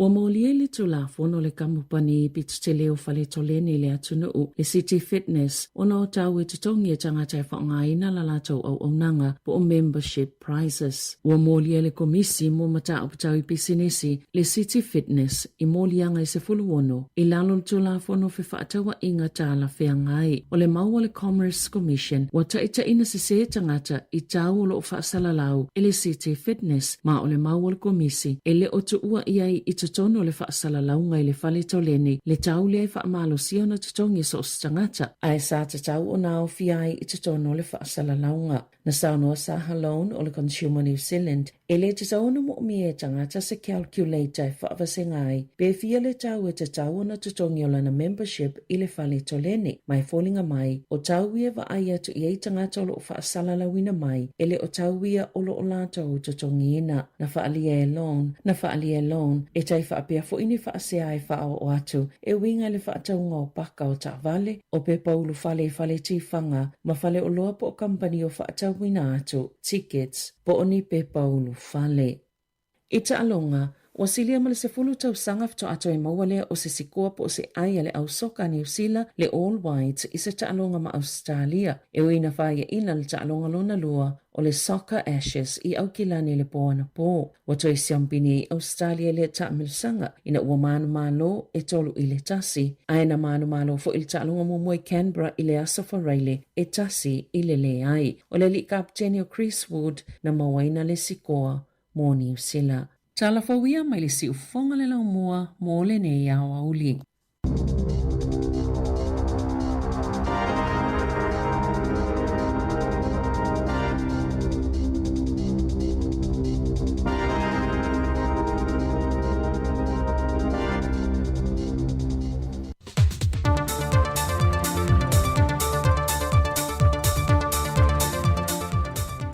Fifi lava tu e whaatalo whaatulu tātu e tunu umale whaafunga le nei fo i whaapoponga o tala whonga mai Samoa o se baia le whaafunga. O le fionga olo o fōwhiti wa ai o se tasi neo sui whaipule o le pāle mene e se mailu na tala anga mai le tele o whaipule ma o se tasi whai o sui wa lewa i tonu upo whai o malo sa tau mawhaito ta se lava e angai le malo e leisi tū. Se i o lava ina tu whaatasia ma le whaatua tuele tua Samoa o tasi, ma a vei o ia o se tasi o minister o le kāpeneta, mai le pae inga lua whelua se funitasi e o mai i le tausanga nei. Wa o ngei makua i kero si ke pongo sa wari mai e. Kero le lua whe ma le ono na o amata i le vaenga whaivoia le SDUP. Taunu o mai le lua whe se furu. Ia o soifo mako whaiwhai me whaakasi ma le tautua Samoa. I le lua whe su tasi le lua whe su ono. Ia o mai ngā ua le ingi sui ana mako tautua Samoa inga. Ia ngā o whai ko kasi mai rola ia i le lua whe su ongo se ia o mai le lua whe su tasi. Ronga winga wa lua paya inga i kua ngai. Kasi la upaya inga kuko. Kasi le ngā ua ua le kua ngai. Ia a usaurola ia ka ko le mako ore fast. Ia le langa upale mai ai. Ia le uma le fast ai oso le SUP o le mako ikele o sike pongo sa wali mai ai ngai mea. Mai o se lau na whaongai na le fionga olo. E momori alo ia e lona whaaftai i o nei tu malo e lua. Sa tau tuai mo le tele o tau sanga. E whaaftai fo i le tua wa e mawale malo si sa o tau kua ka kua kungu. Ia o vea fo ngai kai mi o angi whale kongo fo o sa o kau kua ngai lua su kau sanga. Ia o ki whamaru roa ku ka kua kungu papau o se mea wo o i se malama fo ima se vai o rungi fo i ka ngaka. Ia fo ingi mea sa whale kongo. Ia e asua sua ku ia vai maru pu e ngai le ka pua inga fo e o tatua tunu. Ia e o foi lai se o kumaro se o tumalo mankua la usfur ka lua pa inga kai lima ka sanga sa o ka kuai le mako tumalo sa le aula anga i maunga ngumela lua sa inga kaimi ia o ko ya lola i sa le nga le sis fur ka sanga ia o ke malaku lava wa lava mako ko e ngai ka kuai le e tatu tunu o over kai mo le ainga o for si menino foi le fionga olo.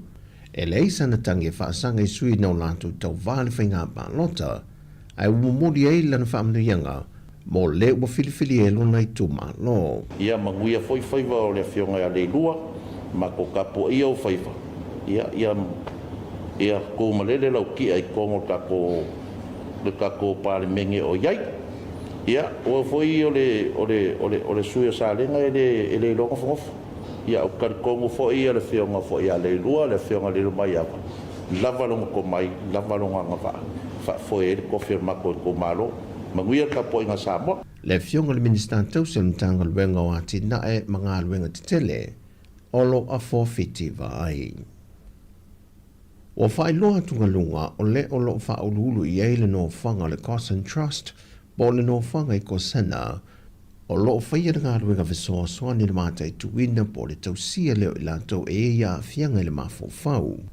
E na weilo tino le anganga ma le wha moe sa iai nisi o ainga e ana i lātou ia. O le mea sili wa maua se noa whanga e wha te e se mai ei mai o lātou ainga. Ai tō mai e lātou ngā ruenga o le tausinga. E na ua le toi o ne lava se tasi o le ainga e a sia pe toi wha tino fo i se visoa soani. Ai o se teimi lātou te toi o tasi ai e lātou te mafuta, toi mamolia ne ai, ua le ai lava. Wo mai, ua matu whai tala noa, ma whai uma wha atulanga wha pena. Ai umale ma sina e wha tari e leises i toi sau. I o li te lo teimi ua matu wo e su e ma toi asi atu po ua e se uma ainga. Ai o se tasi whai o whawhita au lo fisa ngai mali nei fisoa soani. Ono lo whaalangolong atu i ana pa angai maua ai fisoa soani e tau siai i lātou. E le ngate i tau mawha, ai whapena fo i whala au mawaila au. I le whailoa inga lau tu stala ma le whionga le pāre mia tau sio lea tino. Fia mena au mi mta awhai le so nei, maua ia mo mori ile na wha malo ma wha amnianga, mo le pale mai o le whainga malo fau. E meise o le pāle mi o le a filifilia mo le atunu. Le whionga le na aule le mali atoa le watea polate vau fose Schmidt. Lau whionga i le pāle mia filifilia o Samoa. Lau whionga la aule le mali atoa sa ngaiane ai o le tai ma o whao Sofia mo e ngā luanga. I lo tūlai e tai le atunu. i le tofi palemia. O le tofi lena, o le tofi o Samoa, malona malo tuto tasi. O la utitalo, ia whamoemoe i le atua le ngā luenga, ia taunapo i le malu o whainga whawai, matula fono, ma ia tautuana, whautuanga, ale au whainga luenga le malo, o lo o puno wai i au nanga, mō le atunu. Ia manuia lo tūlai mai i le tau aveina o le tofi palemia, mō si o tātou atunu. No foi le whaafitai e le whionga fia me, e le tāpua i ngā sā moe turu manu e fio le kilope, a meise te tai o e kā le sia ese, no o mā fio anga i sā mo nei, e le wha moe moe ala le whainga pālota, wa ta oto mai e le lātua filifilinga, lea ua tūla i e le whainga malo fau. Ua wha maunia mai e le wha uru lungo le ofiso wha msinonga, le whionga papali John Taima le langi a whele, o le tolu ele nei o aso talu o na tatala le awanoa, e wha aulua tueni lui wha ale tūla fono e wha sanga le whainga pālota, peitai ele i ei se tālo sanga wa tui nātu. Peitai nei e wha ai loa foi, o le teimi lewa e wha aulua tueni tālo sanga, o le ata oto umai ma tā opu tau le wha amsinonga, ai ave ato atu le wha mua mua ia tālo sanga se ia mahea. Vai loe papali o tūlanga masani e iei whainga pālota mō nei unga i tālo sanga le wha amsinonga, se longa la vai mai a uma, o na whato a sila lo le ele whaamali e ino le tūla fono le se 40% le o whaatūlanga mai e onu ta maitai e iei no foi tu tonu le pāle mene. Ai a whai foi e iei ne whainga pālota lai te tūla i mai tuato whaamasinonga. E toi maua foi hawa noa o ia sui tau wā mai ia whainga pālota lai te, e toi whaaudu wai se tangi e whaamasinonga pe a whina ngalo iei. E se mai ia tūlanga, ai mai i le tolu aso talu o le mai o na whongaina le whai unga aloa ia o le whainga pālota le atunu. Na tui nā tuele tāna sanga mō le toi whaita wina o pusa pālota i tūmalo e se fulmalitasi e au fiei palauli numero lua, a la tau e se sifo, a inga le tai, a le pata i tūpā i lunga, ngā ngai whamonga numero lua, o a ana lofi numero lua, Whaasale le anga numero 5, sa nganga numero 3, ma satu paitea, ma ana lofi numero 3. O i lato e to se fulu, na tālu sanga ina i toe whaita wina, ia pusa pālota o lato i tūmalo. O tālu sanga mai sui tau wā, o le HRPP. O tālu fawia, manuia ne yaso lo tātu, tino, whaasoi foia.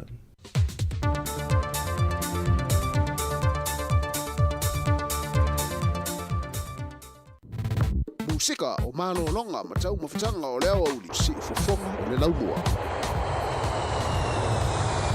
Luas for minuti le wite nei li tun lai se forma luan le ya woli o le aso lulu se forma le aya so le tanto folonga le masino si tema lua fe lua se forma le lima na wa fa fo tanto tunu i le fa poponga muli o tanto tal mai sa mo tanto telefo te fa fonga i le tun la e valu i le tae moli le ngā whawhtaiman wha malo i le songa ia tutor wata si mai awa ia na tautoro mai ia i stemo tae au ia le ua o mai funa le ia vaengo le angoli ia manu ia fo i le ia si atu le uso ia ai o le utatou mafuta la utou una le marmi tuitunga whai valu ia la tātou whailua si pai ali tu lai lua i le awoli nei tātou tau mawai lunga frequency tasi ono tesi tasi wha mo i li tu lai tasi ia ai tātou wha o lunga Facebook ma YouTube si ia pai ali tu lai lua i le awoli nei o le ale teimi le utatou iei ia le utatou le teimi o malo longa o le awoli tau mawhitanga ia wha malo lau ngā sese lau kuka ia malo le asau kuka mana ia nau tāpena mo le toina ma lomtua ia malo lon sai ia tautua nā ia wha lau le toina ma lomtua i mai ai la tau mawhitanga o le awoli tātou leo malolo mai le nei avai o le aso i ngā luenga ia e le vevelo le la malolo le sai malolo whātuto i ngā luenga o se malolonga file mure nei a woli niso i tau ia se fuli minute le malolonga a whaitu lao nisi li tu la ia mua leisi na malolonga ia toe sa ili malosi ia wale wha o ngā luenga o le nei a solulu O le asululu la tau io whaingoina o le Hump Day, Whaperetania Hump Day, rono winga o le vai aso no ngā tonu o tātou iai, tātou tunu matai le hasa tofia tā ao, o le mole atu le tolu tu se fui le asfarili, ia ona tātou ile le weekend, o tua ia no o mai whaingon vai asfaria, mai a fui ngā luenga mā lole, whātua toi ngā luenga, mā lolo na sai, ia manu ia tele ni vai ngole au, ule tātou i ngā sisenga matau mawhitanga, o sika whawhithianga ia wār whawhonga mai o le tātou tunu Pacific Love ia mana lātou whawhithianga nei i le vaianga o le auli o le whee o lumalo.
O le malulu lea e iei tātou i New Zealand. O le maua lava o le lua se lau tā lai le se i le titi sound e vavi aina mawhana whana. I o e Samoa. E se fulu whainonga ta i lua se lau tā lai anga wa ai tātou i New Zealand ma Australia. Te a lafa se top up lua se fulu lima tā lai pe sili atu e wha ngā ai le ClickX. E te anga wa fo i le se i pe a wha ngā le ClickX e lafo i lau se leni le mai cash o le titi sound i Samoa. O le a whaia se i uma i aso fo i le taitasi. Ma o le nei whapitoa a mata i le aso wha au kuso e mai ai le aso lua se fulu o no September. E ia inga o le nei whaapitoa. Seki a Digicel. Whaasiri silanga tā ua mo le pālota, Wellington City Council. Le mamalu o Samoa lo o lala i le Eastern Ward. E iaina unei, Gilberni, Rongotai, Ataitai, Roseneath, Melrose, Lyell Bay, Houghton Bay, Maupuia, Miramar, Strathmore, Karaka Bay, Moore Point, ma Breaker Bay. E talosanga atu, mo lau pālota, mo wau le suitau vātua tasi o Samoa, ma le Pasifika le Eastern Ward. Mana o mia lau palota o waso tātou no fōa i whainga nua Wellington Wellington City Council. O la so iwo se te mai lafo tuai pepa palota i lo utua tusi.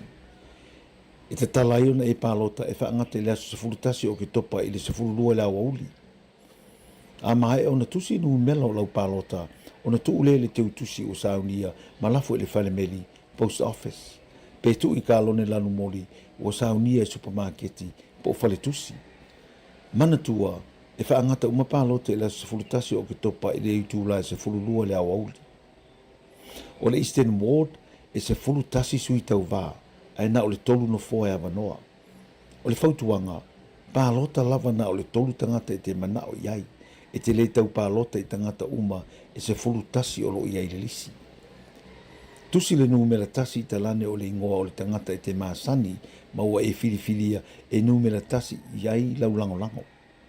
Wha solo i le lua ma le tolu, mo isi tangata e te ilua ma lango ina.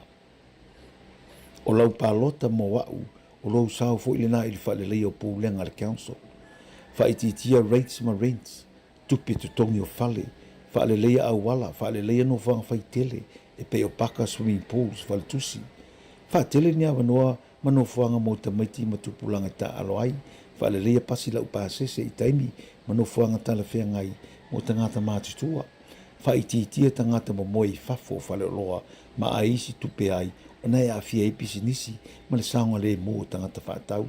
Pālota no mera tasi mo kena akui. E tā ua lau pālota mo wau, o wai e tā ua lau leo, o lau sau mo Wellington mo le numa nai o tanto uma.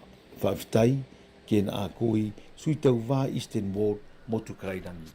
Ia, la na ua whaafonga tātou tunu i nisi o tātou whaasiri silanga tāua, whaasiri silanga whaapisinisi, ia ma whaasiri silanga whalau i tele. Ni vaenga o lea wuli. Le ua lua suliva minute, le ua tele li tuna e se fulma lua wha maa lolo on sai, la tau whengai mga luenga nei te monaso, a walo whāturi tātou pura klami la tau ia e lunga o ala tele, la ua pasi, ia la ua taxi, ia la tau fui la ua upa maa lolo ngā lua nei te me on lea wuli. Pesa nei, ia wha maa lolo ngā lua, ina malolo tātou tunu, tātou wha ngā sola e fui nisio musika, ma wha whiwhianga sui whiwhiloi, wha no file mui lea wuli, Toi wha te pai foi ia ma na tunatunga ma fufaunga e ole nei a wuli o le aso lua tātou longa tonu le neva iaso. Nato Brothers ma lato whawithianga nei ma lolo ngā lue remix ma Shaggy ma Matty Boy. Wow.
Lua sul minuti toni na talo li tu lai tasi o malo nga lue malo tanto tunu ina na ya woli o le a sululu tanto yai ia o fengai foi no tanto tunu mga senga matuma fitanga o le nei ya woli la tu fengai mga luenga ia malo fatu toa tatu o sina fatu nga nei ia mai le Pacific Love Band to e tepa ile amatanga musika e fa no filmu le ya woli o lo fatu tanto por club lanto ia o lo mafuta mai tatu por club pali sina le o lo fatu tina manu ia fot le ya ser sunga vale mati mo tu malava ko le non malo le se fo ia lo fatu tatu por club ia tu uma te pai le tanga mai Pacific Love Band le uso ya Ricky Masoe ia lo fa penao na mai mo mai tu no mau ia le ngat fo le so se le fanga o li lava ia lo fa peo na mai mai tatu live bolia tuai ia fa talo fa mo tu malava so se ta fo le nei la langi ia fa yo na fa mai fa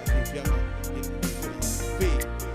ya fatalo fatoi foi ya le suga ya laki sa polu ya suga foi le di pule ya le fa ile atoa ana band ya fa pena fa mai Melbourne Australia ya tato fa fiang ya no fa ile Pacific Love Band mai fa oni sa mama le la fa fiatu alright te paile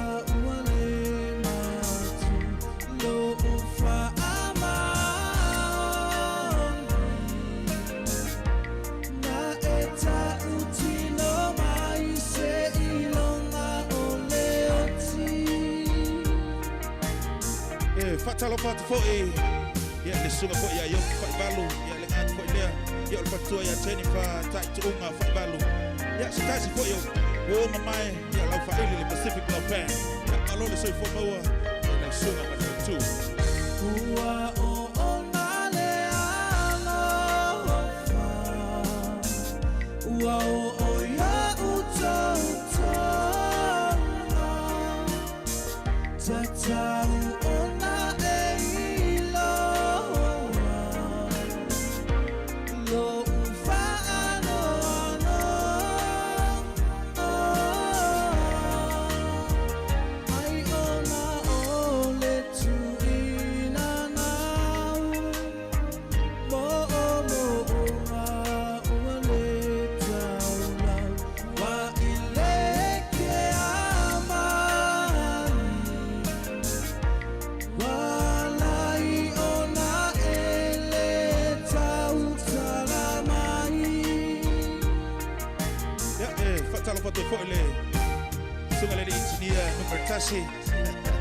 Sunga ya sapu the man ya ngat foi le malo la wena renga potato tantasi nei foi ya fi ile pauli o tele isano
Via Valoleva, Malofo, Fat Malili. e fo tu la le fe ya fa fianga la mai tai tolo nei mai vanga fa so sauma e fo po fi Avifianga al Pacific Love Band te pai le amatanga e asi ufonga mātingo while nei vanga o le a wuli leo te lusu lo minute toni on talo li tu la e tasi tali tu la tasi tanto lulu lima matatu fatu fa e le tantu tautua pule maliko ma rosi fu manuia alwa tu sunga vale mati le mavuta mai le temi o le a wuli besa nei ya mo auto semi asu ya fa afifianga fa ngoina lalo manu beach families ai se mana yo lalo manu nei temi o le a wuli ya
Si vo mātou fio Samia Su, mana whawhiwhianga na Lalo Manu Beach Falesia, pe ono tāua e se le mana i o Lalo Manu nei te mi o le a wuli, i sio tātua tunu Samoa.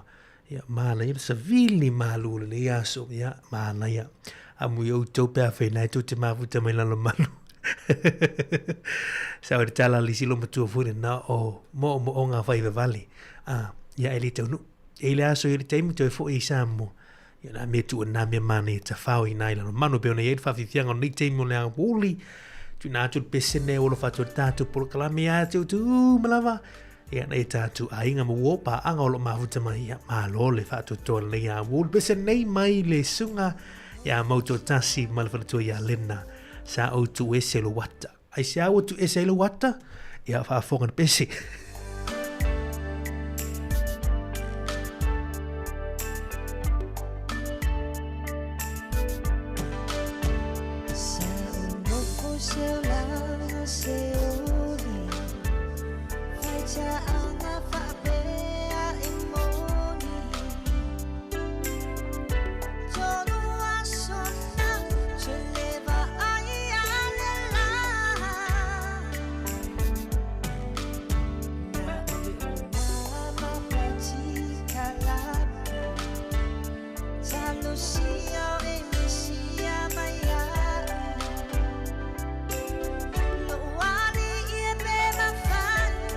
Na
Ia le la. Sa o tu ese lo wata we vai la ire me o tu pua. Sa moa he we vai me o tu. E sia e te ia wa e se fuer tanga. Lista ngata le ato, lista ngata me te fu. Ia no venga ire me o tu. Ia mali e ia pe mali e pe vai fu wa. We va tu fu le telefoni mo le ilo wata na tu wai na a. E pe vai tu on Facebook wa le ia ilo profile picture le na ia a tu so ere na profile picture tama a. Ia portei fu. Ia te ue vai atu o sui. Ia no winga ire me o tupu. Ia no winga fasiri fua o ia por al me o malal mafu a o te ia tu e seile. No wata mai lunga telefoni ia po lunga profile. Fasiri te rel na le te mo na wun. Asur sole ba fu fau kal malo tatu atu no fa no file mu ia malo. Malo non sa o te lo ele o tupu ia tatu melo tu esolata. Apu e fa le lata smile ia tamana.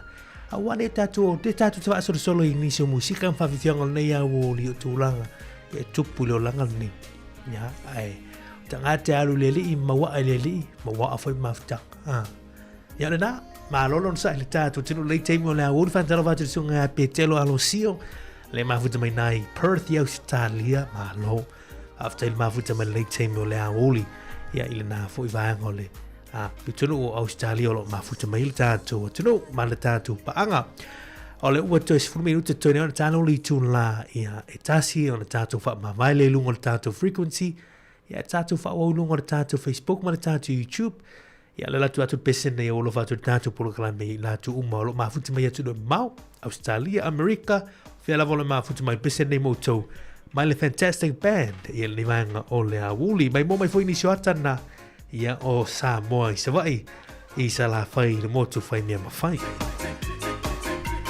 Diang Diang my le fantastic band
Ya, Samoa le tunu pele le loto maleanga ono le tatu 10 minuto e 5 minuto tenu talu li tu lai tasi irmanatu.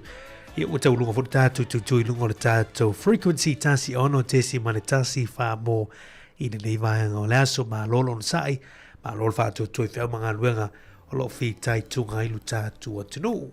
Mai le tatu tu nei li si ufonga lo mua fa o tatu por klame si pa ili tu lai lua fa fi fiaga musika su fi floi nei so fa le itu. Ia o fa fianga la ma o le awoli. Ai mo moli fa taiman fa malo. Mai lava le tātou proclame le tau li tu lai fitu.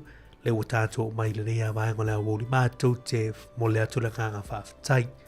Fa mangalo mai fuis tau tua ma se au nanga o le tau tamali i lau fa fo. Anga se upo, se tala, se tu, se anga. Na le tau tamali i fa fo mau le tātou tenu. Mātou te whaato e se atu. Asu atu vai malu i puenga le whingalo le tātou tenu. Poto lava tau tai, ai se lava la natu yama manui e tele nei au oli, fo vuanga mga luenga lo whianga emalu tātu. Tenu tātu te whelua i lunga tātu frequency, te masani la so atau tu lai fitu le taiao, le sunga le lia o ia tu pua fiso la o tu whelua i le taiao a taiao. Mo nei teimi Samoa, fa o le tātu o nanga i lunga le Facebook ma le YouTube, lunga le tātu api fa alonga longa ma le tātu website, ia e fa o pea. Ia le tātou tautua, i le nei aso mai le si ufonga lau mola fionga le lipule mana o whenga aluenga, ia mātou te whātou wha soifua.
Si o whakamatua whio le sunga ia wino, ia seu lo polonga, a vihianga na tia maa, I lo tātou nuli tu lai tasi leo tātou wha mawai atu lungo le tātou frequency tasi ono te simana tasi wha mō. Ia leo se mai tātou wha salalonga i lungo on Facebook mani YouTube. Lungo le tātou penga te whailangi www.samoacapitalradio.co.nz. Ia mahalo na ngā lue, mahalo wha ato toa. I le mamalo lo tātou atunu. Lela tātou atu leis wha whiwhiaka nei. Ia mahala ia amata leitu la. Ia inisi fo i whale heitu maali e. Ia tātou toe te paitua, ia inisi fo i whawhiwhianga, ia na maali e sa mo ia sumawai. Ia sumeo ia ma petelo. Ia nisi nao whale eitu la tātou whalongolongo ai. Ia ila ni teimi o le wuli, tātou ar whawhiwhianga le, ia toe te liu mai. Ia whawau pia leo tātou por kalame whawhiwhianga musika siwhiwhilo i tautumo ar siu whakolo mua i Wellington. Whawhiwhianga le mai a sumeo, ia ma petelo na le mahenga o le awuli o le asurulu o whianga i le tātou tunu tūte malawa singa e masani ai ia mālolo sai mālolo ngā lue ia me kai ia kua o lima pene ia whaila ia no wama nene kamal pot o le kakeo le sami ia o le kakeo le sami le kakeo mai le whale oi ia alala mai ngā ia la kai mo le amanoa o awe ane me mo usawal mai ake oile koe kanaka o kakongu oe foi koe kai o kakongu o kofia kanaka o kakongu le koe ya e koe kofia kanaka o kakongu le e ha maru loko kere o kusi moa oi o me mo usawal mai ai ia sa mo ia pa ponga pa singo nga loko awe kule ngu e ene va ako le nga pa udia nga kai o kakongu o le o kako kali malo ai la yo ma ko pulgu ia kolea ya o le ara o sa wan o kolea na pelo pulgu i o le va o kolea le va fa boka o mai a kolea ko mo fa pulgu ma la kova le ai o le pa udia nga kai o kakongu o le wa i le ma ko pulgu ia le va le le va ia o kolea o kolea ia vai ai kolea wa el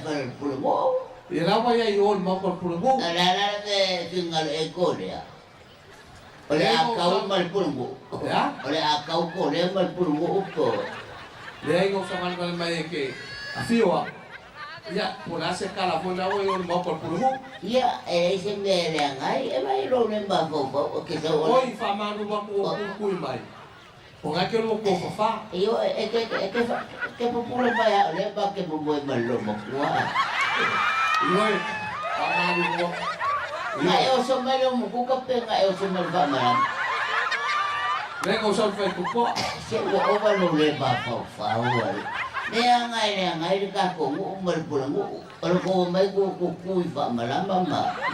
Ma o kilo mai o le mo voy ya. Yo amaru. Vengo kui mai que no le cara ai o fa i ore fe o fu muerlo mo se va a ya ore acá hoy así fa como muy ya ko fa ya fa malu lo ko ahora no me cae fa mai ore e ka fa o fu ya ma fa malu que ya que le fa ko muy ara en muy la lo mo fo ala si mau na bola si fa muy ngo ko le ai o ma yo ya mali mai ka sa van van ya malo ali li ya malo fa malu lo ko pe o so da ko lo ba era fa ngara la ko e soni ya malo so fo ya que o kamama ko ya na me pei o la ko era na la muere lo mo ko la lo mo fo e mai no ko vai o le mako era mai kanaka wala makua iyo ya yo la que ara ko la ko e ka fare kanaka o le ale kulang o le fa ko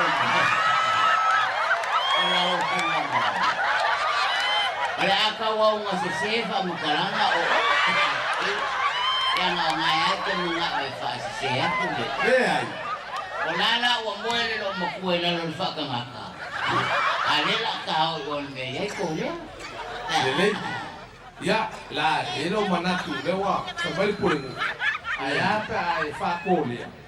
O yo le fa. Le la fe lo ingo al Oh, oh, ya esa vai. Oh, le fa mai kolia. Trong không mía. Oai na ilu talo. O la ka ko fe lo ilu mongu. Ale o ku ongu. Sino, da. Sino ba? Ada ko do ba?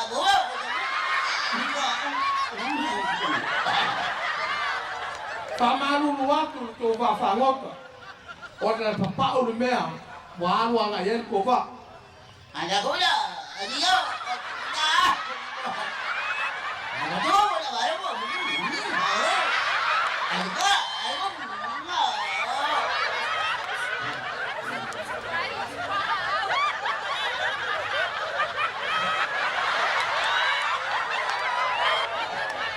Na yele manatu ato malanga mai Samoa I wafanga uta. A mai se ko whafangoa. Aka kau dah buat.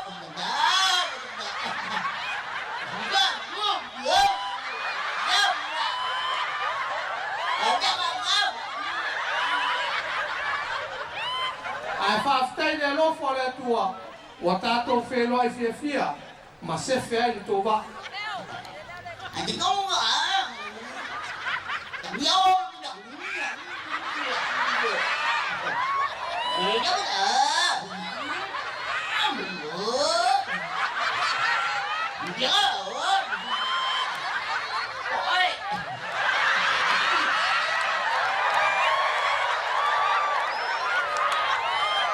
O kole I saute masani mamatu ma Amerika. A kolea I desi tu wa laki ia o tō whenua I maratamama kua nei. Mwole atu le ngana ka. Le mabanu o le tātou a whiawhi me le tātou wa sausaunga. O lea ua paulia le wa o ko lea I ngā uko le whanau le vaenga lea malako whangsea. O le ale kūranga I ele no aina maloma ku. O le ale sa o kai. O kako ai. E ke euska I loko rua pe ke euska I suli ma feu. Ora ke o kato so fila I ngalele umalau ngalkoga. Ai ui lea paftai a Samoa le amana I o kolea. Aga mini nga.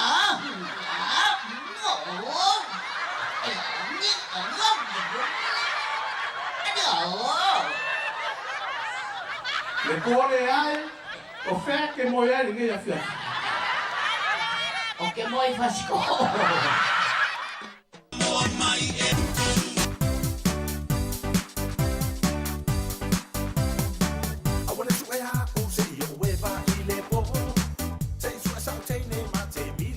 Ya le na va vivianga be tel mo su meu tau no kolea. Mo vai lai fa liunga tamatua.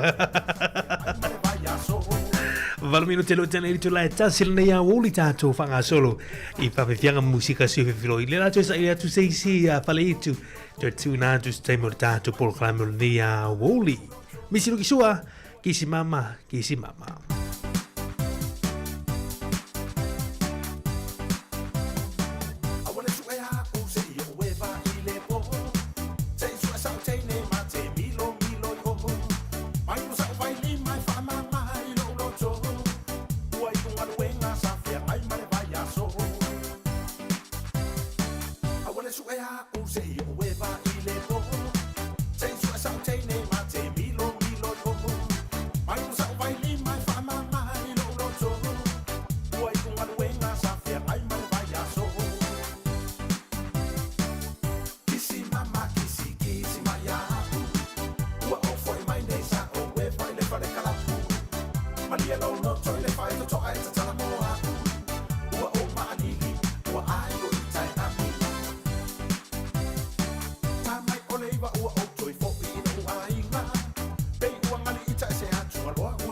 Mama ya ita se la va o sui o unima. Kisi mama kisi kisi maya. Ua o foi mai nei sa o we vai le fare kalapu. Malia lo no toi le fai to ai te tala moa. Ua o maanili ua ai o i tai apu.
Whawewhianga lei teimi o lea wuni, whawewhianga mai ni sunga ya misi lukisua, kisi mama mai a. Tātua le whawewhianga nei mai I whaasa Iva I se vai. Ioe ele masani, oe vai nei ei. Mana ia nei whawewhianga maali e tātu toe. Te pai tua, ia Samoa, whai asina levo le, o le whawewhianga. Iau te lo ma lama ina iu tātu mātua. Asi tātou e whalongolongo ai, me vaenga o lea wauli.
mai nei. Yo le masani. Wanga I mai o se tinge au le lei. Yo le masani. E pieza la noa ia te au. Tananana. Ai o sio la pora e tuo unico. Yo le masani. Yo le masani e tananana tukurama o samoana. Kai de ropa.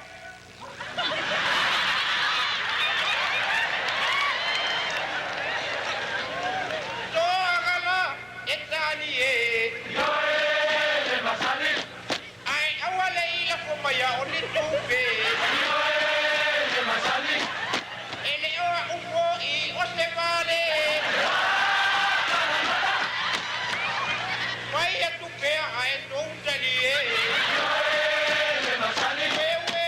Yo le masani e matanana tukurama o samoana.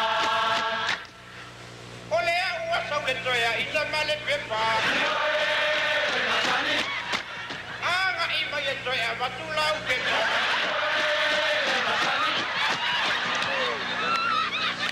Ai le toe sau o se si le pepa.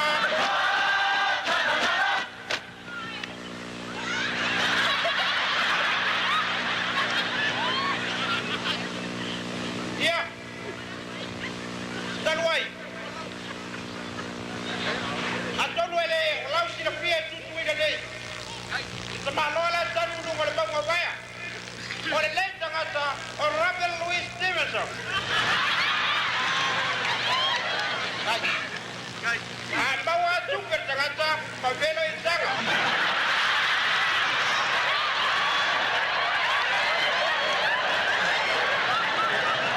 Le Inzaga Bagalava o atu le pale ai kwa bai kiki e batu. Ia, o le lea no kwa na ilo na mata.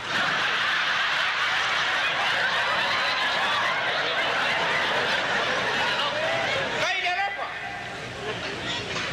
O le alao le au tau kwa iatu. O te pese atu e pese le li na uloa.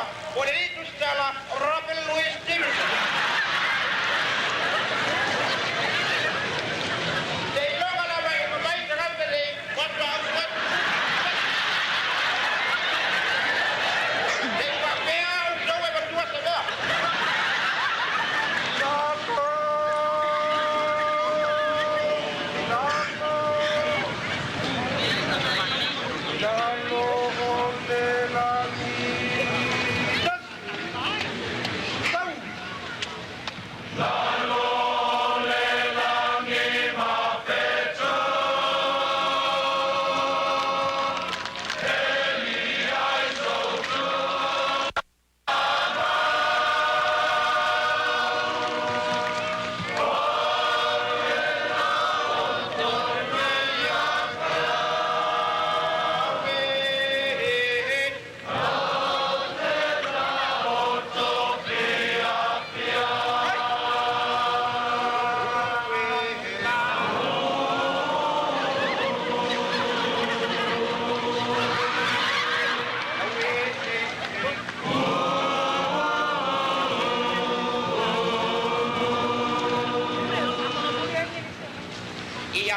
Yonder while and starry sky,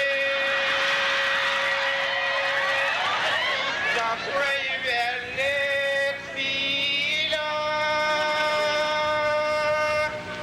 glad did I need and glad did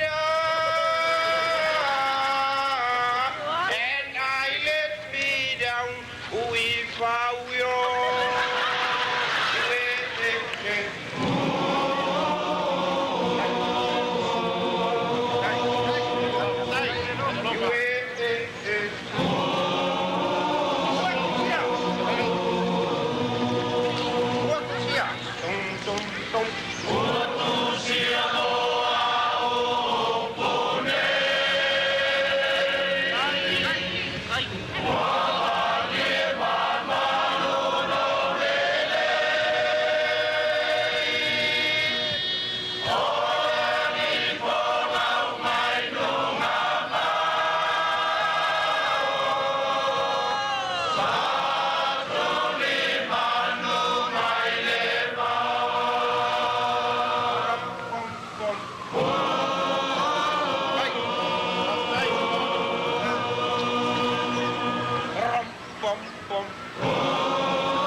Whawhiwhianga lai teimi o lea uli mai nā ia iwa sawai. Ia māla ia whawhiwhianga nā ia whaia sina levo nā whawhiwhianga māli. Io e le māsani. Iwa whawhiwhianga viviinga o Iwa.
Ele mafaina tua ya tatou ai kangwa kwa ele sau Jennifer leave your hand alone sau akamu wa amakang pengi give ever fa yakuro kala eva nganga foi la rosko inga irungol pakila fa mai akamu e que alo foi akia afa para Adam do you love me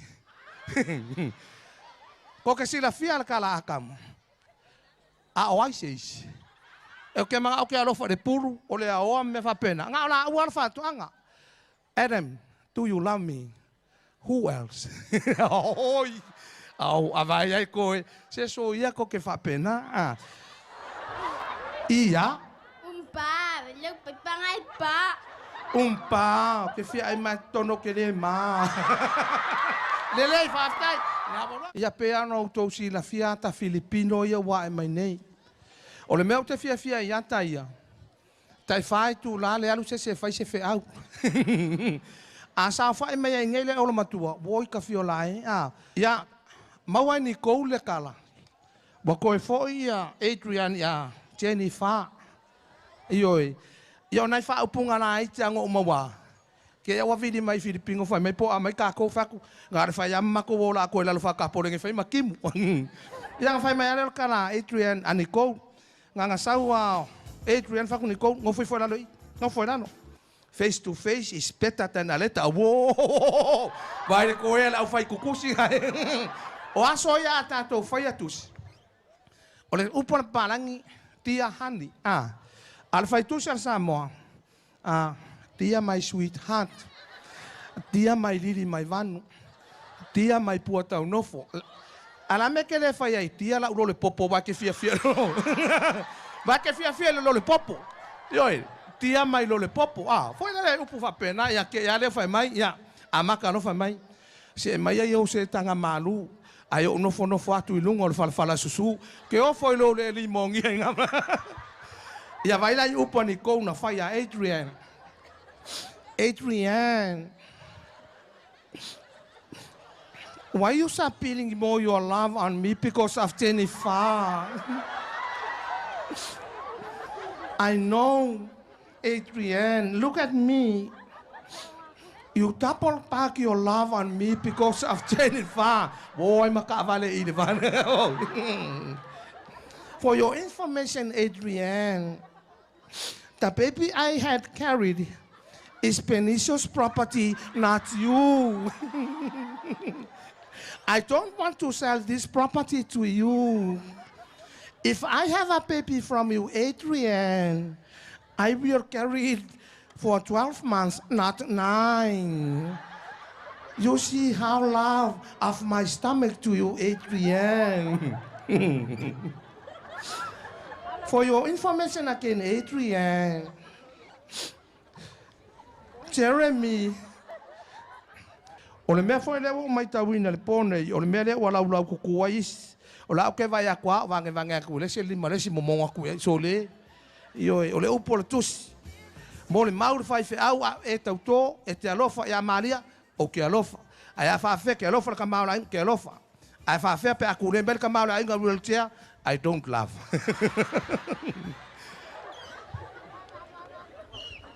Yeah? E fua foi kala ia fai ala ngue mau fa mo le mo le. Yo. Ya, to e fa malo atu atu no ne tai mo le afiafi. Mo le matanga. Ia mana tu ala tala len fai mai lesi aso. Me o le masal salo. Mana tu ala angelu. E saule angelu lesi afiafi. Ola o mo le me ai lo makua mal ko inga. Saulo ala angelu sa van ka ma fa fa ko ka mo ka fiolai. O inga wafe mai. Saulo fa kai se e mai, fa tai se mai faleo. Ngana sau wafe mai, au ke lu popole. O au o le angelu. Failo ia man me ai, nganga uma fa mai. O lua vai mai le lisi le. Dea. O le lisi le. O tangata e feoki ka usang fo. Ioi, ala malo lo vai se lau kaya. E malo lo angelu, ai kokolo ko inga yonga fa le alba kuro langa le lisi. E kilo ko inga. O lai piko e lunga longa ingoa. Kanga loka pe fa piko ilalo momo ilo. Nganga malama nge al kaya. Daru la angel fa mai la angel. Le lei. Taluai le luanga le lei la fa inga malanga. O le asu ia le fa ingol ka kolis. O le ale amaka mai lunga. Ale amaka kulal. Oi. Ya va ko silsila ia. Veo le masalo salo male lote mea. Ioi. Fai fu ale lisi le angel. O tau alo masalo solo ngai po. Se yalo lo fai. Oi. Fai Maria tato fuanga. Fai longa mamanga o le ika ia lo matua. Se ko inga si pili ale ka ko ka wa kuronga. E olo le fal committee na langa ia e konga fa. Ngo vai konga porka me. Ia ola kamang sawele awa maru kire manga wai. Sawele so soangi mo kire manga sawele awa mai bekisi ngai faleuro. Oi piula. Oi awana. Kala ngolo. Awa ko ke fosia fai le me woloto ia ila to. O mana tua no. Kala ngolo sina tala ma mosa. Ka kulo amosa. Kala. E fa fengo ro ku fale. Me se kala ya. Apa ko ngo kong ngep se ma pa ai. O lo kingara piko mai ma ke ko kau no kalinga lele piko mai yo. Ma ala. Pe ma po. Se lo fo. Le wo mo bola ikia. Le la ro ku lo pese ak. O le pese la masangenga pese ya mosa. Pe aku I fafo. Me ke la kulo ku man fakai. Pese lo fa pe. O le tuli manu oe o lo ufatu. O ia i le alofa. Kali mai singkala. I'm coming amosa. Yoi. O mai fafo. Fai ia i vanga. Fai ia. Yoi. Adua ia fa pena tolu vai aso. Mawalo le tingawa o ai fo singkala. Fakulo. Singkala. Sau alu kua ia silo. Angkola kua. Kele koe mga mei. Fakulo amosa le siaso. E konge aku le maa whapea. Ele o singkala o tingawa singkala yoi. Lai fului. Pese aku lo mamos. O le tu. Avala malam. Mosa. O soa iluma. Kala ngolo. Mai o kele koe fia fia yati oi. Malau mele fai lau kama. O ai ya oi. O ai oi. Ya ngofu askam. Ai makala na le. Faka o le ofo amos. E kilo mai na lo matua. E le mela so solo ai e ire. Lua mai aso e vai. Ai koe alu amos. E pese aku amos ai fafu.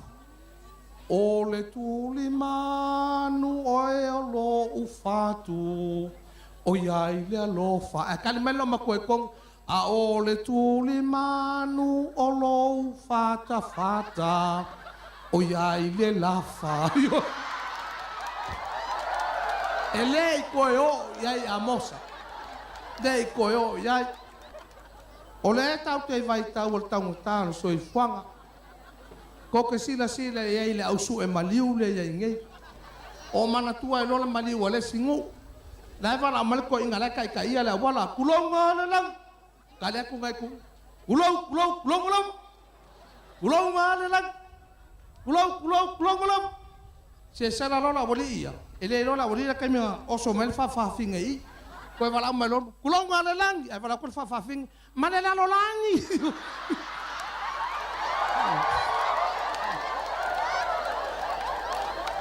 Angale sulu falo pakele.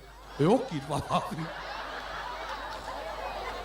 Se malo meu. Malo. Te mana tua ale. Ne ia fiaf. Tala wale vano tu si le fia mo uloa. Vili le fai fe auta iti. O le singa ingole e fakasa. Vili le so swani o lato nu. Ta pena ane la te o. Se la fai loku le fai lele o langa i kalesia. Olo i uta le fale mai. Uma le leile loko. Fai ki olo mar soang. Mai anga uloa e fa per fai ngola uloko. Kile sau. Fakulol kala fai fai ukai. Na me utu. Ia le ali. Le au ke ngofo ngofoni. Wa uma le vai nga lotu. Ele ai ma se vai nga ngai mai ia kia. Ia karol fai ukai ko me sa. Nga ke si la fia le lei. O le mamoe. O la o mamoe. Aku lo markala so sangi makam sa vale va sa.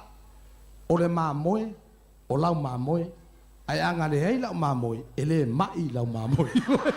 Sai toi pati mai mo nei tai mo le afiafi. A fanga solo ya. Yoi. Ta ko wo mama ia pe va pe. Tai. Ya, fanga solo pe tamaiti. Sei pati mai. E caro fai. Lelei. La unga lesi failot. O le failotu ana ta ua le vi o le pi. E fa pela le faingo le tala ta una ta no ai e failotu. O le vi inga ta to te vi ai o le vi inga e valu. Ina vi ia o to le na vi inga. A uma le vi inga o na lala le ilalo. Hoi. Ai nga kua e lungo le failoku fa mai. O le pi inga tātou te pipi ai. O le pi inga e palu. Ina pipi ia o tau ina nā pi inga. A mai le pi inga. A lala mai ilalo. E kiri lakor fai feo. Wakalai ofo langa ulok fa me sole. Sole. Ele se pi inga o le pi inga. Ayoi. Alole bua.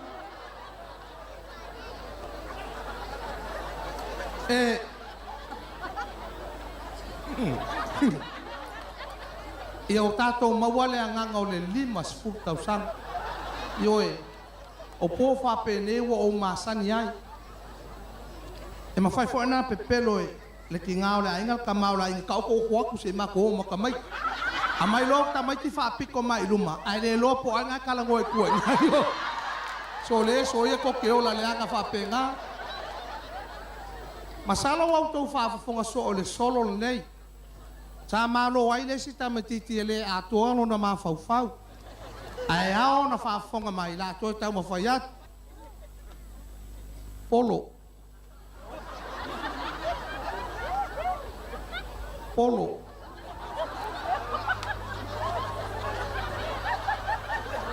polo koi ngam le alge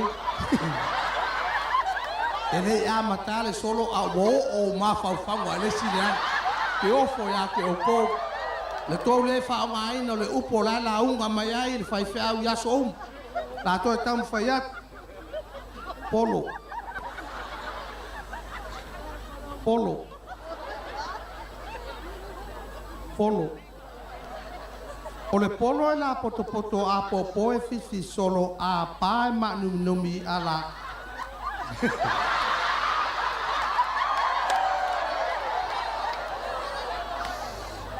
masalo lo to saule le mai foi la tu pele mo ma minister ma committee la o fiong al minister to tu ai no la ka kupe fa mo le mon la ko rock polo o le polo la poto a popo e fifi solo a pae ma num a kiki o so ala ina o mo a malo pe o so popo a susu e fiti manofo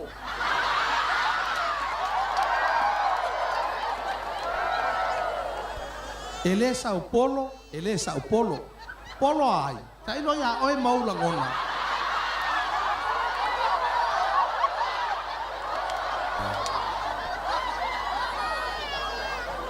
polo ai tai no ya oi maula ngona o le polo o lo fai ai ta longa ya vai la ai es el comimilo upu Justin ya masalo la saulu fa fia galea awo to te ese e alu ala fia finei o tato fia pea ai malol fa ma popo de lima sfurta usanga o kako ese mai fainga fa kolonge bole ese parange sau fa mai e la ko fa ai hey why you little my pay yo tani mal palangi I little your pay because you little your work o manga e ke fai sa moa ya hiro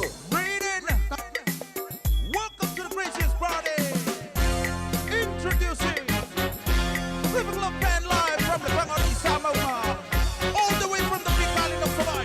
Hey! One minute. Turn it up. Hey. Warm it up. Ready to launch.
Si upo matigo fia le Pacific Love Band so mai i te tonu le mix le na lima ngona uli tois fumar ton minuto toni tano li tu lai lua ia tali tu lai lua ta tu tau ma vai le ia wuli le asululu ia le tau tumna unanga le si ufongo lo mua i Wellington ta tu fanga sol baby si fa fianga musika si filoi ma lolo sai ma lolo fa totoa i le ia wuli fai bo ia kopo e te ta oto i lo tau au tu mo si ufongo lo mua le ia wuli.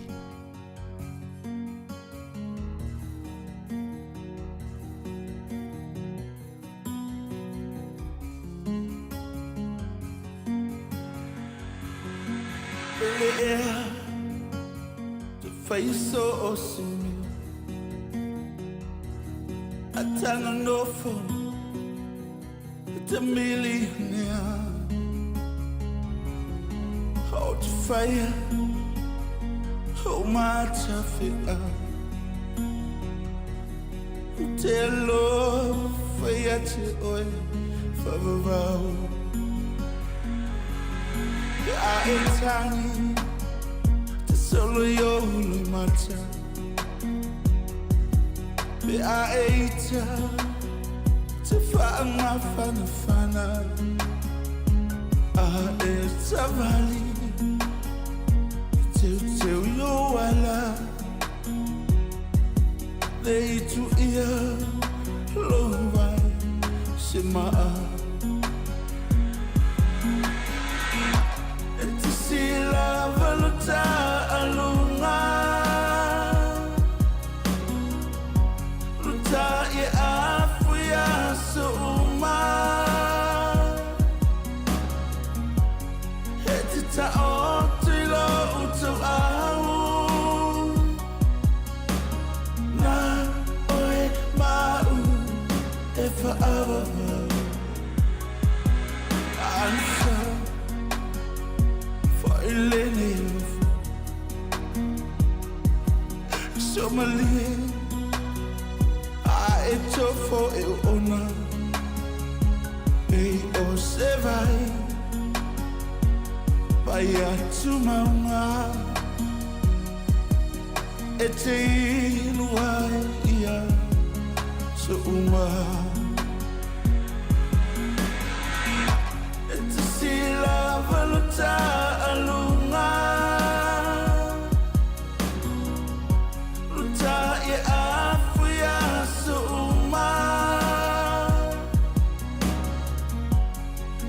Ta otilo utu au Na oe mau Efa abava It's a sea lava luta alunga Luta ye afuya suma It's a to au Na oe mau Efa abava Na oe mau Efa abava Na oe mau Efa abava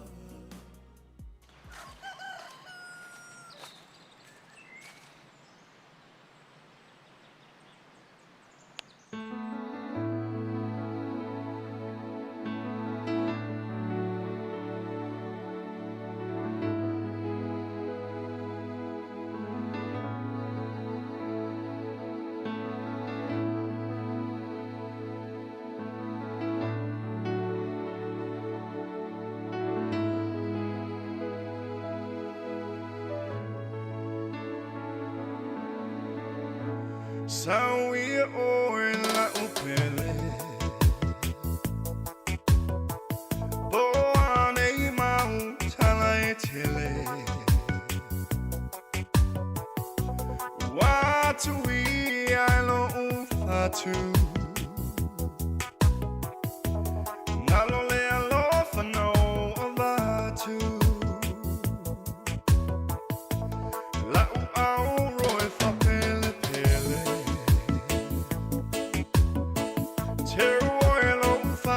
Sanga e tele Net fasia I chayo ma faufonga Ne I kuane wa umauluma Sunga e lau pele Muna vai ta fitele Na te tine I ale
Ya, Samoa le atu pele le nei vaenga o le a wuli manatu le o tātou maliteimi. Ya tātou te lulu rima ma tātou whātou whai. Tautua ma se wau nanga si whonga lo mua. Mo le nei a sululu moli le ngā whawtai ma le whamalo le tātou ma whtanga mai lava le tai awan le la. Le o tātou tu aitunu mai le nei whai ungo le a wuli le tātou pol. Kalame whamangalo si tautua. Ya, Samoa le nei a so matua atu ina. Poto lava tautai. Ya se lava na atu. Ya munu ia tele. Fufuanga lo tole nei a so manu telina. Ya, ngā luenga lo toil tātou. Tinu whanau ia o onga. Ma loro sai mātua ma futu mai mauta malawa. I langa leo le tua tātou te whilo. Ila sa tālo sunga lea o ia tu fufiso la tau whilo ai. Ia mora nei temi mātou te whātou whawha sui fua Samoa. Tau runga atu tātou por kalame le whawhiwhianga mai ama Selina Masoe. Ai tau malele atu inu ese. Alo whātou palisi na leo. Sunga ya vale le mati manuia le vai angole a woli. Sui fua, me ia manuia.